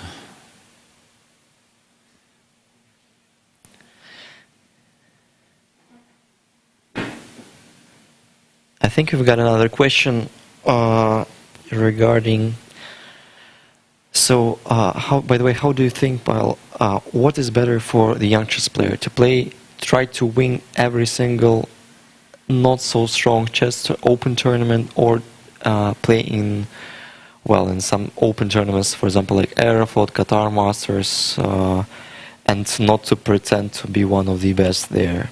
Or maybe we should combine both. Combine, have a mixture of tournaments. So, how do you think? It also depends on the play. If he needs confidence, then it's better to give him a chance to win some maybe not so important tournaments. But he will become confident then. Yeah, but if you want to become classy, you have to. Yeah, but then you switch to another level of tournaments. It's very personal, I think. It's very personal. Yeah, but I think the main point is it also depends on the.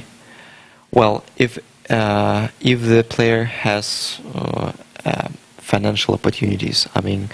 It's a different story, yeah, of course. I mean, but then, playing in such strong tournaments and. Understanding that you will not take any prizes and you're not getting any conditions, by the way. And if you are playing some open tournament, you're, for example, a strong international master or even grandmaster, you can fight for the prize, you can have an accommodation. Sure. No, okay. If you cannot afford, strongest tournament, then I mean you should be satisfied with. Then the answer is clear. Eh? So. This is a current situation on the board, and Natalia Pagonina is hunting for her third win in the tournament. Rook b4, d4, g3, queen d1, well, queen b7, and queen g1 is played instead of queen b2. Well, I think it won't change anything. It won't change much. So what is the current position? Yeah, I mean queen g1, king h3, queen f2. At least it looks more or less fine. Well, let's try to find the way to win. Clear-cut win for Natalia. So d3 is not good enough. A d3 with an idea to just to push and obviously rook h1 check. Is it winning on the spot or? Yeah, there it is. So d2. if queen takes, let's make a check. Yeah. King g2. It might be some mate in a few moves. Yeah, well, Not yet, but it's very close to. But maybe not yet. Okay, well, maybe at least we can take the rook, playing rook h4, but then a6, and still the game is on. No, maybe rook d1. Yeah. Rook d1. There. Yeah. It feels so. So if queen e4 there. Rook e1. And if I simply repeat. Rook e3 was my idea. I don't know if it's good enough, but. Yeah, all of a sudden rook f4 is something crazy. Rook f4? When? Yeah, here, for example. Okay, queen takes f4. Queen takes f4, yes. No, queen b1, let's see. Yeah, well, but I can feel some smell of sure. The smell of the mate. h5, yeah, probably. h5, maybe not king, yet. King, maybe not yet. King h3. Okay, well, let's find the precise way and calculate from the very beginning. Well, what was the position? First of all, my initial. Okay, rook e1 first. Yeah, rook e1. I thought it is better because like we're almost forcing white to take. D file is remaining closed, which is good for black. Yes, in this case, just queen f5 is the mate. Yeah, right. Otherwise, after rook e1, queen d3 is needed because it is the only square on the board. I mean, on the diagonal where... But then should be a lot of ways to... ways to... I mean, okay, yeah, obviously. Check. And let's then, say, yeah, something should be... We should find yeah, a we decisive blow here. are quite close.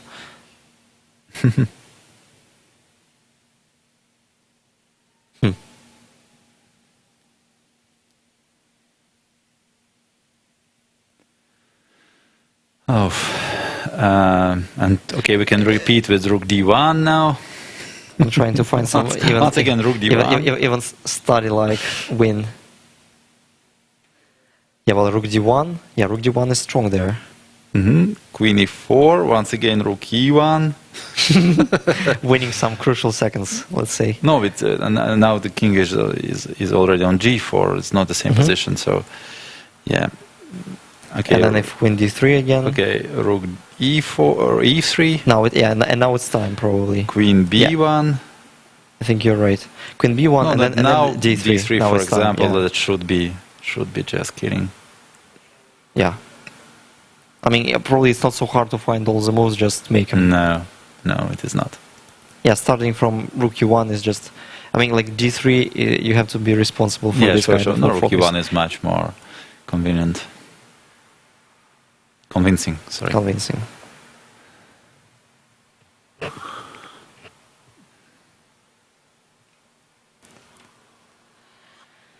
Yeah, well, Rook E1.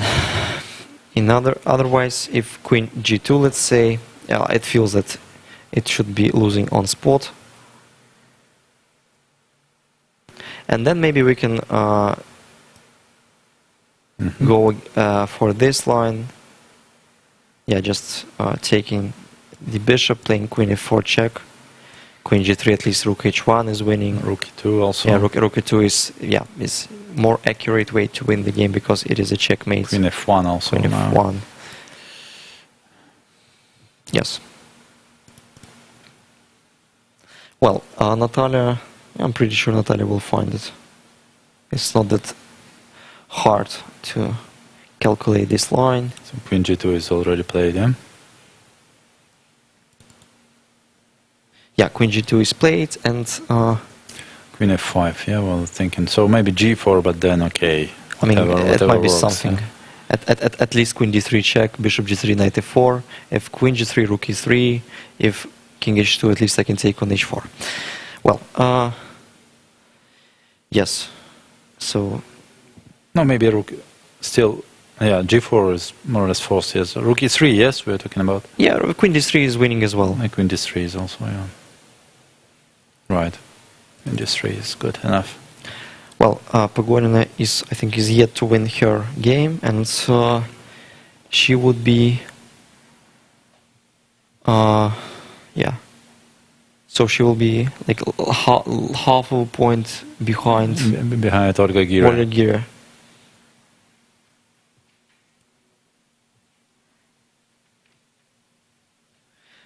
Well, let's go back to Potapova against Shafigulina. A very intriguing endgame. So we got this position finally, yeah? Yeah, Rook G3. And I think King D5. King D5, but maybe... But King E3, yes? I mean... Yes, also C4 is interesting, yeah? C4 with some ideas to play C3, by the way. Yeah. And white now has to be patient, not even to lose this endgame. It would be a tragedy. Looks Yeah, like C4, draw, yeah. I like this move. Yeah, well, maybe King E1, Rook F1, King D2, Rook F2 is needed. By the way, C3 is a threat.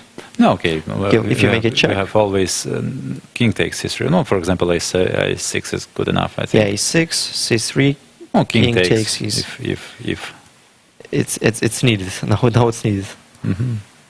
Rook takes. A7. Yes, and do not fall to the trap playing Rook A3, obviously. This is losing, yeah.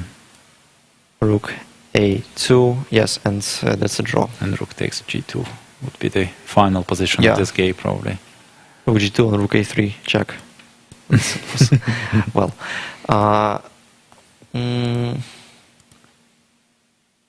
yeah, King E4, Rook G3.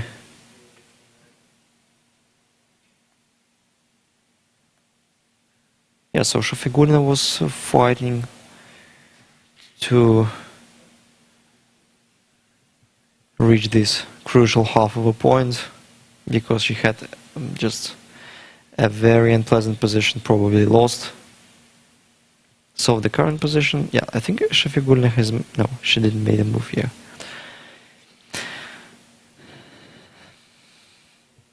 She's going to, no, something different is planned by Zarina Shafigullina, I think. Well, maybe rook f6, no, maybe rook f1, no, but rook f1 has no King idea. b5 is also possible, as Well, we mentioned. c4 is the easiest. c4 seems to be the easiest. Yeah. Well, c4, let's, yeah, if check, we can just go king f5. If check, just king f5. But then maybe king e3, yeah? No, rook f1 is played. That may be a mistake, it feels like. But maybe it is still possible, yeah? So what... So no, the idea that after looks rook like g2... mistake, yeah. Looks like. Rook a1, but then knight c3 check. Like king... yeah, if king e5, just rook g5. Rook In g5. king d, yeah, and King winning. d6, even a6, A6. or something else. Or rook g6 first, yeah.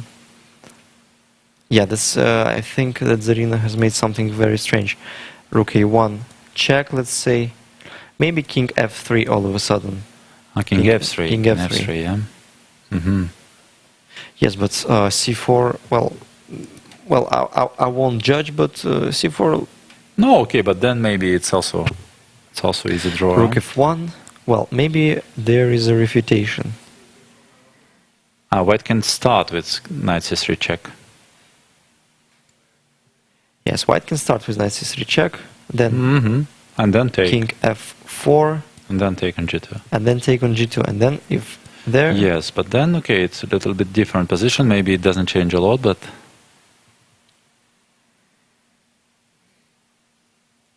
Maybe Yeah, still well. draw, eh? Yes, if king knight e2, then king f3, that's a draw. Mm-hmm. Well, maybe rook f1 is still possible, by the Still, way. it is still possible, yeah, probably. If you are not missing something important, then rook f1 is possible. And I think that we are heading to rook and knight against the rook.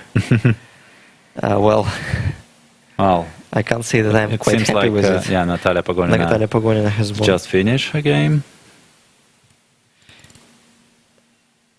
I think, yeah, this is just What happened here? yeah, what happened in the game. Yeah, so Pagonina, well, more or less convincingly won this game because, yeah, she played with black pieces. She equalized from the opening. There is no doubts, and then, yeah, today she was just a better player. Congratulations to Natalia. Who is now going Yeah. up to +3 and Chasing following sheep. the leader, just half point behind. And in the men's section, Artemiev was suffering.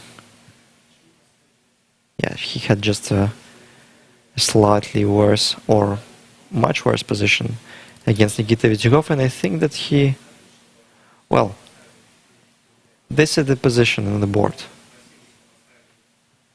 This is the position on the board, and it feels like Nikita is winning, isn't Well, at he? least White is suffering. Well, I mean, the extra point has absolutely no sense because Right, yeah. the all pawns are What blocked. What matters is the H pawn, of course. Yeah. But I would not be so So strict to so Artemiev's strict. decision. Yeah, maybe. No, I mean, yeah, bishop on e2 is. Yeah, if, for example, bishop f1, let's say, yeah, if bishop f1, I think at least I can make a check, king e2, and then play knight e5, and Yeah, f3 yeah, pawn is. yeah, and the position becomes lost. Well, queen h4, h5, knight e3, queen f6, queen g3, bishop g4 is played by Nikita, king f2. Well, king King e2, king h6. h6, queen c7, And h4, yeah, this is a strong inclusion, I think. I mean, it just underlines the just how bad white position is, because there is no good move. I mean, even e5 shouldn't be working. E5 probably just simply queen f4. Queen f4, yeah. Queen f4, and yeah, the position. And what is was just the idea in case of queen takes b7? b7? No, Yeah, just bishop that's what f3. happened. Yeah, just bishop takes. And Artemiev took with the pawn. So the question is, could he took with the bishop? Could he take with the bishop? Knight e5, I guess. Well, knight e5, king e2, and probably Queen, g4. no, queen somewhere. Queen f4 maybe. Or even h3, which is h3 is also. queen. Let's say queen, No, it's queen c8. Yeah, well, h3 is inaccuracy, obviously, or just a mistake. maybe queen f4. Yeah? Maybe queen f4, or even I've also been thinking about, yeah, queen f4 should be enough, obviously, because the d3 pawn is falling and the position is just lost. So it feels that, yeah, knight e5, no, sorry, it's just a line. Yeah, but the position is on the board, isn't it? No, it's not. Yeah, we still have this Queen position. d6, this is the position on the board.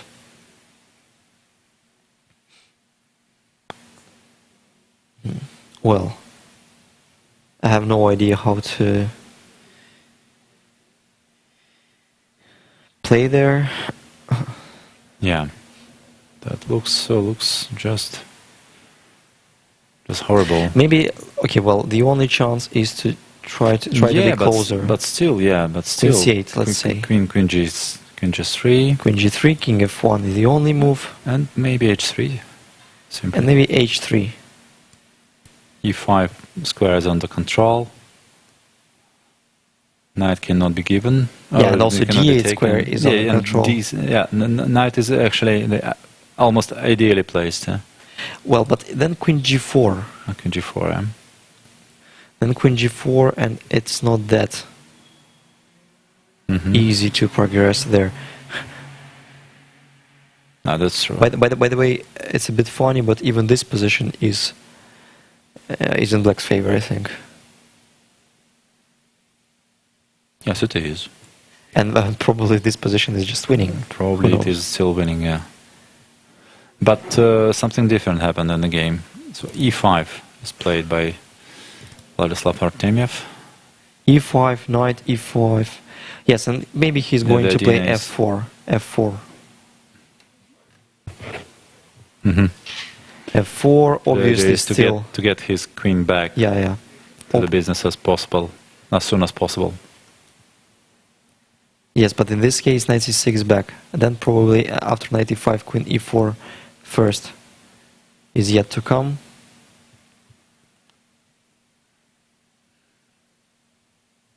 Well, the position remains difficult, being difficult, but maybe not that bad as it had to be. Yeah, e5, knight e5, queen e4. So what are the... Also, I like f4, which you proposed. You mean instead of queen e4? Queen e4. But then... But yeah, but then knight c6, I don't like knight c6. But maybe, And still, I mean, queen f7. yeah, but there is no threats. No, but you're... And knight d8. Wow, 98. That's strong. Yeah. 98 just winning the pawn. Oh, that's just... Winning the game. So maybe white has no choice, yeah? Maybe Yeah, queen e4 probably. Queen e4.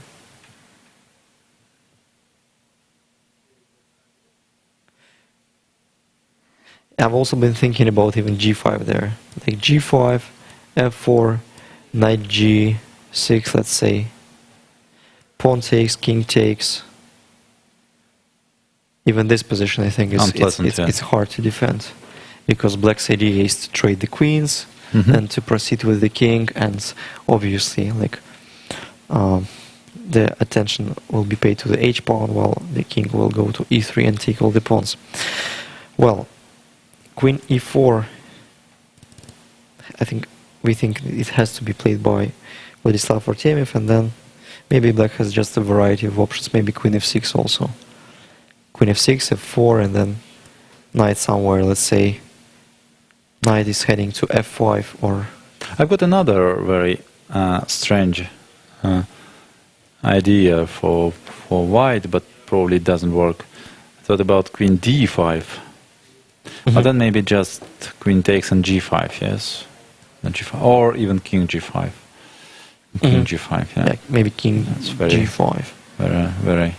Well, king g5, for example, d6, but... King a4.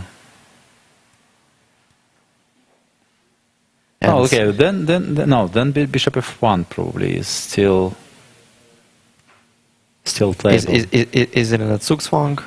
Let's say g5, or black may be in the Zugzwang. No, but maybe just g5, bishop e2, and king just goes back. At least. And Yeah. taking all the pawns, because it's impossible even to, trade a single of them. Yeah, no doubts. White is in a big trouble, and it will be like Artemiev had a promising position yesterday, and he had +1. He suffered a painful loss, and now he is about to lose his second game in a row. That's how things change just instantly and urgently in chess. Not that actually in any kind of sport. Yeah.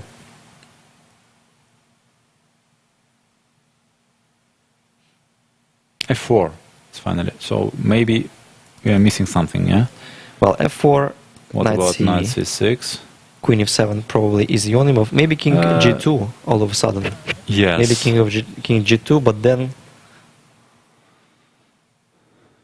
Well, indeed. It is possible. Yeah, but frankly speaking, even queen knight e7, let's say, then knight proceeds to e3, the position remains quite unpleasant. Right. Knight d7 is played. Well, Quickly, yeah? the point that after king g2, I'm trying to catch the idea. No, but now queen can Maybe knight can come f8, back. knight Yeah? f8 and knight e6 is one of the ideas, so I'm trying to reach the pawn this way. Well, say king knight f8.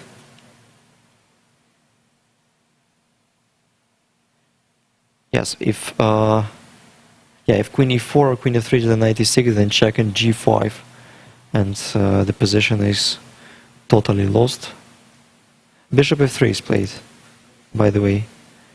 Bishop f3, This bishop and the only chance that needs to be improved, eh? both players are in time trouble, and Vladislav is well-known rapid and blitz player. He is quite strong in this chess, while obviously Nikita is better in classics than in other controls. This lack of time may be... So what about knight f6?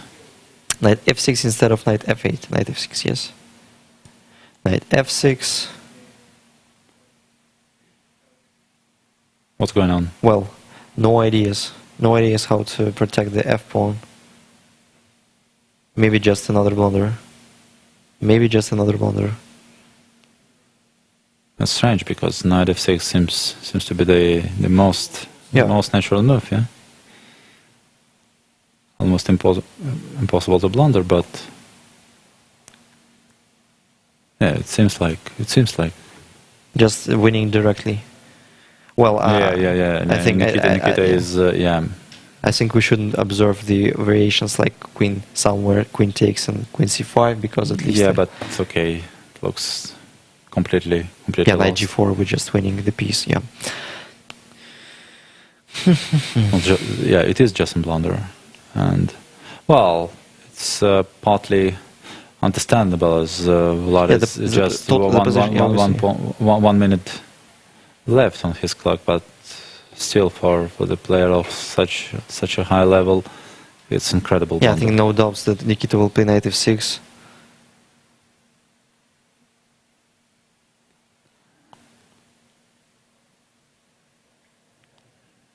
Hard to believe, but this pawn cannot be protected. Well, it's often said that there is no good moves in the bad position. But maybe still. Sorry. I mean f5 or No. Maybe there is still an idea. I mean, queen c8. white should, For example, Yeah, I'm trying to. and then queen f8. King g5. Ah, you mean Yeah, like queen takes c5? c5. Queen Wow. takes c5. Yes. Aha. So it is probably so not tricky. a blunder. Not a blunder. Yeah.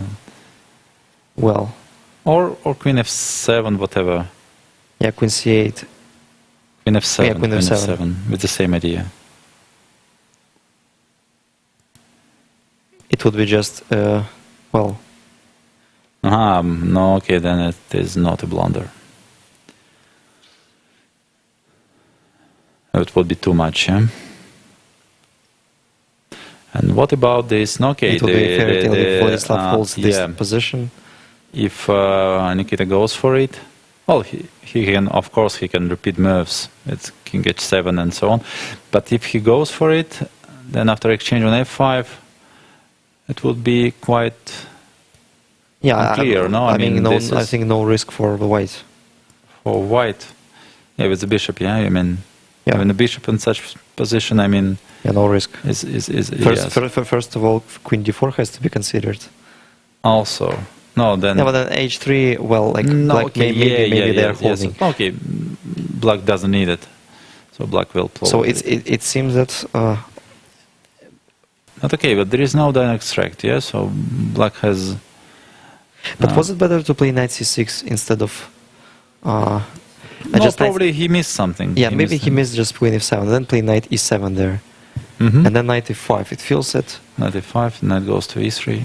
maybe queen e4 still. So what h3 played by Nikita, but okay. Yeah, but h3 is well, I can't say it is. So what Well, about I had no G3? idea What about of the king G3 now? G3. Yeah? So h2, But h2 again, just take him. just take, or even if there is any threat. Yes. Knight h5 Knight h5 probably. Yeah. But maybe it is not a threat. Yeah. It is not. Just take. No, but no, knight h5 is a threat. King takes h2. Well, it's still hard to make another move instead of taking on h2 because Right. everything. Yes, mm-hmm. King h2. Let's say queen takes f4, king g2, and simply maybe queen e5.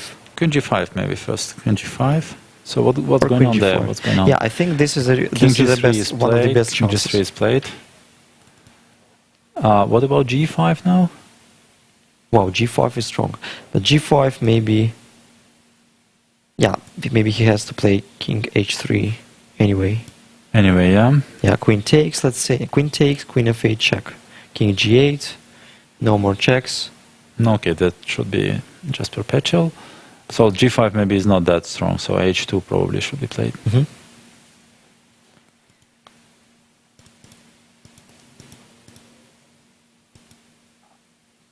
Yeah, I think h2 will be played.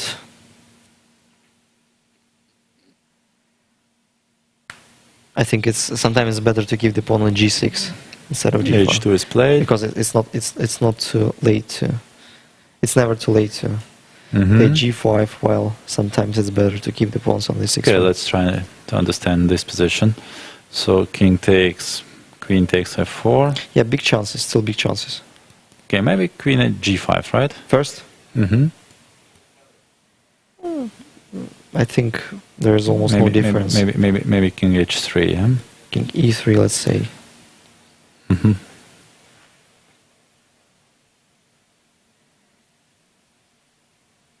Maybe then queen f5. Queen f5. Well, like I'll just, Still, yeah. I mean, king g5, and maybe at some point king proceeds to h4 or f4 e3. Who knows? Mm-hmm. Well, I think in general the position has to be winning. Maybe not immediately, but black has a clear plan. The king is weak, and also the pawn on g. I mean, every queen trade would be just queen winning. trace is now. It should be winning. Well, at least looks dangerous. Yeah. By the way, with king on g2, maybe play just play knight h5 with queen on f4. Just with queen on f4 in this position, which is now on the game on the board. What about knight h5 now? Knight h5, maybe... Queen takes is the only move, no? No, maybe queen just can go somewhere, for example, But b7, I don't know. Well, Or queen d5. even d5. But still, Like still. check. No, queen g3, I thought. Maybe I mean queen queen g3. Queen g3. But still, you're right. Like Maybe say- it is not that clear, eh? Somehow holding. Oh, Yeah, incredible. so, Yeah, by the way, King knight, h5 knight, is by the way, played. knight h5 is played. yeah, knight h5 is played. Queen d5, yes, we said. Queen d5, I think. But maybe not queen g3, maybe queen e3. Well, queen e3, but by the way, do we have a threat if I take on c5? I guess so, yes. Yeah, the knight e4 and knight Knight e4, e2. knight e2, yeah. Knight e2, and after king g2 there is a mate in 2. Well, What a game, huh? So, may I go... no, I mean, this endgame should be lost, eh? The queen takes f4. maybe I think it has to be lost. Yeah, because just knight is No, queen d5 proceeding is to played. b4. Yeah, and now... sorry, queen e3, there is bishop takes h5, so... no. Now we can start with the check. Yeah, black should start with this check, yes? Probably. By the way, if we play there, I think it doesn't change the things No, but much. then king can move. Queen And then- d2. Queen d2 is already played. Uh-huh. Queen d2. Yeah, queen d2, of course, check, yes. Yes, why not? So we are just Yes, and then queen takes d3 probably, yeah? with the check of king f1, and if king g2... Queen g1, but still... Okay, knight f4 is the option, but I'm not sure that black needs it. Isn't this thing is winning? Like, let's say king h2, queen f2, if bishop g2, I think knight f4 is crushing, Right. and we are leading to the winning pawn endgame. By the way, Probably, yes. I think should be, well, very, very, very close to be winning, I mean, at least. Yeah, but well, Artemiev is a very, very dangerous situation now. yeah, I think they're Queen just f3, it's just they're it's just leading over, to this yeah. the same It is position. over. Knight f4 and queen f3. Yeah, black is in tempo to take everything off the board. But B4 then shouldn't be working. King Obviously. g5.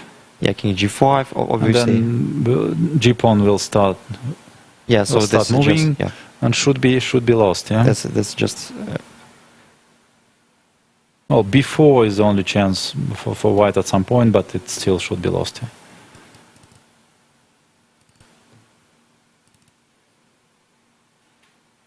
Yeah, well. that looks like the game It is looks over, like the yeah? game is over and Artemiev has to resign. Well, a very nice game played by Nikita Vizugov, by the way. Queen a8. So I'm trying to... Yeah, no, but by the way, it doesn't change much. Queen g2 is coming. White has to stop the clocks.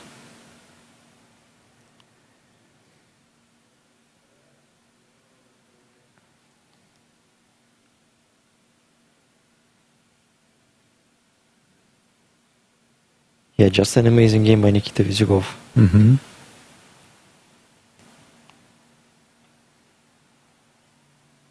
Yeah, he's checking the all lines once again. Yes, think- queen take g2.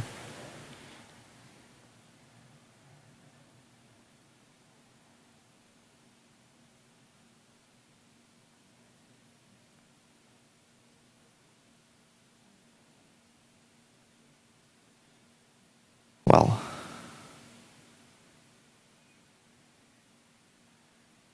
king g5 has to be played.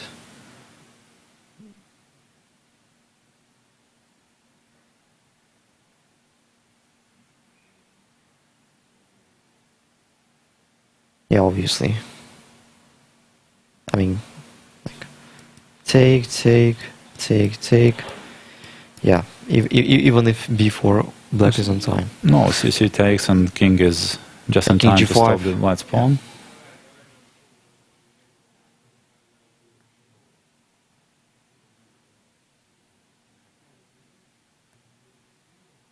Yeah, white has to resign. So what is the white chance here? The problem is that the c pawn is always stoppable before the white king is down to the first rank. Yeah. And when the white king is the first rank, then I mean the black in none promote of first positions, is check. white is in time to catch the It's G or B pawns. Over it's time to resign for Vlad. Well, so we have some, well, I can say surprising results, but a bit unpredictable, because, well, usually Artemiev seemed to be pushing with white, but today it obviously wasn't the day of Vlad. And also Yukovenko lost the game with white pieces, but it was the third in a row, unfortunately for Dmitry. It's it's hard to imagine what player feels losing even 2 games in a row. Right, yeah. That happens in sport, yeah. That black days. Yeah. King G3 is played, but, well... King F5. King F5, King F3, G5, and... King G3. Okay, let's show this line probably until the end.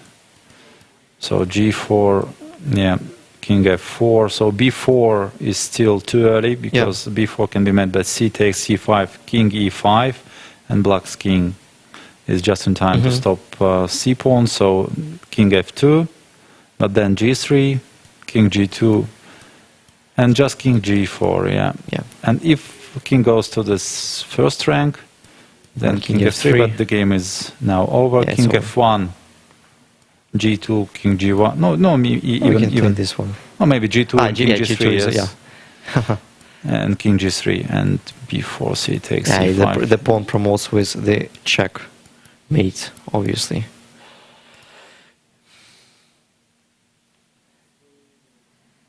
Yeah. And is it first victory for? I think so. For Nikita in this tournament. Like very unexpectedly that he decided. I mean, obviously, Nikita considered himself as the contender for the title of Russian champion, but who knew that he would win the game against Artemiev with black pieces? Yes, his first game. Yeah, but he's very solid player, and it's quite hard. And so, what about the last game in the women's section? Yes, let's check. It's still underway. Potapova plays against Shafigulina, so they may just... How many moves did he play? I think without pawns? Just 7 moves, yeah. Okay, so it's still... nothing to explain, obviously. Still a long way to go. If the king would be cut on the back rank, now maybe at this moment we can switch to this game and... But it's the last remaining game, yeah? I think so. Yeah, because Natalia Pogorina has won her game. Yeah, I think. Maybe it's good time to see the cross table in the men's section. And to see the pairing for the next round, for example, because this position is not so interesting so far. By the way, we have another question. I mean, I think we have a lot of time to answer the questions, because that's a very rare moment where we have nothing to say, absolutely.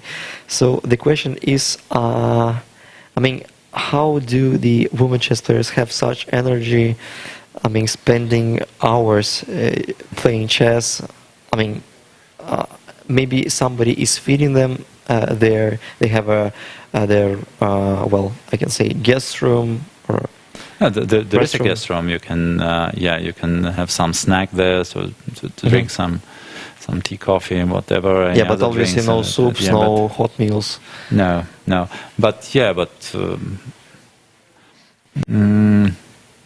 For example, Anna Mozachuk's opinion is that women can play good chess, but they get tired at the end of the round. Just they like enough energy in the end of the game and the end of the tournament as well. So according to her, this is the main difference between men and women. Well, my personal opinion, there are still some other differences as well, but yeah, this one is really important. Right. And another question is, coming back to the question regarding the tournament schedule, I mean, how it is better to,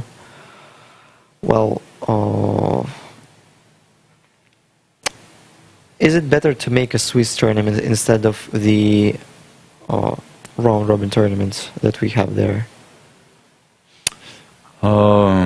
Like, is it better to... Yeah, but maybe now I can answer on this question by myself, because obviously if we have Swiss system, we have a lot of players. I mean, not less than, let's say, 18, like in previous Grand Prix stages, like 1 or 2 years ago. But I think the system of qualifying to the superfinal is the best, because, like, first of all, in the first stage, like, overall we have like the championship of the regions, like, and also the championship of St. Petersburg and Moscow as the cities of the federal value, and the championships, for example, of Ural Autonomous Okrug, of the region, Volga Autonomous regions. Then regional, like 3 players of each okrug qualify to the higher league. Then in higher league, 5 players proceeding to the superfinals. And maybe this system is just the best because obviously, we could have some very unexpected results with the big number of players, because somebody could be in a great form, and also the blunders from the top players are possible. But I can't say that then the title of Russian Championship will be well justified. Well, but actually this question raised something like 15 years ago. And then Russian Chess Federation, instead of choosing between 2 formats, decided just to add one more tournament in the calendar. I mean, to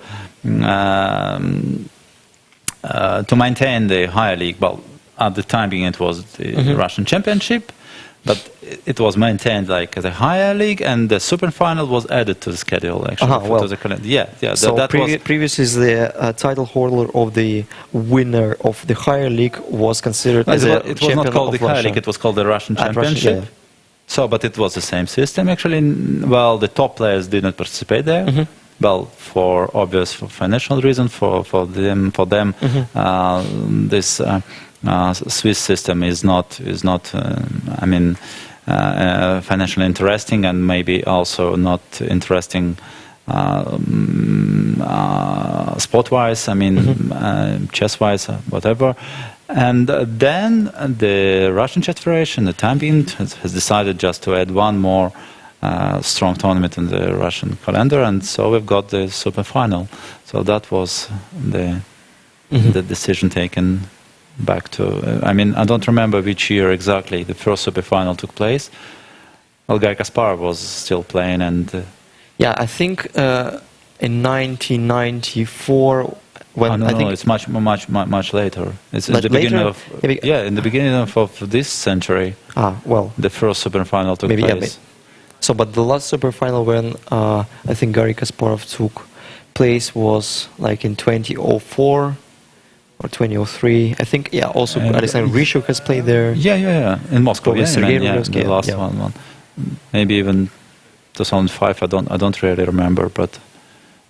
Yeah, because as well as we know that Peter Svidler is an 8-time Russian champion, so the question is how many superfinals he has won and how many the superfinals, I would say I didn't count. Even himself maybe will not be able to answer. But I think that he won something like 3 or 4 superfinals. And before it was just... so the last one was just like 2 years ago, I think, in St. Petersburg. Right. He won the title, winning the tiebreak match against Nikita Vizhugov quite convincingly. Well, I will just check how many moves has made since the last pawn has dropped. So 15 moves have been made. Well, still nothing to say, nothing extraordinary on the board. Well, but obviously the attempt to play till the end is understandable. Yeah, sure. I mean, even I think at the top level, I remember, I think Kasparov won this kind of endgame against Judith Polgar. Right. In Linares, I guess. Don't remember exactly. Well, and especially taking into consideration that Margarita Potapova was probably winning. Yeah, so she's in some kind of, yeah. Yeah, and yeah, she's still trying her best to... Nah, but...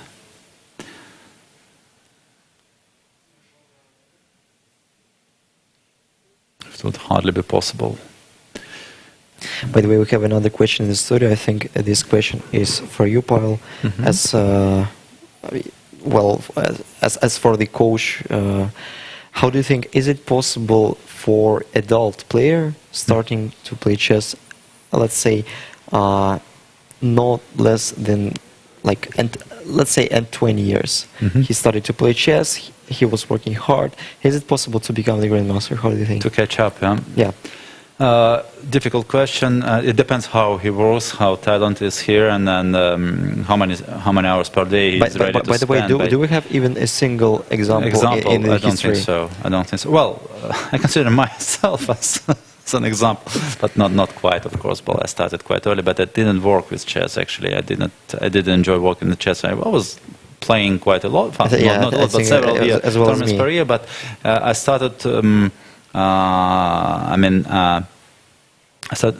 I became a real professional starting working with chess as well. At that time being, I mean, there was no computer still, and I worked mostly with books, and I didn't have a coach during my whole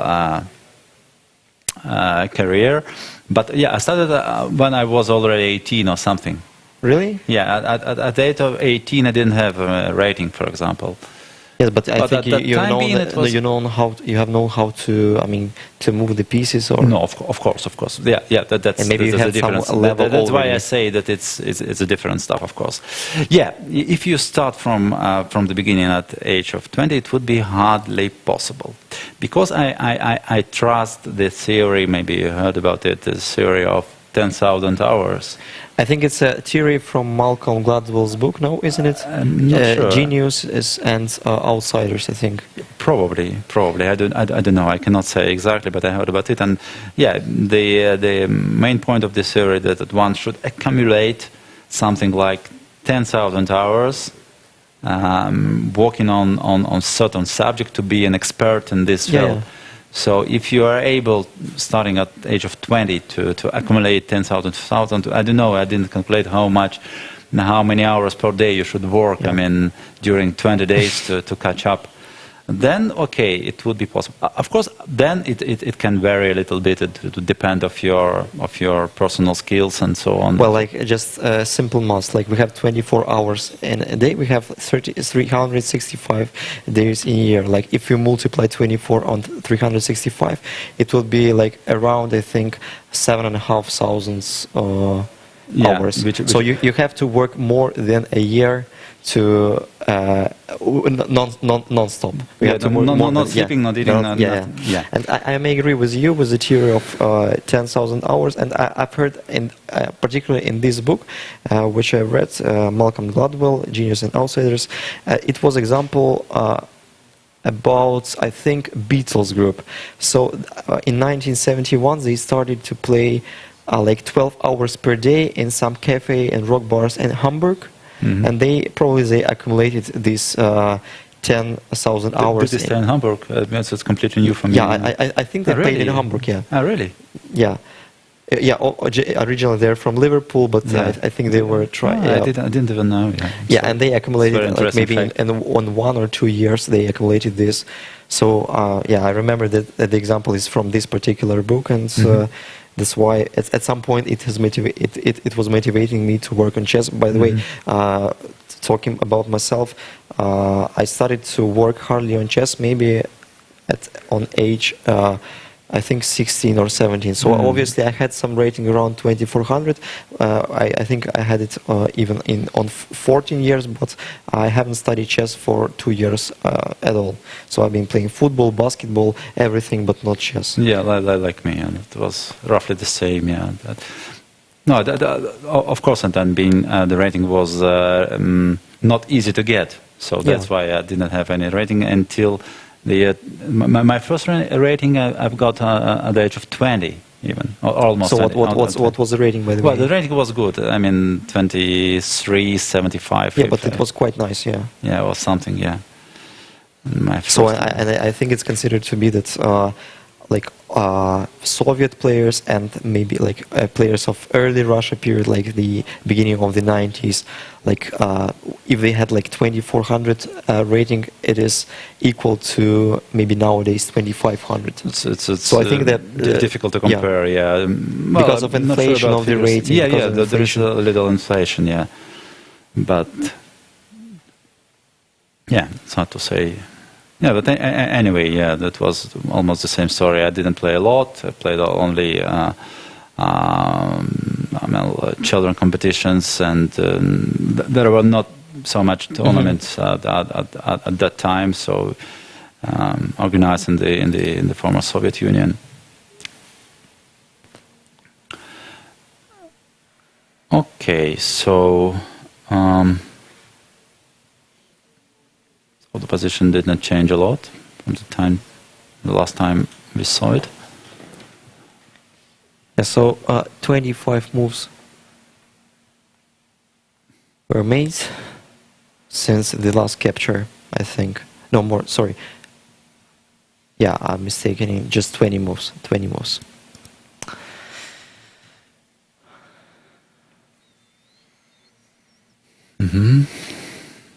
Yeah, so the first superfinal, you were absolutely correct. That's the first superfinal was ended in a victory by Garry Kasparov in 2004. In 20? 04. 04, yeah. So it's just the, let's say, 16th superfinal. Yeah, 16th superfinal. But by the way, like I can see in some kind of mirror, I can see on the screen that the Russian Chess Championship, like 69 for women and 72nd for men, by the way. So it includes, I think, superfinals and higher leagues and everything. Yeah. The events which were called Russian Championship. Yeah, like Russian, Soviet, whatever. Yeah. Mm. By the way, the first Soviet championship. I'm trying to recall the chess history. Well, I think it took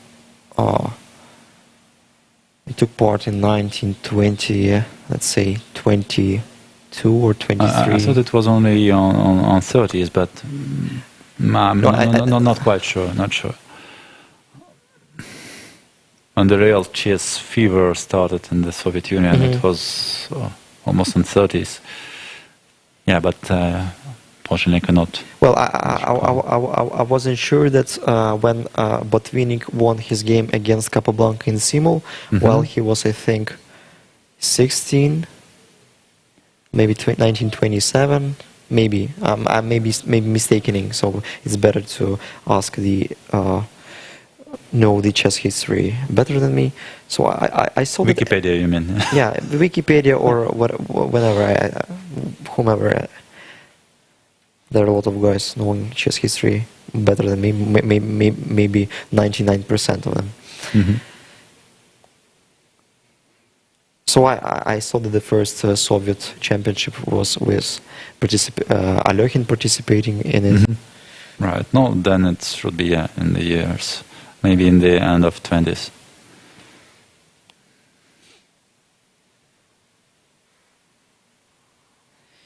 Yeah, well, so if few more moves included, still knight e4. Well, the simple plan to defend is To keep the rook as far as possible. as far as possible from the knight, obviously, to avoid some double attacks, or how it's said in Russia, forks. Well, I remember my first game I played in defending rook and king against king, rook, and knight was when I was, I think, 12 years against Grandmaster Dmitry Chuprov, Mhm. who tragically died like 7 years ago. But he was a very strong player in our region, and so that was maybe my first draw against the Grandmaster when I was 12 in the classical game. Mhm.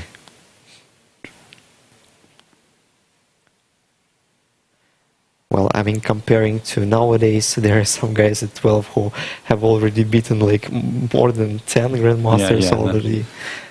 That's Like now the record living- holders, as well as Sergei Karyakin, who became a Grandmaster in 13. Currently, the youngest Grandmaster, I think, is Javohir Sindarov, who became a Grandmaster in age 12. That's something, yeah. Yeah, by the way, I think I've played one of the record holders, like I played against Nikhil Sharin and Pragnananha.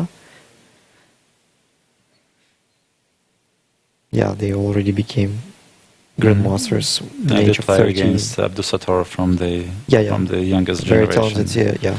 He Yeah. was a big player. Mhm.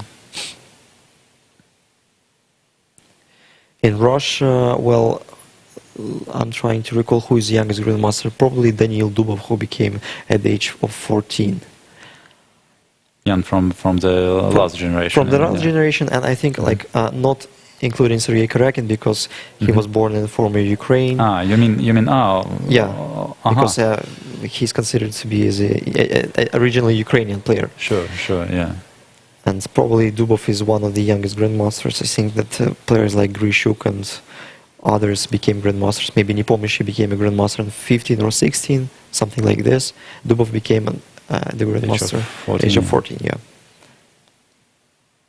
Well, by the way, I became a Grandmaster quite late in the, I mean, comparing to my generation players, Yeah, but at the age of 19. Yeah, it doesn't really matter. Kochina became a Grandmaster in the age of 33. Yes, but that was a time where it was just hard to receive. Maybe he was playing stronger than Grandmaster in the age of 15, who knows. There were not so many Grandmasters. Karpov became a Grandmaster in the age of 19, I don't know. 19, yeah.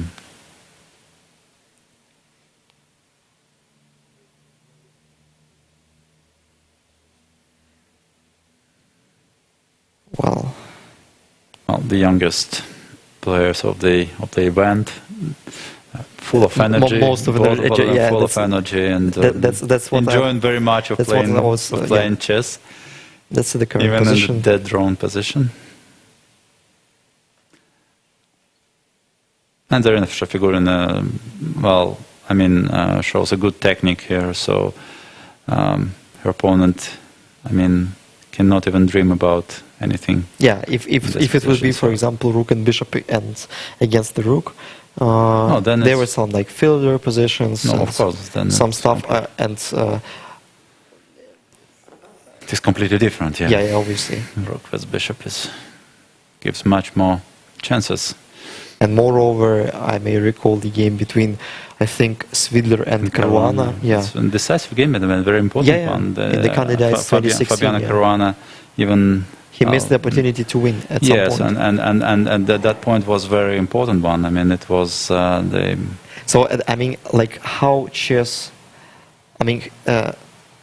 If Caruana has won the game against Svidler, maybe he wouldn't have been. Like the last game, he was forced to win with black pieces against Sergei Karyakin because he had worse tie breaks. Right. And he wouldn't be obliged to play on win with black pieces. That's why maybe we would have another contender. Yeah, he wouldn't just hold. That's the fate of the chess game. That's the fate of the chess game. Right. And he reached the Fedor position also, and that. The classical Fedor, and failed to win it. had just 2 minutes left, I think, but well, normally it should be enough, but under the huge pressure, Fabiano didn't find the right move order.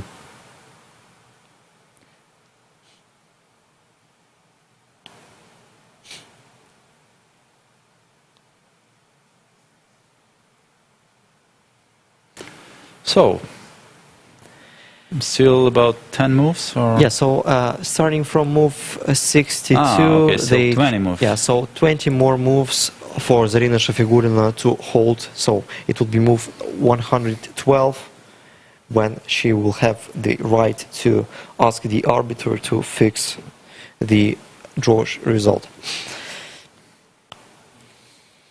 Yeah, well.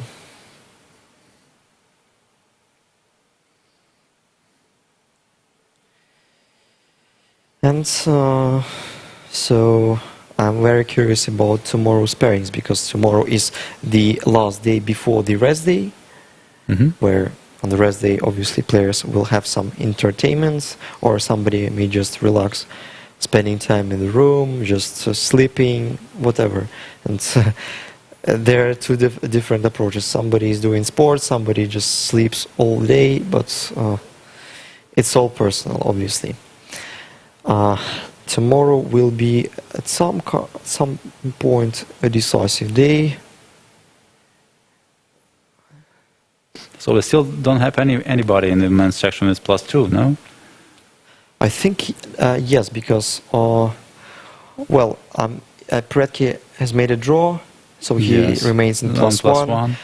Matlakov against Tomaszewski both have +1. Draw, yeah. And now I think Kirill Alexeyenko has joined the group having +1. Also Nikita Vityugov +1, and Ernesto Inorkiev remains on +1. 6 players having a +1 score. So, well, by the way, I may recall the super final in 2013, I think, in Kazan, where Denis Hismaturin took this bronze medal, scoring 50% score. So he won 2 games against Morozevich and Vityugov, and I think he lost to Zvyagintsev and someone else. I don't remember whom exactly. So like he was at -1 at some point, then he won a game, bounced back, and took the 3rd place on the tiebreak. So you can just be solid and not to lose too many games. Just have at least 50% score. You'll have a chance to take the medal even in this strong tournament. So it would be very funny if, by the way, do we have the regulations of this tournament?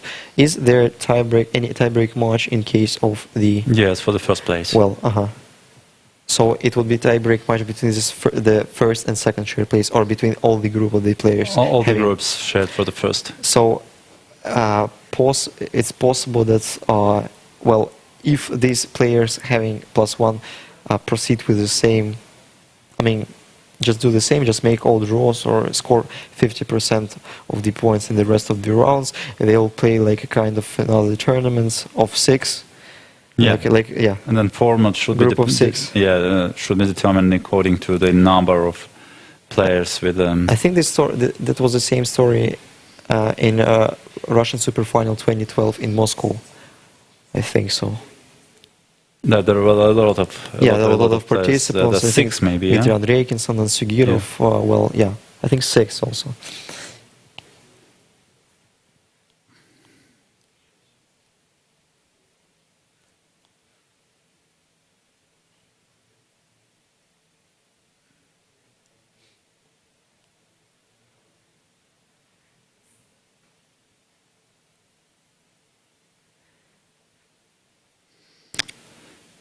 Well, White managed to push Black's king to the... No, okay.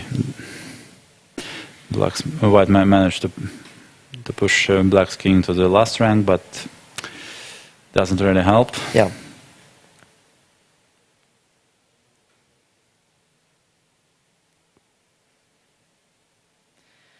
Yes, quite difficult to improve. I think technically impossible.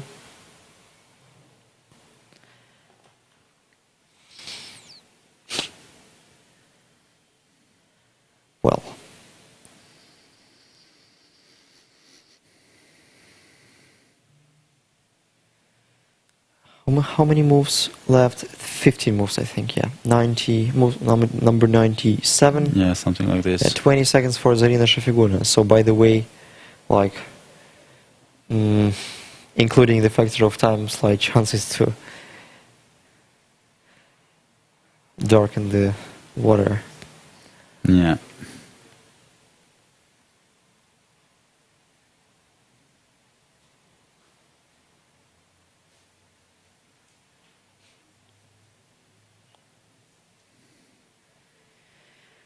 Well, King D. Okay, I'm trying to predict King D3, not King D5. And now King A3. King A3, Knight C3, Rook D4, King C5, Rook C4. That would be the best continuation for the commentators. Well, And for spectators yeah, as well. she's trying to receive. Well, obviously, in the practical point of view, it's better to play King A5 because King on3 is closer to the corner, Mhm. and the Yeah, main but- aim of this position is not to be on the corner. But there, okay, well, Knight C5 is possible still. The other line is Knight D2, King E4, Knight C4, Rook D4. Yeah, Knight C5 is possible, but then King is remain cut. Yeah, but that's a small trap because after Knight C5, Rook B4 is a mistake because Rook, yeah, but it's fine. Still Knight C5, still it's still possible. possible. It's still possible. Maybe some checks. But why not King A2? Yeah, King E2 is also possible, but who wants to go to the corner by... Yeah, but Not the being king forced. is cut, so there's no danger. Okay, Rook B5 is also possible. Okay.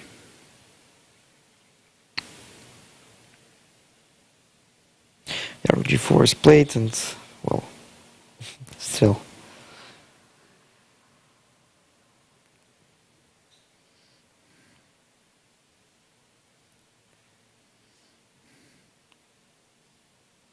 I think we have quite an, well, it's not an extraordinary question because, like, all human beings want to know some, like, not the gossips, well, but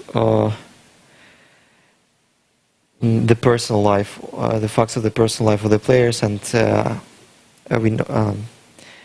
we know that Vladimir Fedosiev has married recently. And the question is, what should we expect from him? What will be the result? Because it is often said that after the marriage, you should be ready to give up at least 50 points of Elo rating. Yeah, I heard about this report, and it's not always true. Well, sometimes because your time style is your lifestyle changing, and you need to. I'm sorry for interrupting you, but I've been informed that also we have an opinion, or someone's opinion that Ponomarev, Jabov, and Rayan started to play much worse when they married. Well, I would like to play as bad as Aranian, for example. Yeah, as well as me. Yeah, I'm dreaming to play as bad as Aranian. Yeah, as bad as him. Well, also as to others. I mean, okay. No, well, sometimes it depends because your lifestyle is changing and you should adapt to the new circumstances. And also, it depends on the kids. Yeah, also depends on the kids. Depends on a lot of things. But normally, it takes some time to. To start a new life. To start your life, and. To reconsider your attitude toward chess and well, I mean, but well, even if it happens to somebody to lose some points, I don't know, 50, but normally it's a temporary. Normally it shouldn't affect on the chess. Temporary effect, yeah. 93. And it depends also on the marriage, actually. Well, for example, look, well, if you remember Korchnoi, Yeah. her wife, his wife was accompanying him for all the events, and I think Petra Levrik, Petra, yeah. yeah.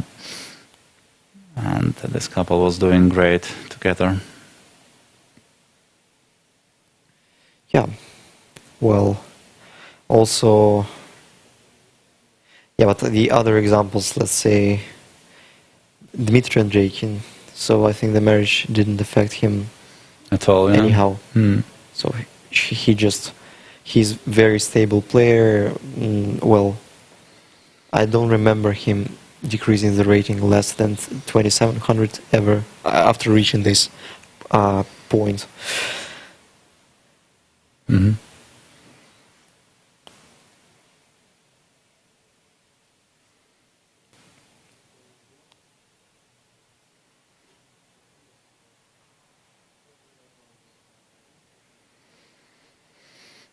Well, not too Still much. 10 moves, yeah, to hold for Zarina Shafigulina. Yeah, but I've saw many games end with a draw. The move before the capturing of the last piece of the defensive side. By the way, what was the last example on it? By the way, it was the same type of position. Rook knight versus rook. And so, I think in some Russian woman woman game on the high level, somebody has just resigned before, well, on the move 48, 49 or even 50 or something like, and she didn't know, she didn't wish to claim the draw. And that's still unclear. Yeah, still unclear. If I think I remember it was John Saeb Malik who lost a similar end game, and whom she was playing against.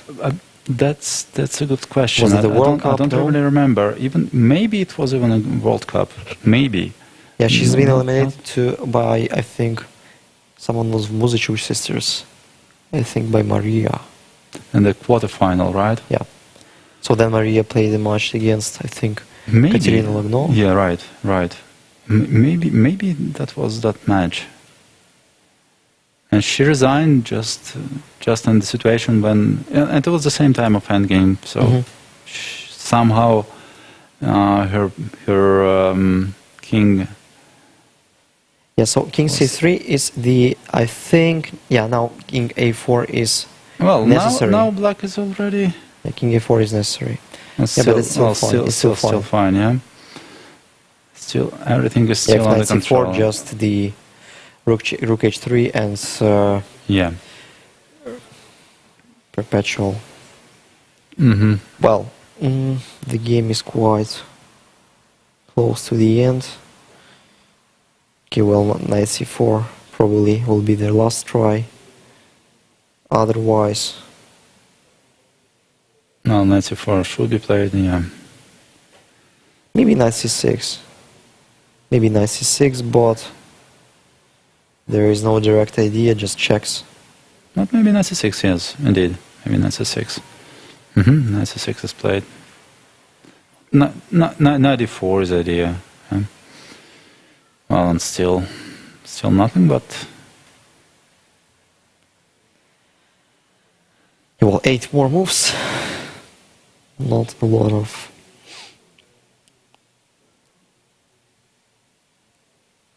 Check.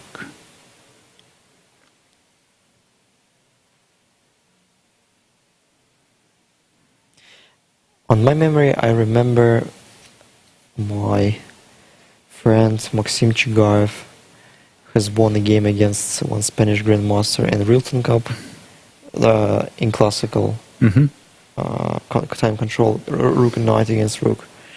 So it's still possible to lose this game. And I remember that the construction, the mating construction was like the Rook was, let's say, on B6. At some point, Rook was on B6 and King moved to B2 with an idea of Rook B4 mate, and there were no threat. Probably the Rook was on somewhere on C. So, well, I think it's too late to receive even an idea I mean, to have MNAD to receive this construction, but it's still possible. Yeah, but I think you're right. It was a World Cup because the game was not recorded by the players. Ah, well. That's why she couldn't check actually. But still, it was possible because she was getting mated, and he could have tried at least. But we never know if she didn't even think about it or she didn't want to. I mean, considering maybe she losing, just forgot about it. Maybe she just forgot about it. No idea. Maybe she didn't know that she could have still claimed it without recordings, whatever. But yeah, but the most important thing on the tournament is to read the rules, because this year I finally understood that this is the more important thing than to know theory, because I've played the games against one young Indian prodigy. I had an absolutely winning position in the end, but somehow I've changed my mind, and so I've gone completely crazy, and I saw that I have at a time as the second time control is after move 50, but I just don't remember even a single tournament with an additional time control after move 50. And so I made 54 moves, and I've been thinking, because I had an absolutely winning position, and so I've lost on time. And I lost some time because I saw that the time will increase when I drop the flag. The time will be added, and the time has been added, but still my opponent just called an arbiter, and so the arbiter told me that I've lost on time because on the regulation it's written that the second stage is after move 60. And that was one of the decisive game, because I was playing black, I was winning against young Indian prodigy, moving to +3 or something like this. And it was in Gibraltar this year. I was I was shocked. And in the very next tournament, I'm starting with reading the rules and the regulations. It's useful to know them sometimes. Yeah.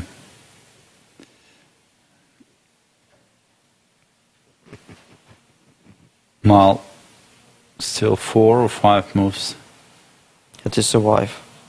Yeah. Well, Rook King A6 would be a bit more accurate, I think.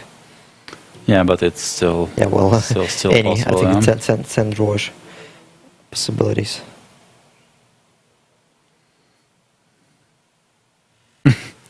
Boss players.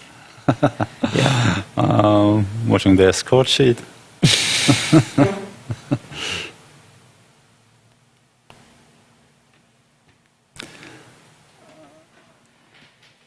Well, maybe we can ask to look at the players' roster on the players' scores table in the men's section.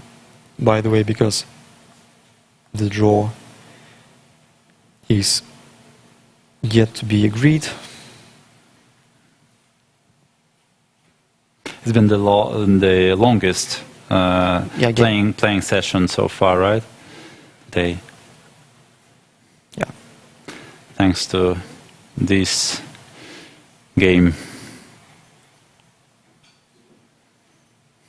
Yeah, so probably we'll just wait till the handshake, because 4 more moves.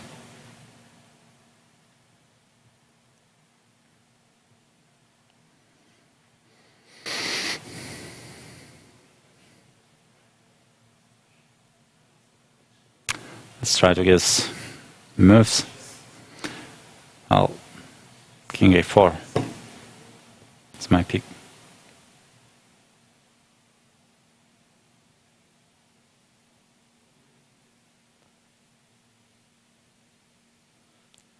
Well, 3 more moves, and also commentators would be set free.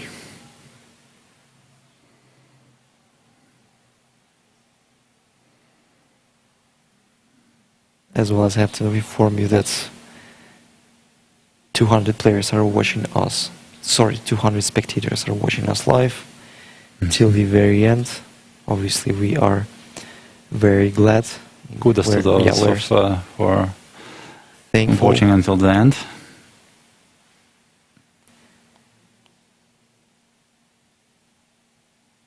Yeah, thanks for the spectators. For obviously, we'll try to improve our skills of storytelling, of calculating the simple lines like mate and two. Yeah, and obviously we would be glad to see some new questions. We are free to answer them, and please feel free to ask.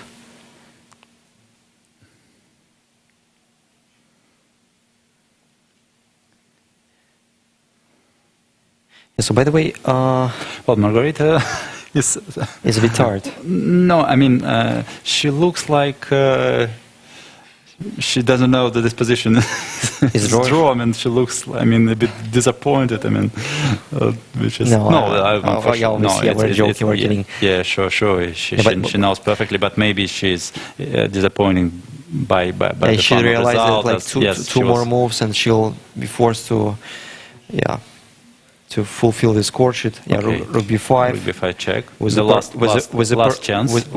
With the purpose to take on h5, but it's a combining better draw for which is. So by the way, in the men's tournaments, like the top players like Nepomniachtchi, Grishuk, Dubov are absent. Well, we don't know the reasons. Nepomniachtchi is playing Grand.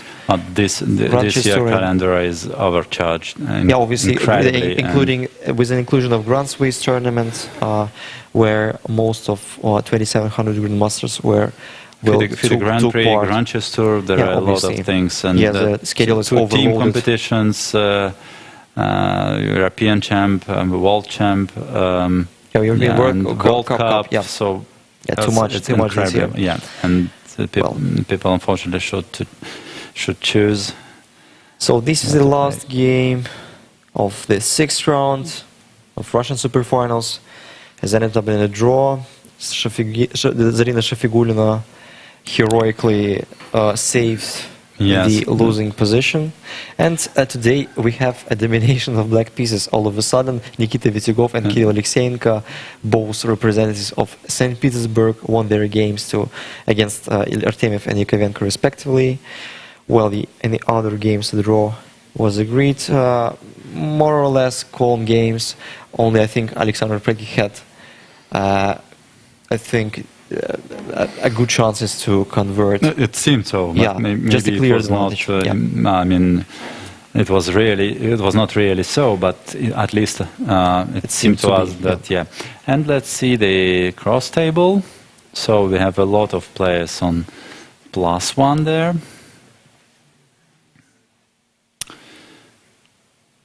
Yeah, 5 or even 6 players on +5. So Alexander Predki, Kirill Alexeyenko, Nikita Vityugov, Evgeny Tomashevsky, Maxim Matlakov, and Ernest Ernakiev. Sharing 4th, 6th place. And First 6th place.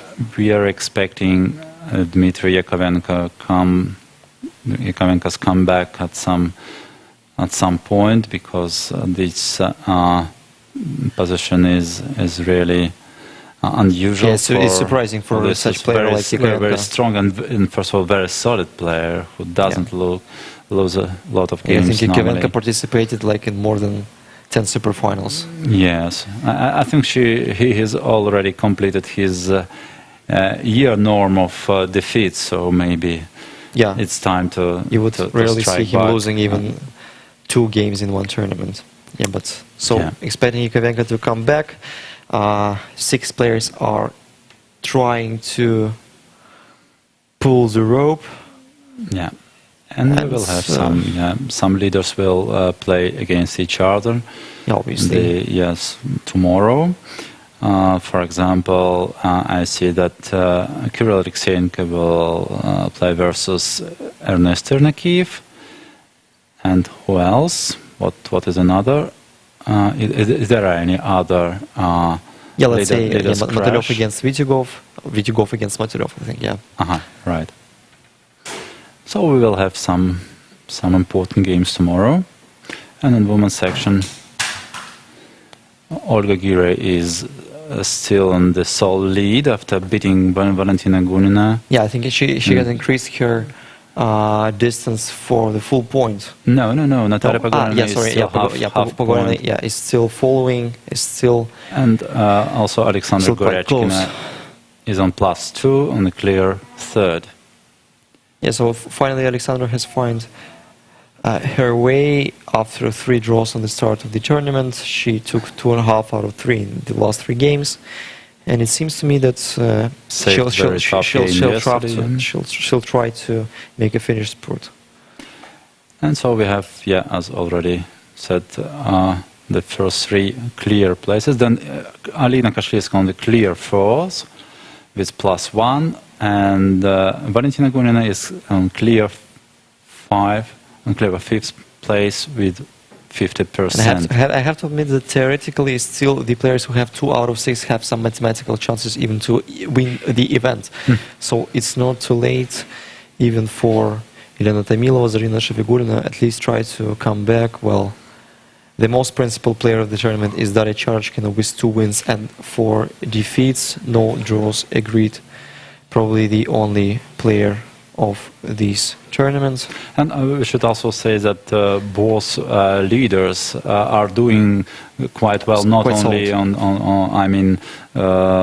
point-wise, let's say, but the quality of their games remain very... These two players have never been in danger, to my memory, in this tournament, actually. Yeah, it seems to me so. It was very solid and very convincing play for both of them. And by the way, these 2 players shared the first place in the last year. So they played the tiebreak as well. And they played. Maybe we can see the repetition of the last year scenario. Yeah, it's likely. Who knows? Okay, then that's it for today, for the longest so far playing session of the Russian Superfinal. I will be glad to see you tomorrow. Thank you for watching us. See you. See you. Bye-bye. Stay tuned.